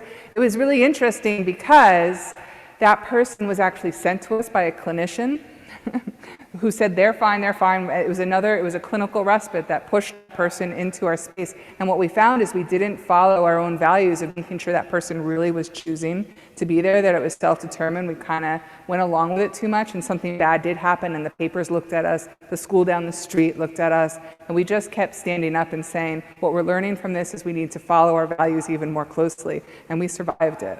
And I think we're lucky to have survived it in some ways because peer supports can get crushed, but we just don't believe in getting ourselves stuck in this because of ifs we're not going to do. We'll survive the what ifs. We've survived so much. Yeah, I'm just going to add like an example because I just had this meeting with our largest healthcare system in the Southeast who runs multiple hospitals, multiple primary care and specialty care clinics. And he was saying to me, asking me how many people have died by suicide that we've served. Now, we've been operating for 20 years as an organization. We serve thousands of people a month. We are the safety net in our community. People that are uninsured, underinsured, have been kicked out of services or have walked away from services. So we work with lots and lots of people, and we've had 0 suicide deaths in 20 years. And he looked at me and he said, Shireen, any day on the 8th floor in my hospital, with a shatterproof window that is supposed to be human-proof, we have people figuring out how to kick out the window and jump from the 8th floor. We don't have this figured out. What do you know that we don't know? And it's complex. Those environments weren't designed for that. They weren't designed for healing. They were designed to create an illusion of safety. And so it's a different experience when you're confined in a space and considering suicide than when you're in an environment where there is no there. When I say that, what I mean is there's no fight in an environment like us. Nobody's trying to silence you. Nobody's trying to harm you. Nobody's trying to tell you what to do or tell you what not to do. And so what we find is what we're left with is people can actually calm and be present and connect with some purpose and deeper meaning that actually reduces the risk than when you're in an environment like that, which seems so counterintuitive, but it's true. In terms of risk, there is absolute risk in everything that we do, in the work that we do. Like, that is just the truth, and we know that that is the case. We're prepared from a liability perspective, but as you said, Sarah, we don't drive our offer to our community based on liability. We drive it based on supporting people to have a life, and then we back into those things that we need to be really aware of and do to ensure as much safety and connection as we possibly can. So it's a different type of way of being with people. As a CEO, I'm always worried about risk. Of course I am, right? But there are some risks that are absolutely worth it to me. To see people unlock the rest of their lives is unlike anything that you've ever been able to be a part of. So we're just about out of time. Just quickly, I will say we have 3 bedrooms in our house. We made a decision to only have a wait list that is 3 people long. So in that sense, because otherwise it could be like, next month you might be able to get in, and that just didn't seem realistic. So we try to be able to keep it to a place where people have a sense, and sometimes that sense is enough to keep them going and not going into the hospital or getting into another patient. It's really imperfect because we're trapped in this not having enough access, not having enough respites. Yeah. And as far as, I think you're going to find that employees, like how many employees, team members you have working at a given time is going to vary. The way we're funded, we can really only have 2 people on like 6-ish hours a day, and otherwise people are there on their own. But part of the beauty of it is that people form communities. It's not, in a peer-to-peer approach, it doesn't have to be all the person who's paid is responsible for everything. We try to create an atmosphere where everyone's holding a piece if they want to be. And we have 3 to 4 folks stay at any given time. We keep it small very intentionally for the relationship and the connection and not having a lot of chaos in the environment. And we have 1 to 2 people on working there at all times 24/7. I think that we can go a couple minutes over time to answer this other question, which is who do you need? Who starts a peer respite program? What basic skills? What are the Badasses. combinations of people? You need badasses.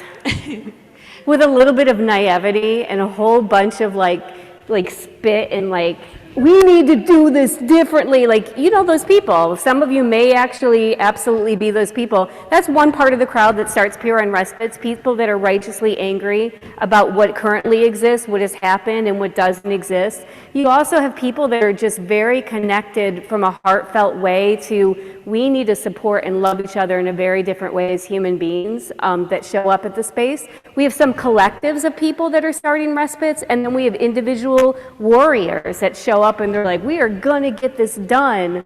I don't know. It really is all over the map, but amazing people. And just to come back to your question as well, I would say we need to have people who aren't living in their fear. It's not that you don't have the fear, but I go to trainings. I did a training in Denmark on peer respite, and someone said, okay, what if someone staying at the respite gets on the roof and it's a thunderstorm, so there's lightning, so they could get struck at any minute. I'm like, what? It's there's so many, we have to make space to get, it's not that the what ifs aren't real, it's not that they're not valid questions to ask, but we can get stuck there. And so we need to have people all right, let's get all the what ifs out of our system and then let's do it and figure it out. Let's be committed to that. Yes. And that goes for you have to have people are willing to be with someone who's self-injuring. I don't mean you have to sit there while someone's self-injuring, but if someone says or you notice that someone's been self-injuring, staying in the peer respite, and you're going to freak out about that, that's probably not going to work. So if someone's talking about suicide and you're not willing to, our systems have taught us that if I feel uncomfortable with what's going on in you, then in order to deal with my discomfort, I need to do something to you in order to cope with that. And or frankly peer support lines, and so much of what we're talking about needs to be able to say I feel that I'm uncomfortable, I feel that I'm a little scared, and I know that I need to sit with that's the work I need to hold and do and still figure out how we come together as a community and support each other. We need conscious leadership. Honestly, I keep coming back to this term because I do leadership stuff around the country, and what it really comes down to is the level of intention that it takes to know what you're getting into, understand what it is and what it isn't, know how it affects you and how that can affect the people around you, to be able to do the risk assessment, and it might not be your jam because you're too risk averse, but also to be able to take calculated risks because that's really where the beauty happens. So it's conscious leadership that I find is what makes this work. Thank you both. Thanks, everybody. Thank you so much. I am so excited that this is going to be available to share out with our community, that your resources are available here in our exhibition room, but also online. Thank you so much for such an incredible incredible work that you're doing, of course, and also an incredible job that you're doing sharing the learnings and the promotion and the advocacy for the work that you're doing. I hope that folks find inspiration or can pass this inspiration towards these potential leaders of programs in your area, pass this learning on. I think those questions diminish also. These doubts and these inquiries about hypotheticals diminish as they begin to have less doubt about the professionalism and incredible amount of research and reporting that has gone into how to produce a program as incredible as both of yours. So thank you again for being here. We're going to take just a couple minutes break. We're running a little bit over time, and so there will be blips. Can we have a round of applause for our presenters again? These two are flying out again tomorrow, so wish them bon voyage, and that also means visit the Wildflower Alliance table if you want to pick up any of those resources before they're not available. Also have pins that say things like naturally non-compliant or calling 911 on someone who's in distress as a threat of violence, things like that. Get some pins. Thank you. If it doesn't help, it's not helpful. Thank you, folks, again, and we'll start the blips in just a couple minutes. If you're a blip performer, please go get microphones or be prepared to work at the podium. Thank you.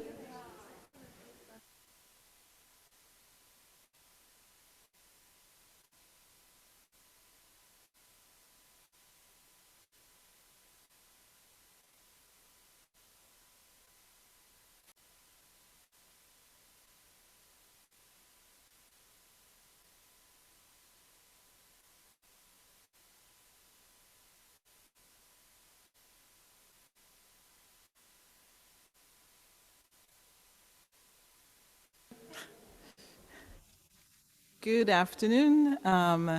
Welcome again, Mental Health Association, Redefining Crazy. It's the system, not the people. And today we have SOLVE speakers, and I'm Avanel, SOLVE coordinator, and we have two amazing SOLVE speakers that will be sharing their mental health journey with you. And Angelina and Amanda, and Angelina is going to go first.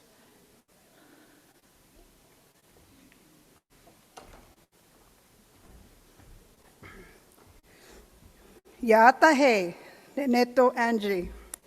Hello, my name is Angie, she, her pronouns, and I am honored to have been asked to speak and to present to you all because I love sharing my story.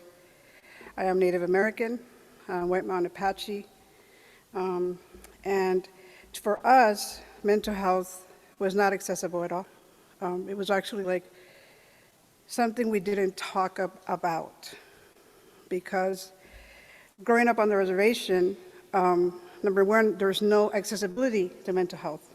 And the one that was available were therapists and counselors, social workers that didn't understand our teachings, our cultural beliefs, where we stood as people, and what our beliefs were towards Western medicine. So they just came in with a whole bunch of diagnoses, like they threw the ABCs at us, you know, I call them the ABCs because that's what they are to me. I can remember a time where I was really depressed because I do suffer from PTSD and general anxiety disorder from a lot of this trauma stemming from my upbringing on the reservation because we were very poor, and very impoverished, very marginalized. So I could remember a time where I did go to a doctor to try to get help. And they asked me a laundry list of questions.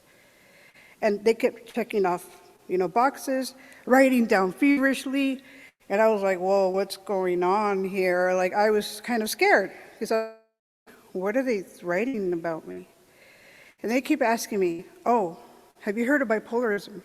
I'm like, yeah, I'm not stupid, you know?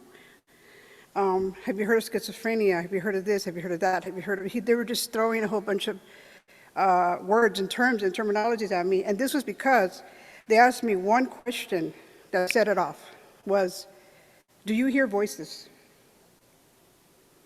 And I paused.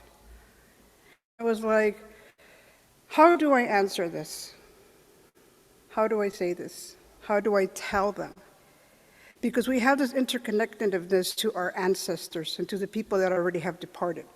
So yes, I hear voices. I speak to them every day. I hear them. I acknowledge them. I honor them. And they walk with me. Of course, I said this to this counselor, therapist, and I was about to get institutionalized. So I think there was a disconnect with our cultural beliefs, our understanding, and what they believed that was wrong with me. Because at that point I saw, it didn't matter what I thought was wrong. I was just sad, to be honest. I was just really depressed, really sad, and yes, I'm anxious, yes. I tend to be an overthinker, so I just, resort to, like, I'm anxious. So I could see that, yes, I needed help, but not to the extent to where they were ready to, lock me up and throw away the key kind of situation. It was a very scary situation for me because I was thinking, well, this was my first attempt at getting mental health services. And I didn't go back again till 20 years later. When I saw things were progressing, I saw things were changing, I saw that the cultural humility was coming into play, because it's very important to be culturally humble, it's important to be culturally aware. It's very important to know that just because you think a certain way or you do things a certain way, doesn't mean that we all do things that way, or that we were all taught that way. So a lot of times there's that disconnect where I witnessed, I experienced myself, where it's because this A, B, and C, like I hear voices, I talk to my ancestors, they walk with me. That does not make me a mentally ill person. It does not. That's just my experience. That's my lived experience. That's what I experienced from a child coming up to an adult. And I still do. And I'm happy to hear my voices, and I'm happy to have my ancestors beside me, surrounding me, and backing me, and in front of me, guiding me, teaching me, showing me, because that's important. When did we lose that? When did we lose to teach each other our ways and be respectful and honoring of each other culturally? Why is that a problem now? These are some of the questions that I ask myself as an individual, as a red woman, because I am. I'm a red woman, I'm an indigenous woman, and I ask myself these questions, because I don't know. I wasn't raised in an environment where I was exposed or I was allowed to have these types of experiences, to go and get therapy, to go and seek mental health. Because what did they think of me when I went to get therapy? Oh, she's mentally ill, she's aggressive, she's violent, she's a problem. No, I'm not, and I wasn't. And neither is anybody else seeking mental health services or mental health. We're just people that have a need. But unfortunately, because they do not understand our culture, our beliefs, our teachings, our ways of being, and this is all individual to anybody, whether you're Caucasian, African American, Native American, Asian American, you're from Mars, you're from Venus, I don't care who you are or where you come from, we all deserve to get help, and we all deserve to have somebody to care enough to say, hey, let me help you, let me show you, let me teach you. What are services for that? I could get you help for that. Not look at me as a color or an ethnicity or a background or a history, because yes, Apache people were very violent. Get it? Yes. Not because we wanted to. That's another story. I don't have time for that. But so this is where my conflict comes in my peer lived experience. It's like, I am a peer and I'm always going to be a peer, but it's like I want services to be there and readily available to everyone, regardless of who you are, because at the end of the day, we are living a human experience. We're all humans. It doesn't matter the color of your skin or the condition you're in or how your upbringing is. Let's be humble towards each other as humans. Let's honor each other as humans. Let's, just have that understanding that it does take a village to raise a person, a child, whatever. It's very, very important to me because growing up, I didn't have that. I didn't have that. I wish I could have gone to a social worker. I wish I could have gone to a peer support provider. That would have been great. Show me where they're at. because I would have avoided so much in my mental health recovery where I could have been getting help much sooner. But see, now we're in a position where we could bring that change. We could bring that because now we're more culturally aware, we're becoming more culturally humble, and we're becoming more open and receptive to looking at things differently. Inside of the box, on top of the box, below the box, on the side of the box. Let's just look at the box. It's like so easy, just look at the freaking box. I'm sorry, I'm not supposed to cuss, but I get really passionate about this, okay? This is something that I'm gonna do for the rest of my life of pure work. This is something I signed up for, and I'm gonna go till the wheels fall off, and then somebody better push me, because I'm still gonna be working on this, because it's important. It's so important to be able to, have that openness and the receptiveness to help others. How am I in time? Good? 7 minutes. I'm gonna have to sing and dance for you now. No, I'm just kidding. So I'm gonna tell you a little bit about my upbringing. I was raised on a desert Kuya nation. We lived in a little mobile home in Mecca, California. You probably never heard of this place. Not Mecca over there, wherever it's at, but Mecca, California. The little town in the middle of nowhere. And we lived very poorly. We lived in a mobile home on a reservation, no running water, no electricity, very impoverished. I went hungry a lot. You can't tell now by looking at me, but I was skinny at one point, okay? So this is the kind of life that I was brought up and saw the silver lining. I never saw, the beacon of light. I never saw a strong pillar. And that's what I was raised at, and that's what I was defeated by. And for many years, I thought of myself as not worthy, as not lovable, as not accepted, as insignificant. I could go on, but that's not me anymore.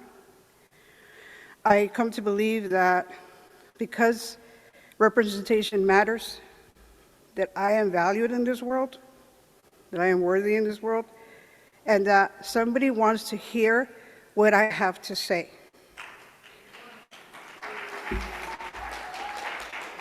And you all could see me, okay? You could see me, because as people of color, there's a condition called colorblindness. I hope to find a cure for it soon. Because people, when they say, I'm colorblind, and I say, well, then you don't see me, because please hear me. Please be the change. And that's what I come, as impoverished as I was as a child, is that's what my final point would be at this time, because we evolve and we change daily, is that we need to be the person also, not only that went through horrific things or went through trauma, but also a beacon of change,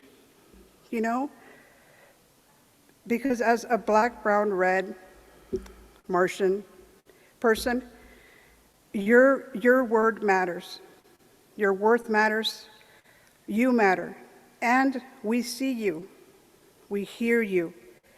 And this is why I love being a part of the Worm Line. I'm a coordinator right now at the Worm Line, and I love my job because I get to interact with many people, many diversities, many backgrounds, and I get to validate them as human, their human experience, whatever they might be experiencing at the moment, I'm there for them, and I'm like, oh yeah, really? Yeah, oh yeah, that's great, good job. Sometimes that's all it takes. I had a grown man on the phone crying because I told him I was proud of him.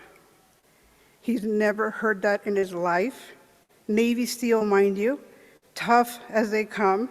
And he was bawling like a child because he'd never been told they were proud. See, the words are powerful. They break you or make you. Let's make instead of break. That's what I always say. Let's make instead of break. That's my #1 motto. Because I think that life in itself is important. Everybody's important. And I just think that we're so blessed to be on this earth right now, witnessing so much change. It's just a beautiful thing. And I just want to thank you all for your time and your patience with me, because I know that sometimes I go all over the place. It's my brain, the way it works. I get excited, I see people, I'm like, yay, I could talk. They're gonna listen. Well, you have to listen, right, because you're sitting here. Anyway, so I'm gonna let you go, and thank you so much for being here.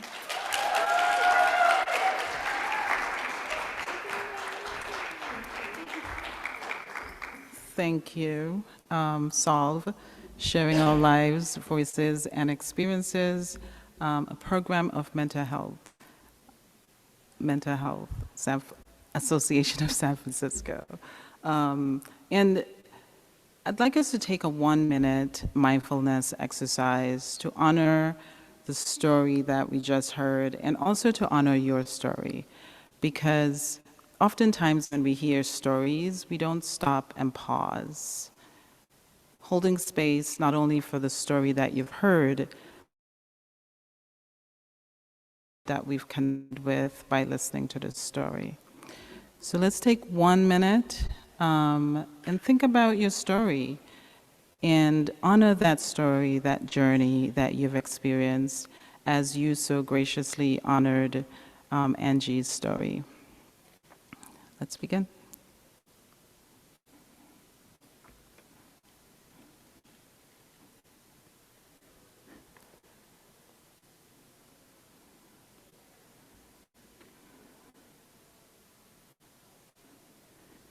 And remember to breathe. We don't realize sometimes we're holding our breaths, especially when we're thinking about challenging situations.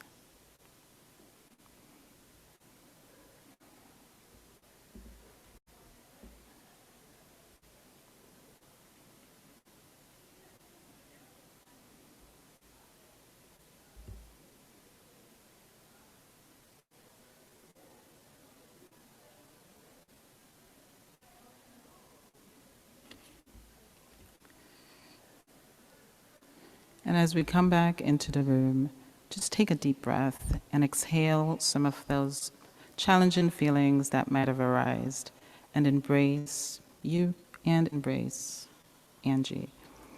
Solve, Sharing Our Lives, Stories and Experiences.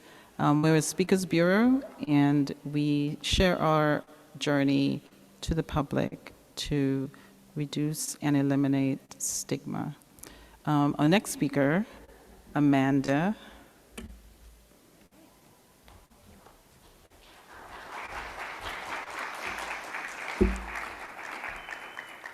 Hello, everyone. I'm really, really nervous, so bear with me. So I was born into a Hispanic family, and in Hispanic households, there's a lot of suppression as a female. You're meant to cater to the men in your life, and that's what I was taught growing up. I never saw my grandma or my mom take care of themselves. They always put others first. And I was expected to be this perfect, quiet little girl, and I wasn't. I was obnoxious, I was loud, and I got yelled at a lot for that, which made me really anxious, which I now know was anxiety. I grew up in my household. My dad was an alcoholic, and there was a lot of emotional and physical abuse from both parents. And going into my teen years, I started having severe mental health crises that I didn't know how to handle, and I received no support from my family. They didn't know how to handle it either. In a Hispanic household, we don't talk about mental health. And I started to abuse medication that I would buy from my friends. And then after my 16th birthday, I attempted suicide for the first time, and was finally diagnosed with depression. My diagnosis has changed as I've gotten and seen more specialists. I'm bipolar and have anxiety disorder. So at 16, it was really difficult to navigate the world of high school with an undiagnosed mental illness. And I eventually started to, give me one second.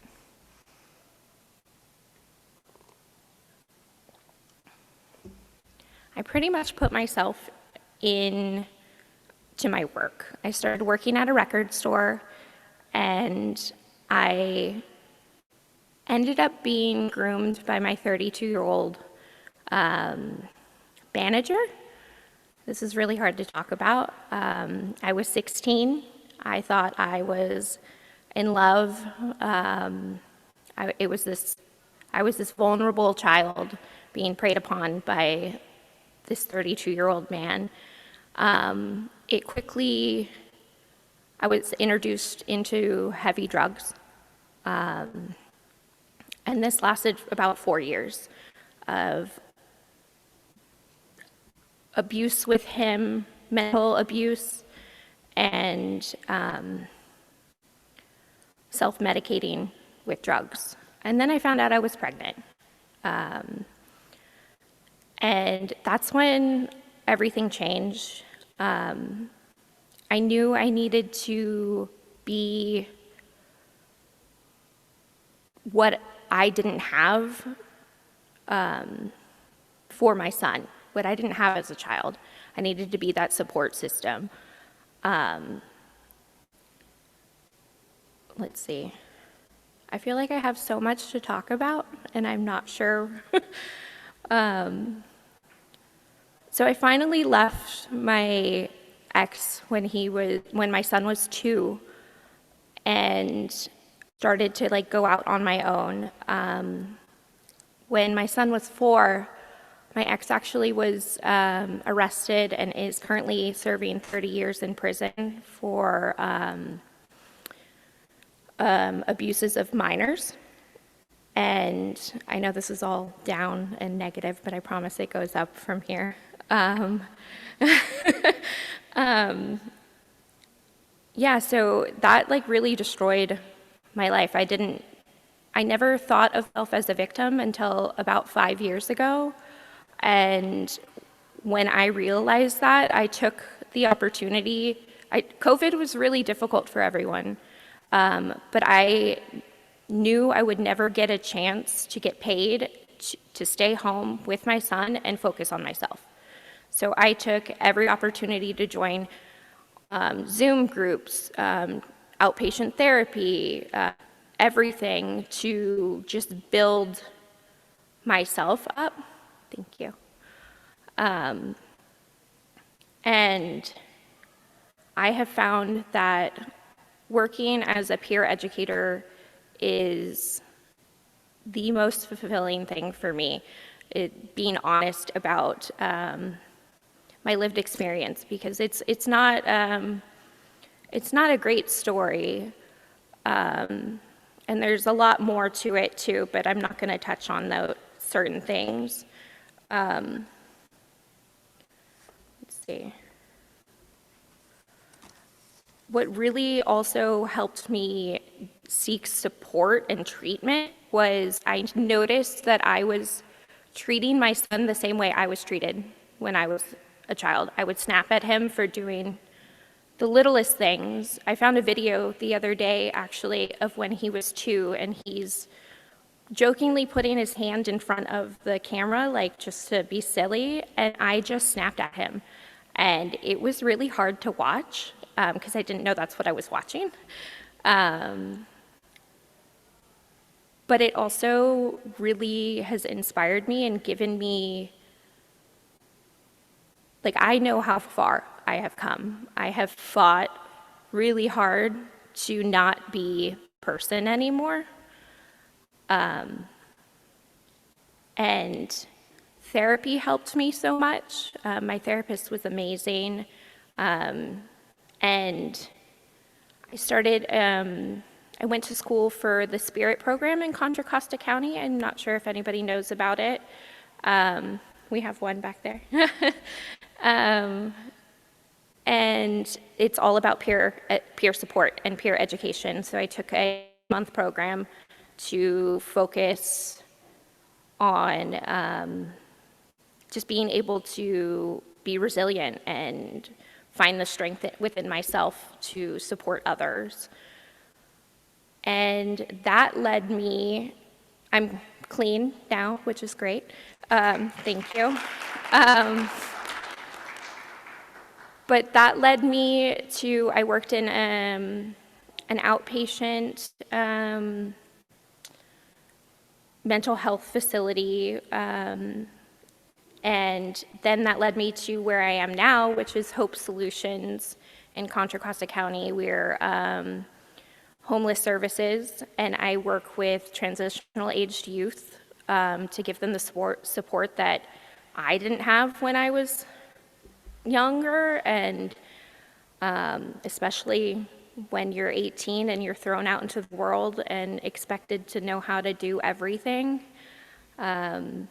So yeah, that's what I'm doing now. I'm using my lived experience to support them and just, you know, help one client at a time. And if I can help one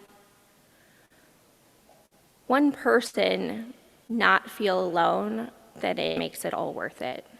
And that's kind of all I have to say. Thank you.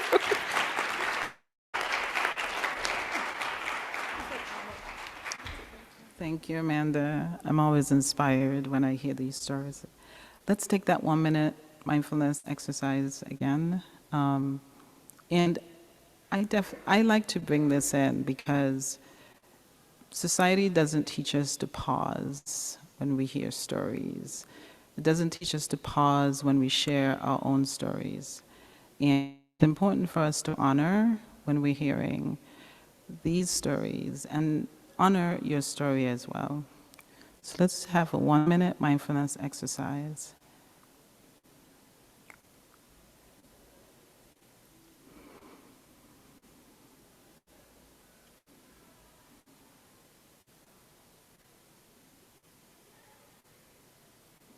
Connect with your story, embrace your story as you graciously embrace the stories of Amanda and Angela.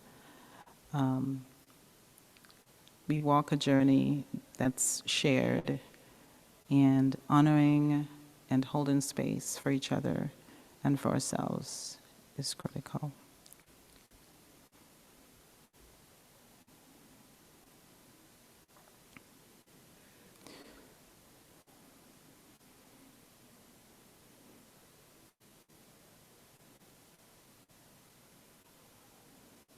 And as we come back into the room, take a deep breath and a hold.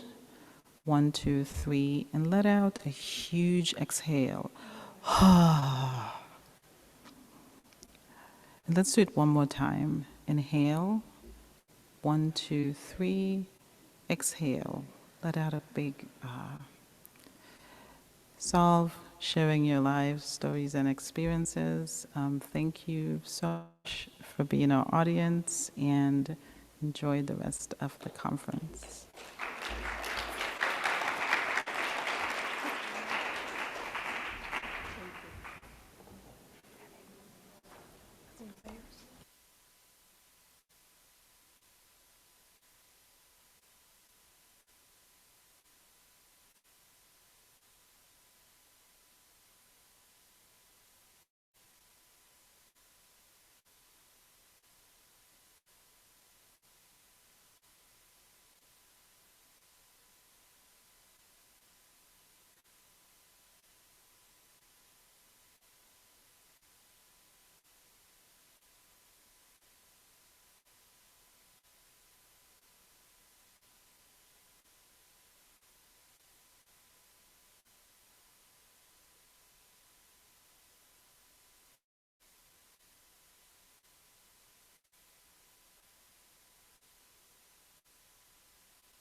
Hello, everyone. We've got one more presentation in the next 20 minutes. Jody, you want to come up? Okay.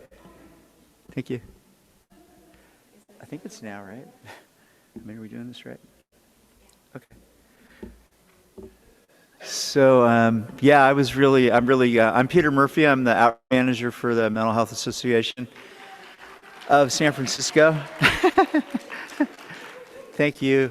Yeah, it was so great to hear those solve stories. I mean, I've actually been with the agency for like over 9 years, and I'm the outreach manager now. But I've been a solve speaker as well, and not so much recently have I been doing it, but wow, it's so powerful, and it really reminds me of why I love work so much. And I want to thank Avanel and Angie, and is it Amanda? Okay. I mean, that was really wonderful. And I just would encourage you, if you're new to peer recovery or new to what we do, to check things out, to, talk to us when we get a minute, talk to Angie, talk to Avanel and Amanda. And we've got another presenter in the next. This is Jody. And sorry, it looks like your phone went off. Okay. Sorry. And this is Elvis. And this is Lena over down on the ground there. So we are dog friendly. Thank you. Yeah, thank you. I'll get this to you. So our next blip is Jody Becker, who's a instructor at San Francisco State University. That's not true. I got it wrong? Oh, I'm sorry.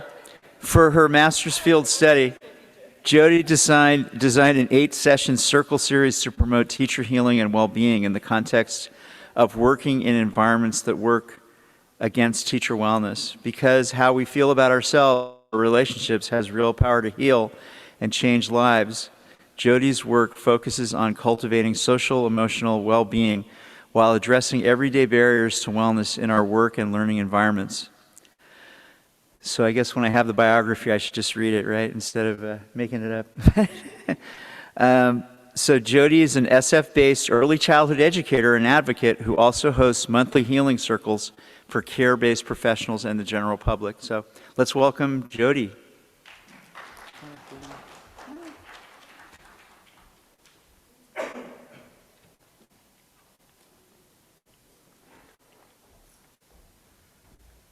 Hi guys. This is a very big room. And I'm going to take just a second to orient myself in space.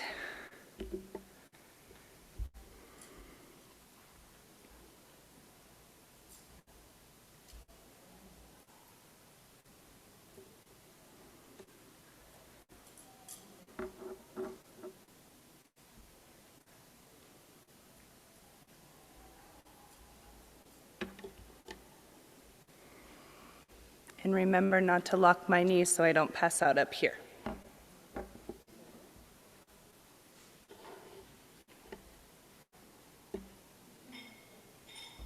I'd actually use this.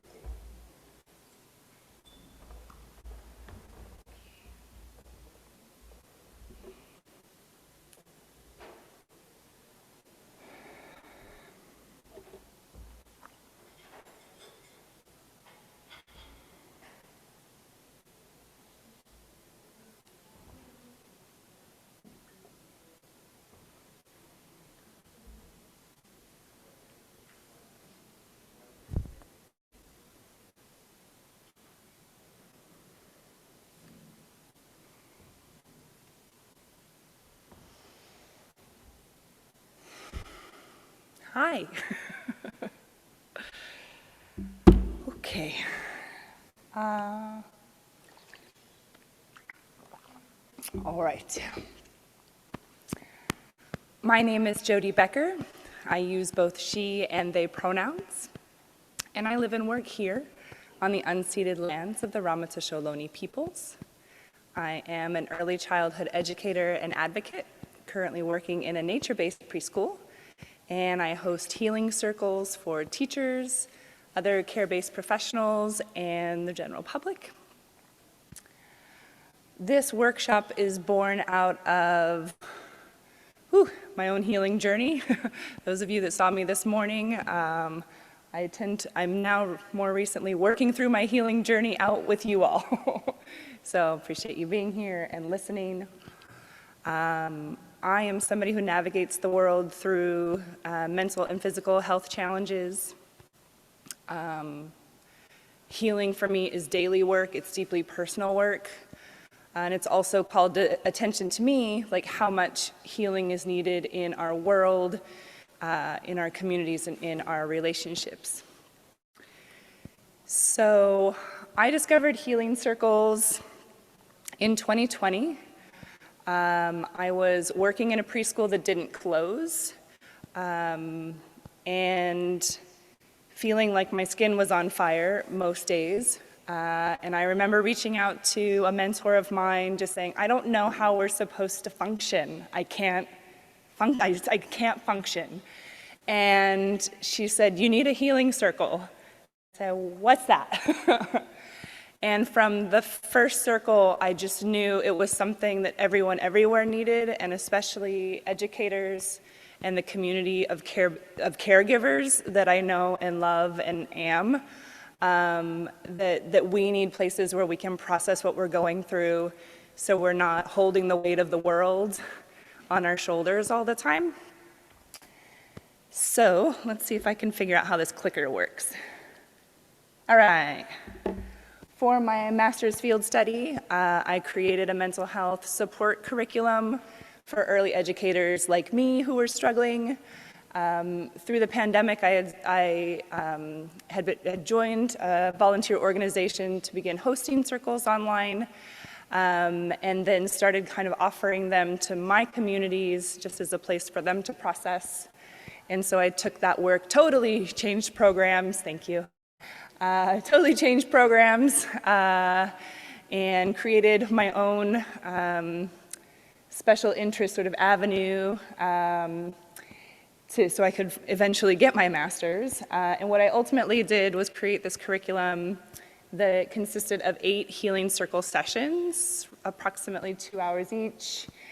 I used the Healing Centered Engagement Framework developed by Dr. Chan Jinwright to base my curriculum. And it was designed to promote teacher healing and well-being with the understanding that our teachers are working in environments that are working against their well-being by design. So the curriculum was designed for early childhood educators like me, but while I was creating it, I was also thinking of other care-based professionals, those of us who are expected to put our own needs aside and just give to others limitlessly.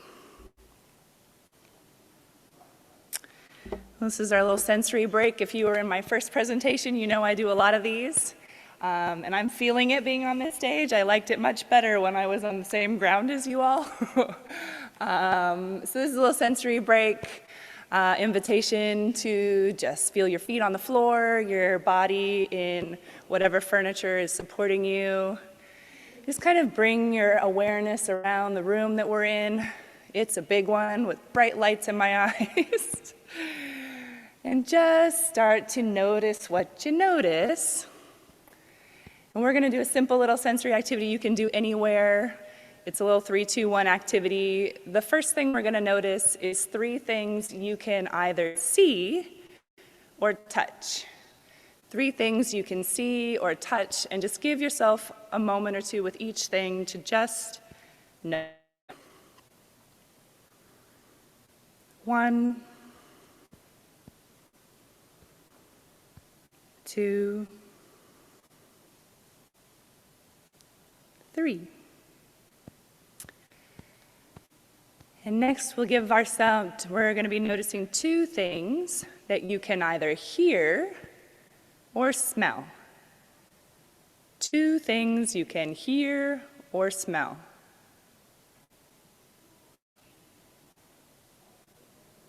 1, 2. And lastly, what is one thing that makes you laugh?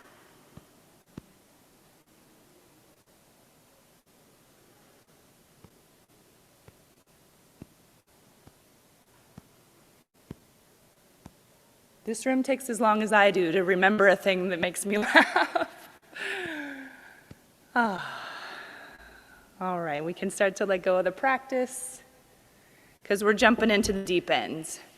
So in case anyone needs a little overview of why teachers need supported wellness, why teachers deserve to be well and need to be well, and sort of the climate we are in, I thought this quote captured it really perfectly. This is a Joshua Hill quote: "To ask teachers to be on the front lines of mass shootings, the front line of a pandemic, the front line of the struggle against inequality, all while underpaying them and systematically underfunding the education system, is both cruel and a recipe for societal collapse."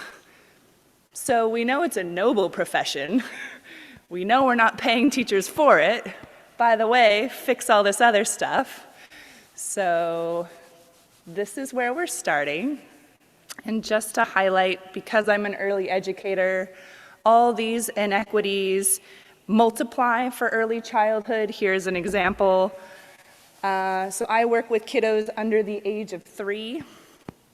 That's our national salary there, courtesy of this Early Childhood Workforce Index study. National average around 24,000 for caregivers like me that work with kiddos under the age of 3, which is largely women of color and immigrant women, mostly targeted by those very low wages.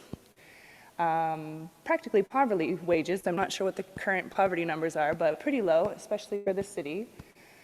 Preschool teachers making more, so making roughly 20% more than teachers working with kiddos under the age of 3. And kindergartner teachers even more than that, about 57% more than us. Thank you very much. So why do I share all that? So I just share that just as a framing. I'm very conscious in my mind that Healing Circle saved me. And I mentioned this in my previous presentation, like the circle is also a tool, it's a method, it's an approach, it's, there are so many different modes and paths to healing. And Healing Circle saved me. So that's my journey that I'm here to share. And I'm also aware healing circles are not gonna fix this. Right? So they're not going to fix the previous quote. So we need systemic change. We need collective care solutions in addition to support spaces where we can just process the weight of the day. So Healing Circles, and it's important for me to root and to name that Healing Circles come to us from Indigenous practice. Acknowledge that where I learned Healing Circles was through a non-Indigenous community. And then I also learned circles through restorative justice communities. So it is important for me to lift up that Healing Circle practice is Indigenous wisdom coming to us. And so I want to acknowledge that. This is from Jean Stevenson of Cree of Peguis First Nation. A Healing Circle is the process undertaken to promote healing based upon Native belief systems. In traditional Native society, a sharing of one's journey is a great teacher, for it acknowledges that the pain, laughter, and love we experience can bring us together and helps us to learn from one another's experiences.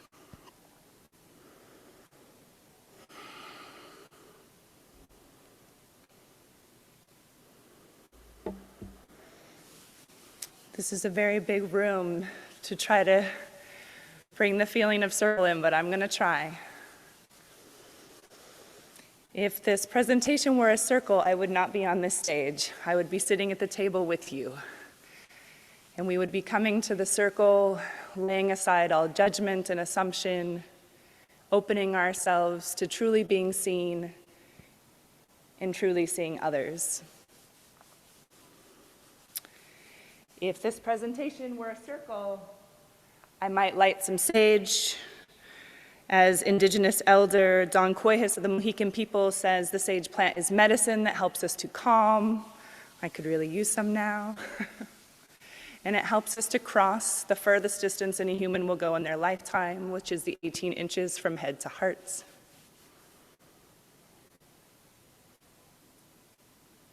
If this presentation were a circle, I might light a candle. inviting us to slow our breaths, to ground in this moment together, to close our eyes and imagine us gathering around the fires together, gathering to the light and the warmth and the community,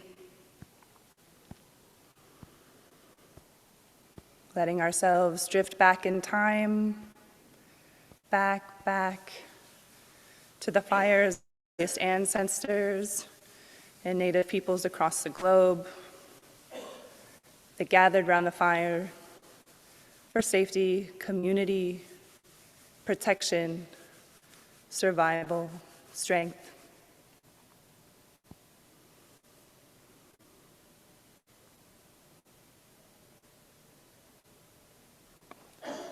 If this presentation were a circle, I might ring a bell.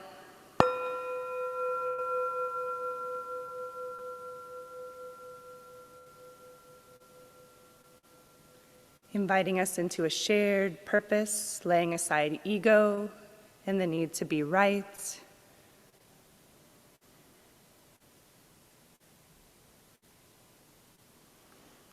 I might open the circle with a grounding practice, an invitation into body, breath, and spirit, allowing our breath to lengthen and slow, feeling our feet on the floor, remembering we are magic made of the earth's magic.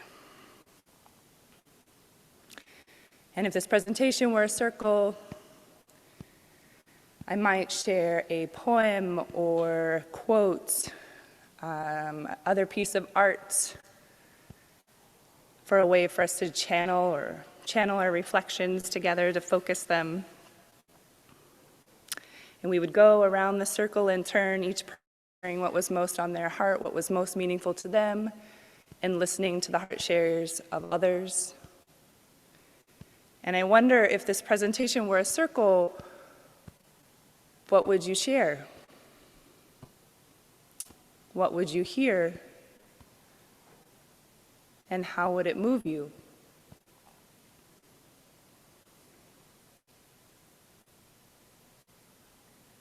To close the circle, I might bring us back to body and breath, reminding us that we are magic of the earth's magic, that our ancestors are with us still,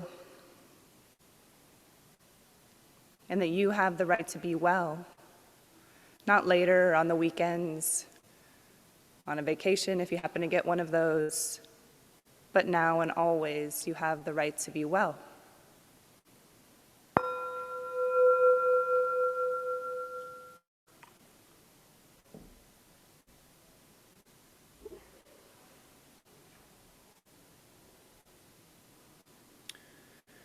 So the format of my curriculum is a healing circle, and the topics were based off of this framework. I wanted to base my curriculum in an intersectional equity lens. I used this framework developed by Dr. Sean Ginwright in 2021. For many reasons, this approach really spoke to me, particularly at the time. I'll read this definition and then I'll give you another little nugget of why it drew me in so quickly. But healing-centered engagement is a non-clinical, strengths-based approach that advances a holistic view of healing and re-centers culture and identity as a central feature of well-being, like restoring our sense of self as part of a community is integral to our healing, of course. Also, please look into this framework more. I'll have some resources. There'll be a slide at the end so you can come back and learn more about Dr. Ginwright's work. One of the key features is he acknowledges that in order to be able to care for children, we need to care for the adults. And in so few spaces do I hear that acknowledged beyond the, oh, by the way, teachers, you need to care for yourselves. The key way that I use the healing and centered engagement framework for the healing circles is that for the circle sessions, we focus on a different principle, a different karma principle related to the healing centered engagement. So circle series topics include culture and identity and really exploring what a sense of personal and collective identity means to us. Agency, we have power. Where have we have power stripped away? Relationship, how do we interact with one another? How do we move from transactional relationships into really transformative, authentic ones? Meaning, why are we here? What is the purpose? How can we connect to that deeper sense of our gifts and what we can offer the world and ourselves? And aspiration, what are we building, right? So moving away from things are wrong with us, things that need to be fixed. Healing-centered engagement centers those most impacted, trying to get to the roots of the issues and also trying to build bigger dreams from there. A little sensory practice for us because I like those, as you might be noticing. So simple one here. First hand, you make a fist. The other hand is open. And you lay the fist hand in the open hand. And just allow yourself to breathe. And we're just breathing and noticing. Breathing and noticing. We might begin to bring our attention back to the hand that was a fist and notice its quality. Is it still a fist? Maybe we notice the quality of the clench or quality of openness. How has the fisted hand changed to be in the hand of support, to be in the open palm?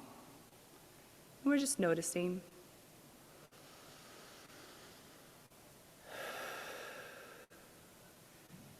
We can give ourselves a final breath in and out. And we can let go of the practice. So good news to me and to teachers everywhere. Thank you. The Healing Circle series was found to promote healing and well-being in many ways. Some of those ways are through the reflective questions that promote self-discovery, deeper inquiry, through the grounding and sensory experiences similarly to what I've been trying to incorporate into this presentation so that participants could have some sense of embodied healing and small practices that they could take with them and use not just in Circle, but outside in Circle, in their classrooms, in their families, in the elevator, wherever is helpful.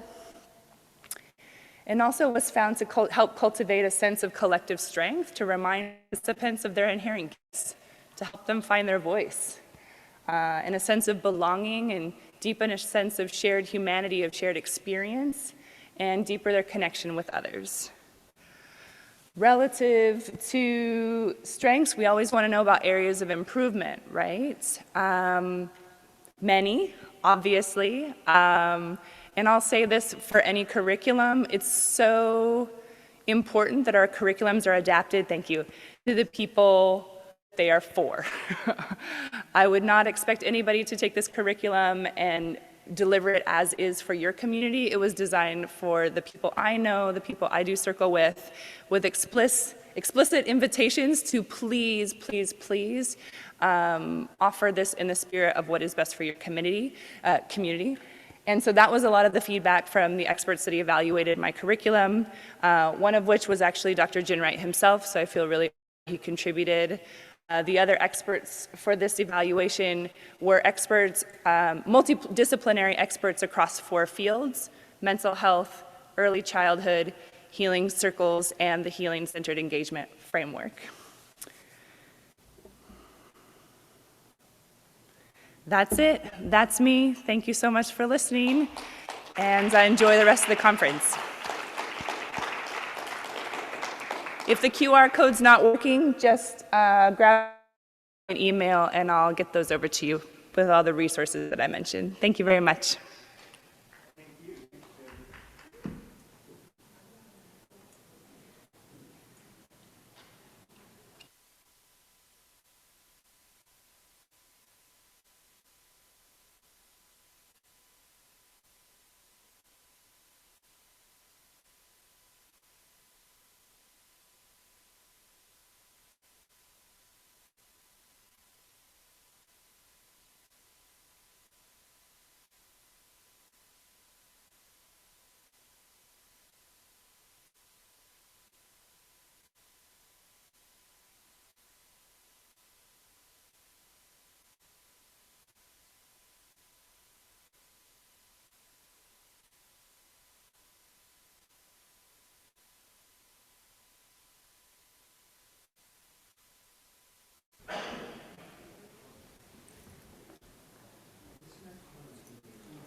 Yeah. Yeah. No. No. Okay.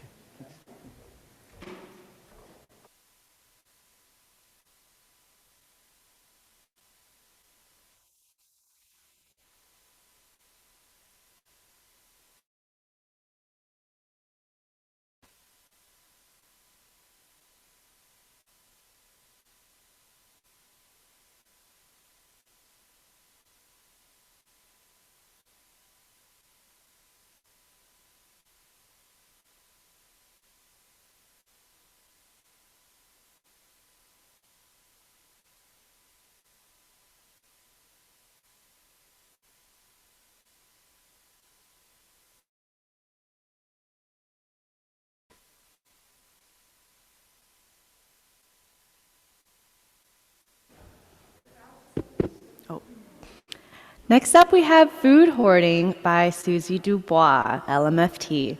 Susie Dubois, LMFT, is a licensed marriage and family therapist who specializes in the treatment of hoarding disorder and collecting behaviors. Susie offers individual, couples, and family treatment throughout California. Mental Health Association of San Francisco, including the Family and Friends of People with Hoarding Disorder support group, the Adult Children of Hoarding Parents support group, and CBT and BIT treatment groups for hoarding disorder. Please give a warm welcome to Susie.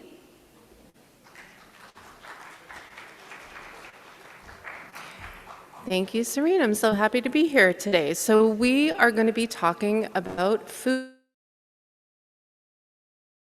Food hoarding is no different than any other kind of hoarding. It just has a few special considerations. So food hoarding in itself is not different, but we can kind of look at it on its own to find the best way to kind of minimize food hoarding and deal with that. So our agenda today is to look at what is food hoarding, what contributes to it, what are the special issues that come up. We're going to be talking about the special treatment for food hoarding. So there are some special treatment considerations that we can apply for food. So there's some basic treatment for hoarding that we can apply to food, and we can actually do some additional interventions for food specifically. We're going to look at the a whole life cycle in our life, right? It comes in, we consume it, we have to deal with it, and then if we don't use it, we need to get it out. So we're going to understand that life cycle, and then we're going to look at understanding compulsive food acquiring. So there's a big piece of bringing too much food into your home. We're going to talk about food maintenance, how to take care of your food, and we'll have some time for questions and comments at the end. So feel free to store up some questions, and we'll have some time at the end. If people have questions, general questions about hoarding for me at the end, that's fine as well. Okay, so what is food hoarding? So first of all, it's not a separate disorder from hoarding disorder. And if you filled up your kitchen and you had too much and it created space issues or functionality issues in your kitchen especially, then you would meet criteria for hoarding disorder. So food hoarding is the tendency to acquire, collect, take, accept, or steal more food than is needed. So we have to kind of think about all the ways in which we bring food into our lives, right? We can go to the store. Every store kind of has food at the counters.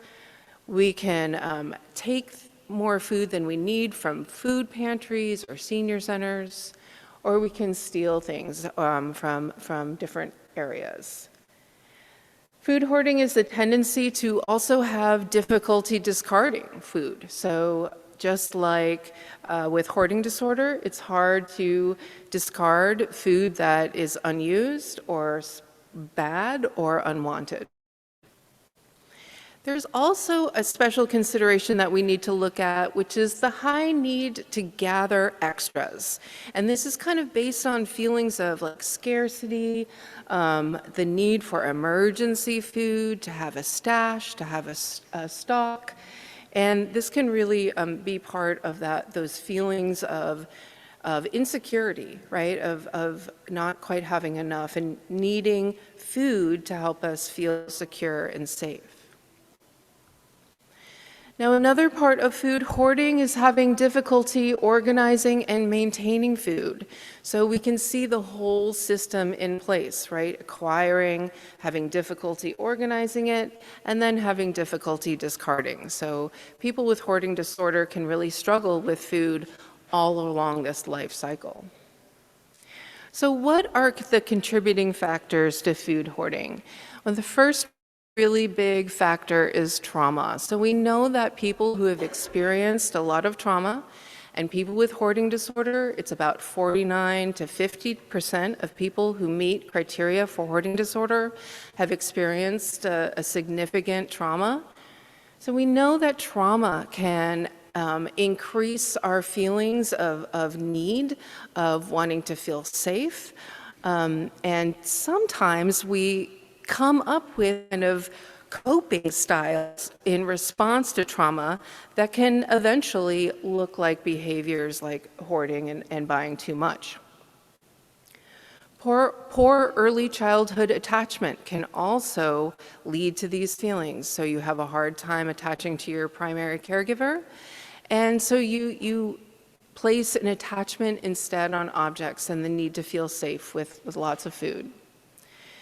Experiences of food insecurity, scarcity, hunger, and poverty can be a really direct line to these behaviors. So if you've ever experienced any kind of food scarcity or periods of worry, this can really escalate your desire to hold on to food, to bring food in, and to hold on to it, not let it go.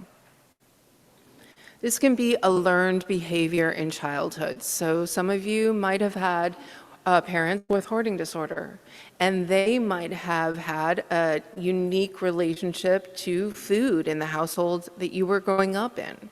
So you may have learned behaviors about how fast you eat food, what do you do with special foods, or even just like maintenance behaviors can be really developed or not developed in childhood.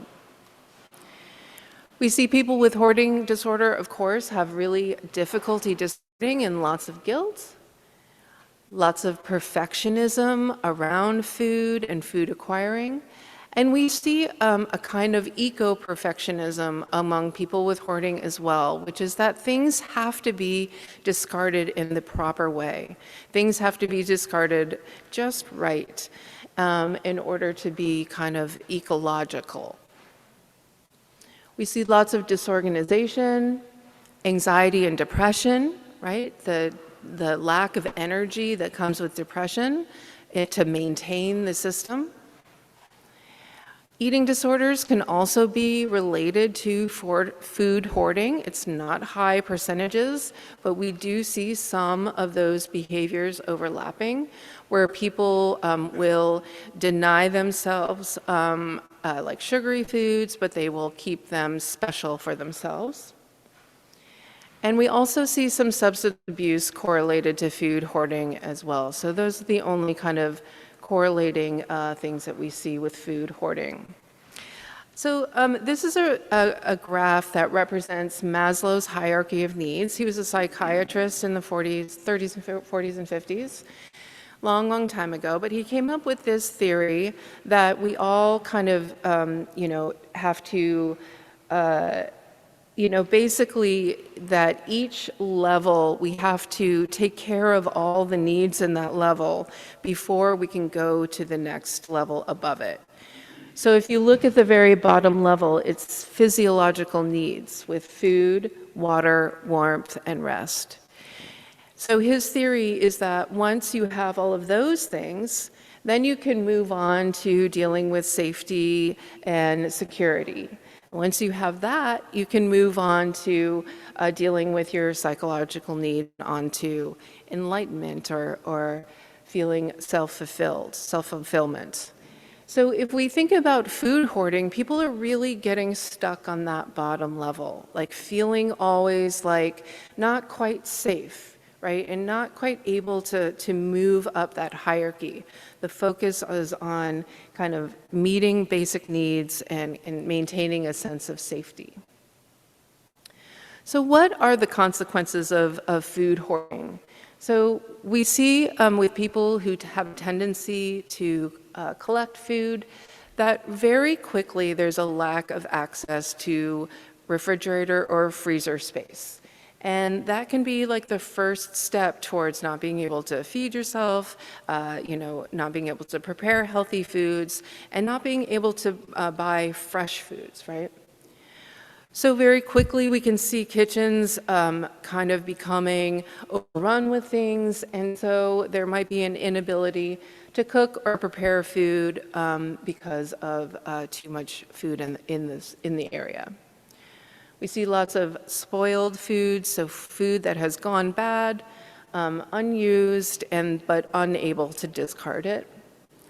And that comes with smells and mess, of course. And pests, and especially in San Francisco, we see lots of fruit flies, and of course, lots of rodents. So lots and lots of my clients in San Francisco, whether they have hoarding conditions or they're in recovery, are dealing with rodents. So it can be a really significant issue when you are providing those things a food source. Now, food hoarding also comes with a lot of stigma and shame, and those things lead to isolation. So if you have an odor to your house, if you feel like your kitchen isn't clean, that kind of increases the stigma. And we can see that shame and isolation is kind of one of the fuels to hoarding disorder, right? It keeps people alone, it keeps people from seeking treatment, and that shame actually increases acquiring and holding on saving behaviors. Now, food hoarding, unfortunately, can also lead to lease violations and eviction because it is on a violation of lease conditions to have spoiled or rotten food in your space. It can create lots of conflict in your family, and of course, then we see more isolation. And unfortunately, too much food in the house can be considered abusive to children if there are kids under the age of 18 in the home, as that's considered abusive to not have access to a safe and working kitchen or healthy foods. So we have to first kind of look at this life cycle of food, right? And this is why it's so complicated. It's not an easy in and out. It really has quite a complicated cycle to it. So we first acquire food. We've talked about how that comes with lots of complications, right? People with hoarding disorder, 80 to 90 as a part of the disorder. So we see people acquiring too much food than they need. And then we have to store the food, right? So you have to bring it home, you have to unpack it, you have to put it away. There needs space for it, right? In the fridge, in your cupboards, in your freezer. We have to then actually consume it. We have to either eat it or cook it, right? We have to use it up. We are with how much food we eat and how good a cook we are, there is always excess. There's always food to discard, so that's always part of the process. And then the system needs to be maintained. So let's look at that, right? We need to clean our fridges out every once in a while, clean out our freezers every once in a while, do some cupboard cleaning, sorting, what's in there, what have I ongoing work and organization. Oh, there we go. Okay, so if we look at the beginning, the acquisition, we see that we, can pick things up in stores. I have lots of clients who will volunteer at farmers markets so then they can get the ends of the day food. There's lots of food delivery now since pandemic. There's meal kits, CSAs, or community-supported agriculture, those bins of veggies and stuff that are boxes that you can just have sent to you. A lot of my clients get Meals on Wheels or food from senior centers. Lots of times they'll take an extra, if there's one extra. Free food, gifted food can be a big thing. Leftovers, I don't know if anybody takes leftovers from a restaurant. So we can see how the food comes in, right? There's lots of different ways. And then we have to acknowledge complete abstinence to food, shopping, and acquiring is never an option. Everybody in here has to eat. It's one of our human, basic needs. So you can never just stop. Like with alcohol or drugs, you could just become you have to keep food shopping, right? So we have to actually shift the behavior instead of just stop the behavior. So this is the cycle of food acquiring, and this is really the cycle of all acquiring. So you can think about this for whatever object you are acquiring, but we can kind of see what the cycle of acquiring is. And this is really important for food to state, right? So this is how you are feeling before you go out food acquiring. Maybe you're feeling lonely or bored or sad. Maybe you're feeling angry. Maybe you feel happy and celebratory, right? Notice how you feel. And then notice what triggers that we are all exposed to. A lot of these triggers might be your store that you're walking. That sale sign, marketing sign, maybe something's on sale, 2 for 1, right? So there's acquiring triggers. Maybe the trigger is that you got into a fight with somebody and you're like, oh, I just kind of want to go get some comfort food, right? So then we might have some problematic thoughts. You could see, I just had one right there. I had a bad day, I had a fight, and so I deserve some comfort food. I'm going to go make myself ooh, food will make me feel better. That's a belief. So then in this cycle, we have problematic thoughts and beliefs, and that leads to our decision to buy or take food, right? Now, this decision feels really good, right? It feels really, really good to acquire. And if you think about finding something really delicious, or maybe it's something free, free is also like extra. Ooh, it's so hard not to take it. But it comes with a really positive feeling, a feeling of joy, an endorphin release, almost like you're taking a drug. So acquiring food, just like acquiring other objects, comes with that feeling of joy. But then we come around to this other side of the cycle, and for people with hoarding disorder, very often thoughts will come in, oh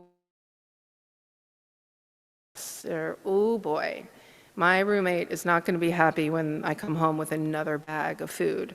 Or what is my family going to think? Or where am I going to put this? I don't have any room in my fridge or my freezer. And that comes with negative feelings. Oh gosh, I've done it again. Here I go again, bringing too much in. I'm not good at this. I'm inadequate. I'm not good enough. And that really see how this can be a really negative downward spiral, right? Where we just continue going around and round the cycle of food acquiring. So a really wonderful thing about that cycle is that we can break it anywhere, right? We can break the cycle at any point. But one of the places that we can cycle is in that place where we start to think, right? And so notice your automatic I need this. I might want this later, right? And then ask yourself some specific questions in addition to that. Do I already have this food item at home? I used to work in home with people, and I would go into their kitchens, and oftentimes there would be a couple of ingredients that they would have many, many, many multiples of. I remember one woman had at least 15 bottles of cumin.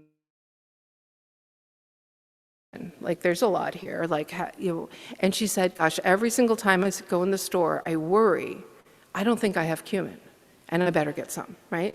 And so it just was like that thought just would always pop up, and she just couldn't get herself to think, no, I have enough at home. You could ask yourself, do I have space for this? Do I have an occasion to consume this food before it goes? Because I feel an emotional need, right? Am I emotional right now? Am I upset? Am I buying this for a future fantasy self who likes to cook? This is how I do a lot of my bad shopping, is I think, oh yeah, I'm going to prepare salads.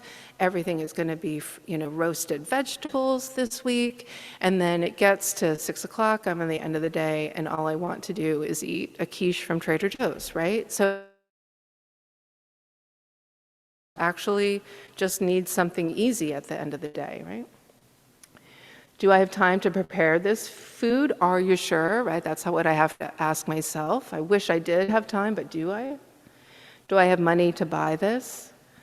Will a family member be upset if I acquire this? And am I acquiring this as an emergency food? So this is really one good one to notice, because this is a very, like, a hoarding brain thing to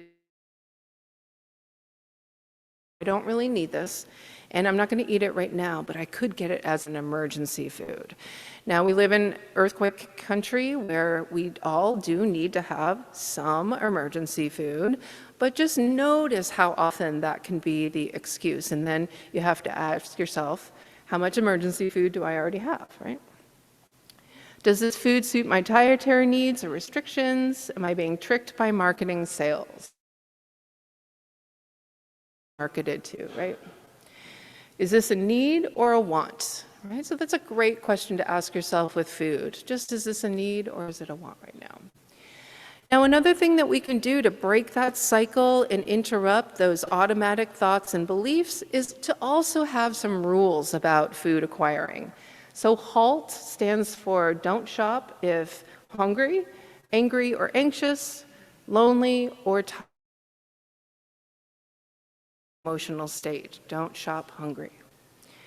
I'll only buy on my list. So using a shopping list can be a really excellent rule and way to work with over-acquiring food. I'll only buy what I need for this week. I'll only buy with the cash I have on hand. I will say no to free food if I do not want it, right? Give yourself permission to say no. Now we can make meal plans for the week. You can challenge yourself, if you are creative cooks, to actually go shop your pantry, pick out an interesting ingredient, and plan a meal around that. Make a shopping list. If you shop at the same store, you can even make a pre-printed shopping list by the aisle, right? So you're going really fast through your shopping list. Shopping.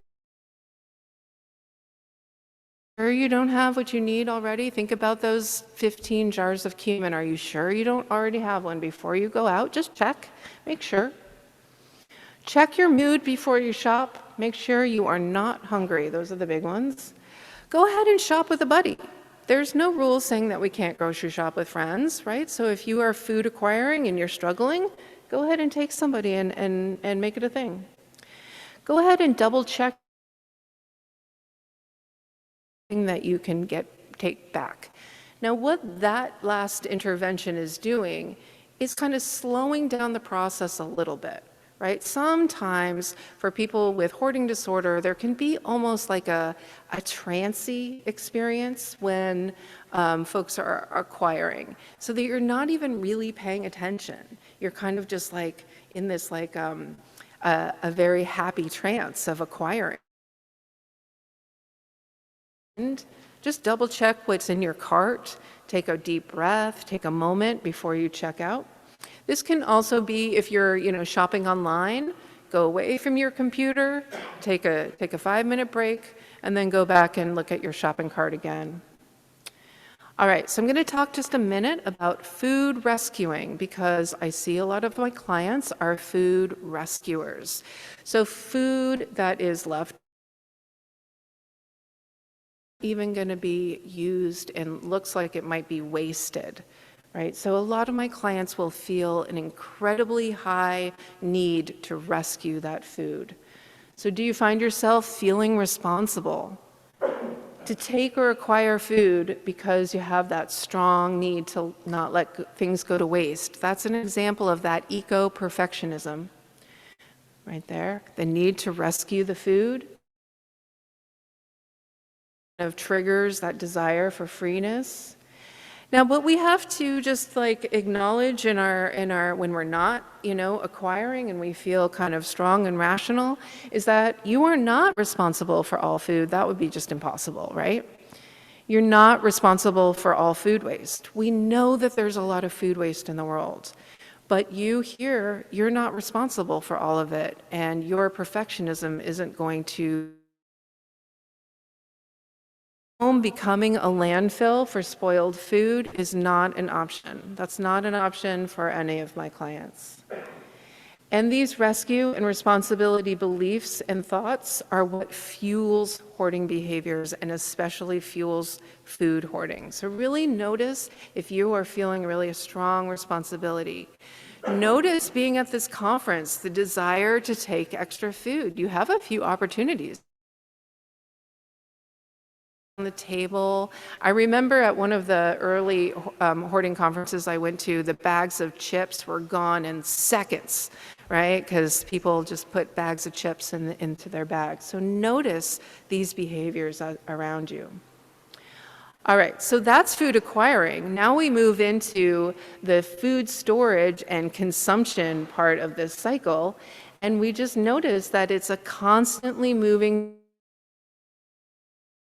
takes a ton of work. And it's really, really easy to have a system failure, right? The system can break down very easily. So life gets too busy or falls apart. Your shopping self is not your actual self. That's the one that I have. The storage areas are already full. They're already full of extra food, emergency food, unused food, and so the system can't work because you don't have any space to put the food away. Your food prep areas are full, so even if you had the intention of consuming the food and getting it out and cooking, there might not be room to even do that, or maybe your appliances don't work.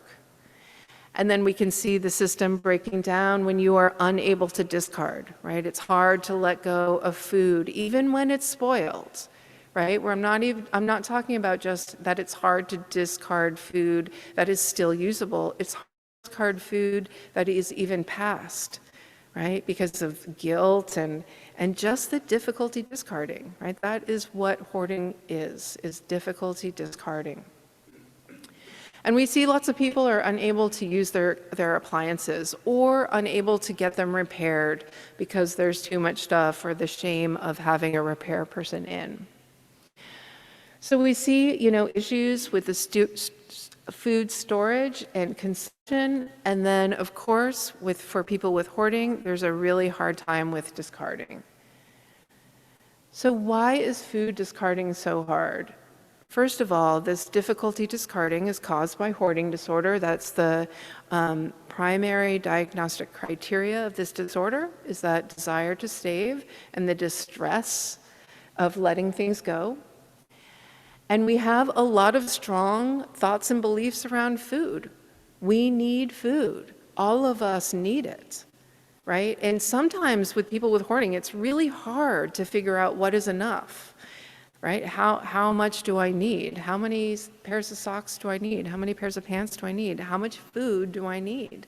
That can be a really hard thing to figure out. We know that food is useful, and people with hoarding, that is the thought that is really problematic. If something is useful, then I should keep it, right? That's the belief, that's the thought that fuels the behavior of holding on. And food itself is extremely useful. You might have spent money on it, so it feels like there was value, or you wasted, or you made a mistake, right? Or there's regret. Discarding food can feel wasteful and shameful. So it can feel like you're breaking your rules, you're letting, Mother Nature down, you're letting yourself down. It can be, oh, the starving children. Oh yeah, you're letting them down too. Exactly. So it can feel really, really shameful. And let's just acknowledge that discarding food can be a little yucky, right? So when we're working with clothing, it's a little bit easier. It's cleaner. But when we're dealing with spoiled food, it can be really unpleasant. So we just kind of notice that it can be hard to do discarding work because it's a little unpleasant, right, to do it. All right, so we're going to talk just for a moment about expiration dates, all right? So yes, a best if used by or before date indicates when a product will be of best flavor or quality. It is not a purchase or safety date. Now, a lot of you, if you have food hoarding issues, you might be very well versed in these definitions. A sell-by date tells the store how long to display the product for sale. It is not a safety date. A use-by date is the last date recommended for the use for peak quality. It is not a safety date unless it is infant formula. A freeze-by date indicates when a product should be frozen to maintain peak quality. So my clients, actually let me go back. A lot of my clients, as we're trying to discard food items, because expiration dates are misunderstood, and let's all agree they are, right? If this has been your argument, I shouldn't let this thing go because it's past the date that's on it, but this is what is actually true. Those are just safety dates. That's fine. I understand that as well. But let's not use the expiration dates as a way to not discard. Okay, so use expiration dates as a guide to make decisions. So you might decide, I'm going to discard dry goods 1 year after the use-by date. So try to avoid using the argument about marketing and the misunderstandings about expiration dates to actually avoid discarding. Okay? So a lot of you maybe have had family members who are like, you should throw this away because look, the date it's past this date. You are right. We're all in agreement that this was from the FDA website, by the way. These are all true, but we have to then decide at what point does the food go bad and kind of make a rule around that. And then we have to kind of look just for a moment at special food.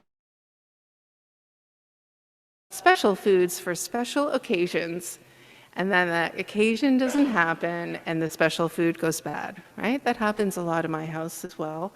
So we have to give ourselves permission to enjoy these things, right? You really have to let yourself just use them, enjoy them yourself. You are worthy of enjoying this special food. So if you just shift that way of thinking, sometimes the consumption of food can really shift in your house.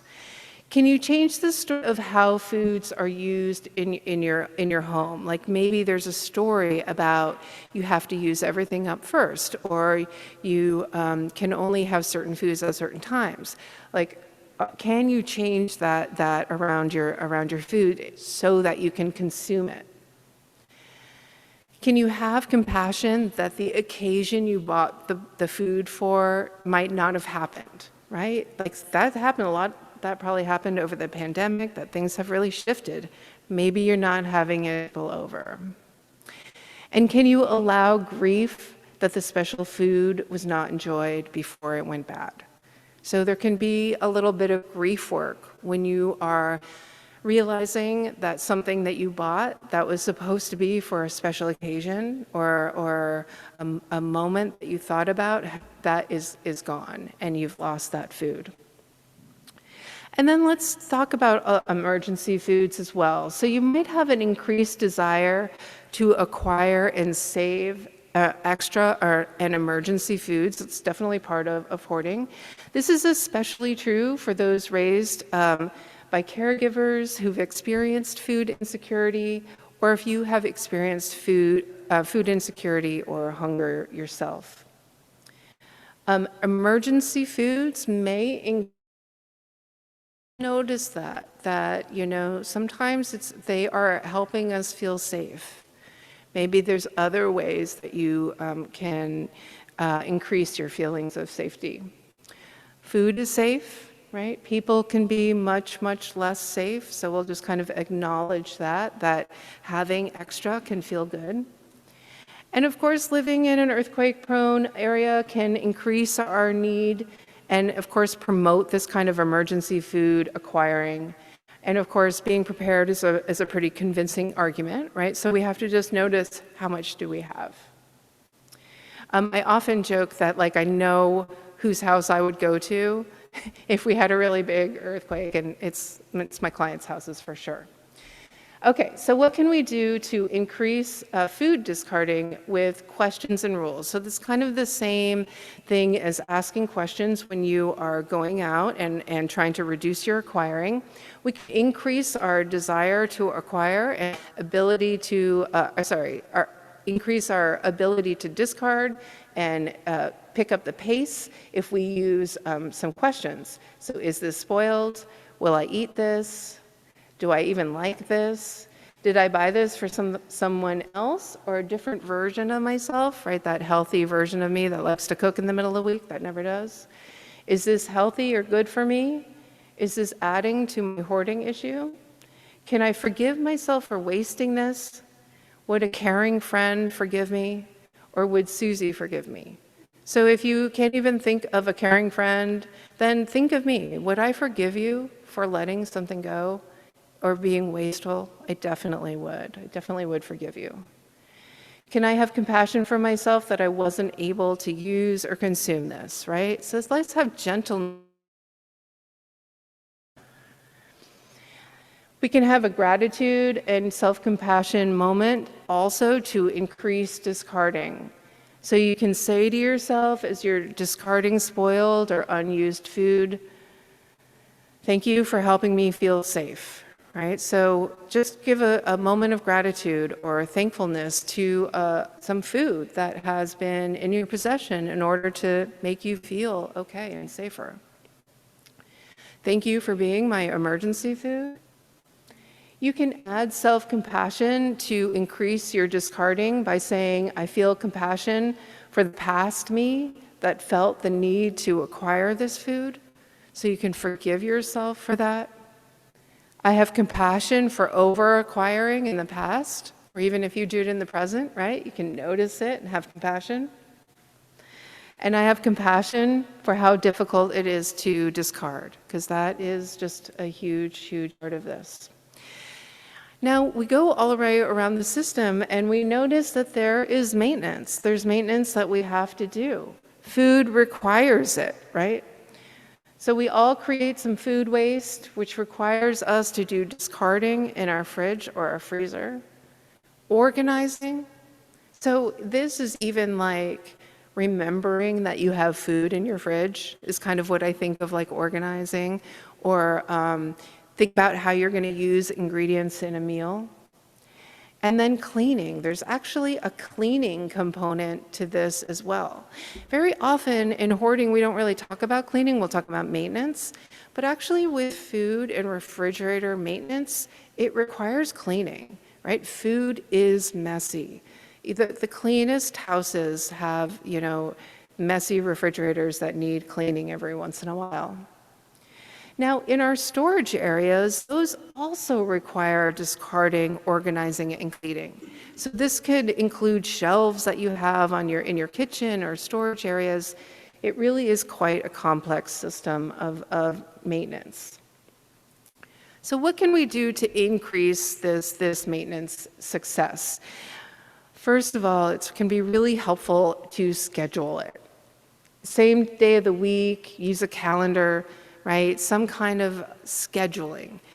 Nobody is ever going to feel real excited. Actually, I should say, very few people with hoarding disorder will feel very excited about cleaning out their fridge, cleaning up food, or throwing away food. So don't until you feel like it. We have to actually kind of schedule it. Scheduling it is an example of externalizing your motivation, right? So if I am just relying on my own motivation to do a task, it's just my own will. It's not just my own, kind of pressure that I can put on myself to do it, right? But if we externalize our motivation with somebody else, with a calendar, with a schedule, with any other thing that puts it outside of us, it's just a little bit easier to do. If you make Mondays your food cleaning day, Monday comes around, you don't really even decide what you're going to do. You might be like, ugh, it's food cleaning day. You might dread it. You might, wish it wasn't Monday cleaning day, but it still will kind of push you to do it because you made a choice to do it. Another thing to do to increase this discarding success and maintenance success is using a timer. Using a timer is magical. Please test it out if you haven't already. Do an experiment of some kind using your kitchen timer, a timer on your watch, on your phone, and just see if setting a timer helps you complete a task. Set it for 5 minutes. Make sure you're still on task when the timer goes off, right? So set it for 5, ding, the timer goes off. Maybe you find yourself in a completely different room. Lots of times I will follow my clients in their room, around their house, and they just get distracted from one thing to another, right? Room to room to room. If you set a timer and it goes off in 5 minutes, you're like, oh shoot, I'm in the bedroom and I was supposed to be cleaning out the fridge. I'll get myself back to the kitchen. If you feel a real dread about doing a task, go ahead and set your timer for 15 minutes and stop when you're done. And notice how when we don't have the will to do something in our bodies, somehow the timer gives us enough motivation to keep going for that 15 minutes. And it's amazing how much you can get done in just 15 minutes. If you're competitive like me, go ahead and time what you're doing. How long does it take to clean out the fridge? How long does it take to put your groceries away or do the dishes or clean up the old food? Can you do it faster next time? How long does it take? Can you beat your time next time? So the timer can be magical in different ways. Test it out. See if it works for you. Now, a lot of this is practicing habits. Really, the treatment of hoarding disorder is practicing habits, changing small habits at a time. So go ahead and start practicing some really small habits with your food. Put your food away immediately after you bring it home.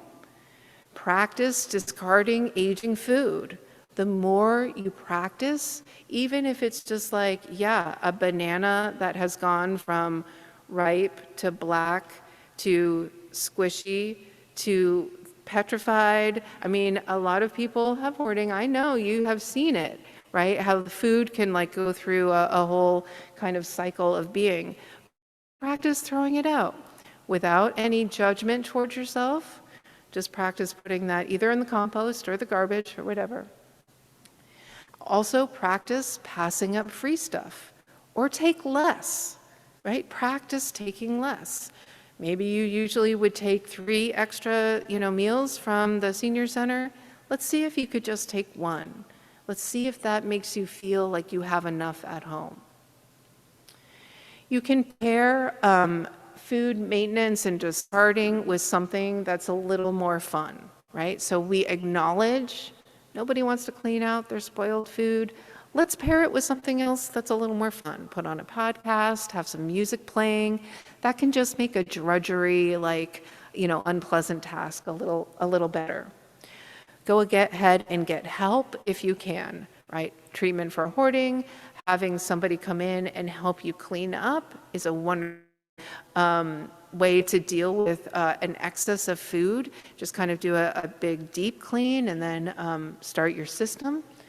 Even getting help for your hoarding in general, or getting help from a friend, right? Having somebody in your space who's not judgmental to help you through it.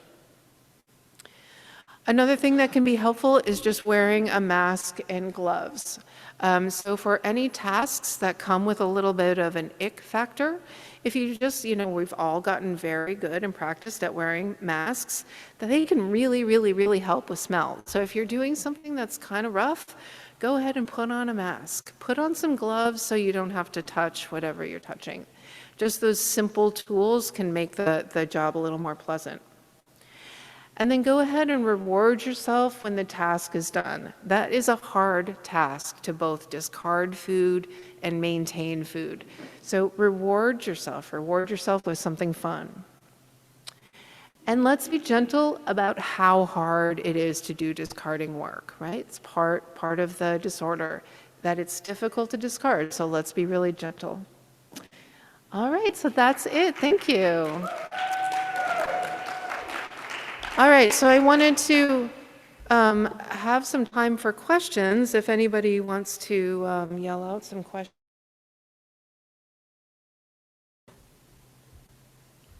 Thank you so much. Love it. I am a recovering hoarder, and long-term recovery. And I have my moments. Thank you for helping me recognize my food hoarding disorder. And I have been working on it. One of my beliefs is, because I feed the homeless in my community, so whatever is left over, I don't want to take it home. I make plans. So I make use of it. I've been really, really working on it and processing and making sure I'm not putting it in my refrigerator. But I save these little white plates and stuff, that you get from the market and stuff, and I make plates. I make food for the homeless, and I get in my car, and I take 4, 5, or 6 plates around into community. And they just love it. They thank me so much for, giving them food that they don't normally. My job, we'd be having luncheons, and it'd be leftover food, and I do hate stuff to be thrown away in the garbage. I truly do. I don't like waste, but thank you so much. And I am a work in progress, and yes, it takes a while, but I'm getting through it, and I am grateful to have seen this today, and I'm thankful. And thank you so much. You make it so simple and plain, and it's not like she's trying to tell us that we just can't. Just do a better job at it, And that's what I felt. I didn't felt judged. I didn't felt like what I've been doing is something shameful or nothing. But I do need to work on it, because my daughter's gonna be saying, "Mama, we ain't got no room in the refrigerator." I said, "Okay, I'll clean it out." So we work together. But thank you so much.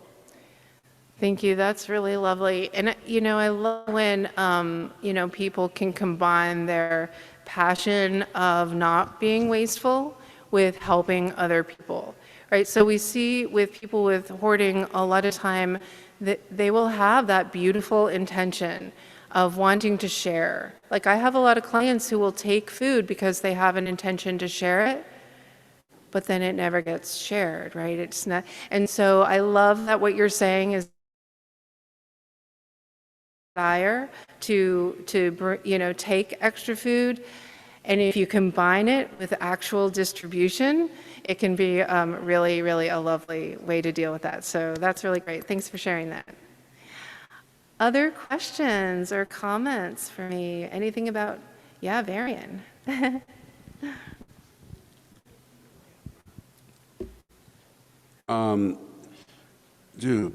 I've been kitchen, and I've been cleaning them out lately. And so far, the oldest thing I found in there was a bottle of horseradish sauce from 2009. So, so I saw disorganization on one of your things, and I would buy things and then stuff them in the cupboard, and then I didn't know what was in the back, so I didn't use it. And there's a small grocery store by my house. they put marked down things that are close to their sell-by date or whatever. And so and I'm the kind of cook who can just like look in the cupboard in the fridge and throw something together and that's delicious. So I think, oh, I could use that sauce in something someday, or so I would just collect things to be used someday, and if I made something. Does everybody hear that he's saying, I might use that someday? Yeah. I might use that someday. Yeah. Your brain, just notice it. Oh, I'm seeing that thing that Susie talked about. Yeah. Yeah. So, someday and just in case are red flags. Yes. So you may be talking yourself into buying something you don't want or need. So I'm kind of sporadically going through my cupboards. And then the last thing, my roommate moved down at the end of August, and so I'm paying the full rent myself. I'm not getting another roommate. And I started getting weekly food deliveries from Project Open Hand, which is great. But they give me so much food, and my kitchen was so cluttered and filthy that I didn't want to be in there, much less cook. So I hired someone this past weekend to help me clear it out, and now I'm like, yes, I can cook again. But I have a backlog. I have rotting vegetables in my fridge and boxes of oatmeal and beans and stuff that. Not really a question, but. Well, yes, it's and such I was thinking, coming in here, I'm not a food hoarder. That's not my problem. So yeah. There you go. Woke me up. Yeah, I love that you're like going into your cupboards and seeing what's there and really shopping what you have. And then with gentleness, be like, oh, there's something here from 2009. It can just kind of be funny, right? You can like dig in there and see what's the oldest thing that you can find. And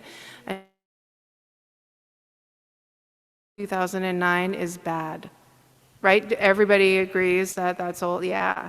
So you could even maybe notice, maybe some of you were like, well, if it wasn't opened, and maybe, right, you can hear yourself maybe try and convince that it would be okay, but yeah, to let it go. Great, Varian. Yeah, awesome. Yes, while closets and my cupboards, I was getting so bored I had to be creative. Yes. So I thought that maybe I'll find Jimmy Hoffa there. You're looking for Jimmy Hoffa in your closet? Not looking, but, as a hope. There'd be some surprise, in other words. Hey, sometimes there are surprises in people's clutters. And there are. Yeah, make it more fun. Decluttering. So I love it when people can combine watching TV or listening to audiobooks. Don't do it alone. Have somebody else, either on the phone with you or on Zoom. Lots of ways to make it more interesting, even in your kitchen. Yeah, thanks for saying that. All right, any last thoughts or questions? All right, thanks so much, everybody. Thanks for coming. Nice to see you all.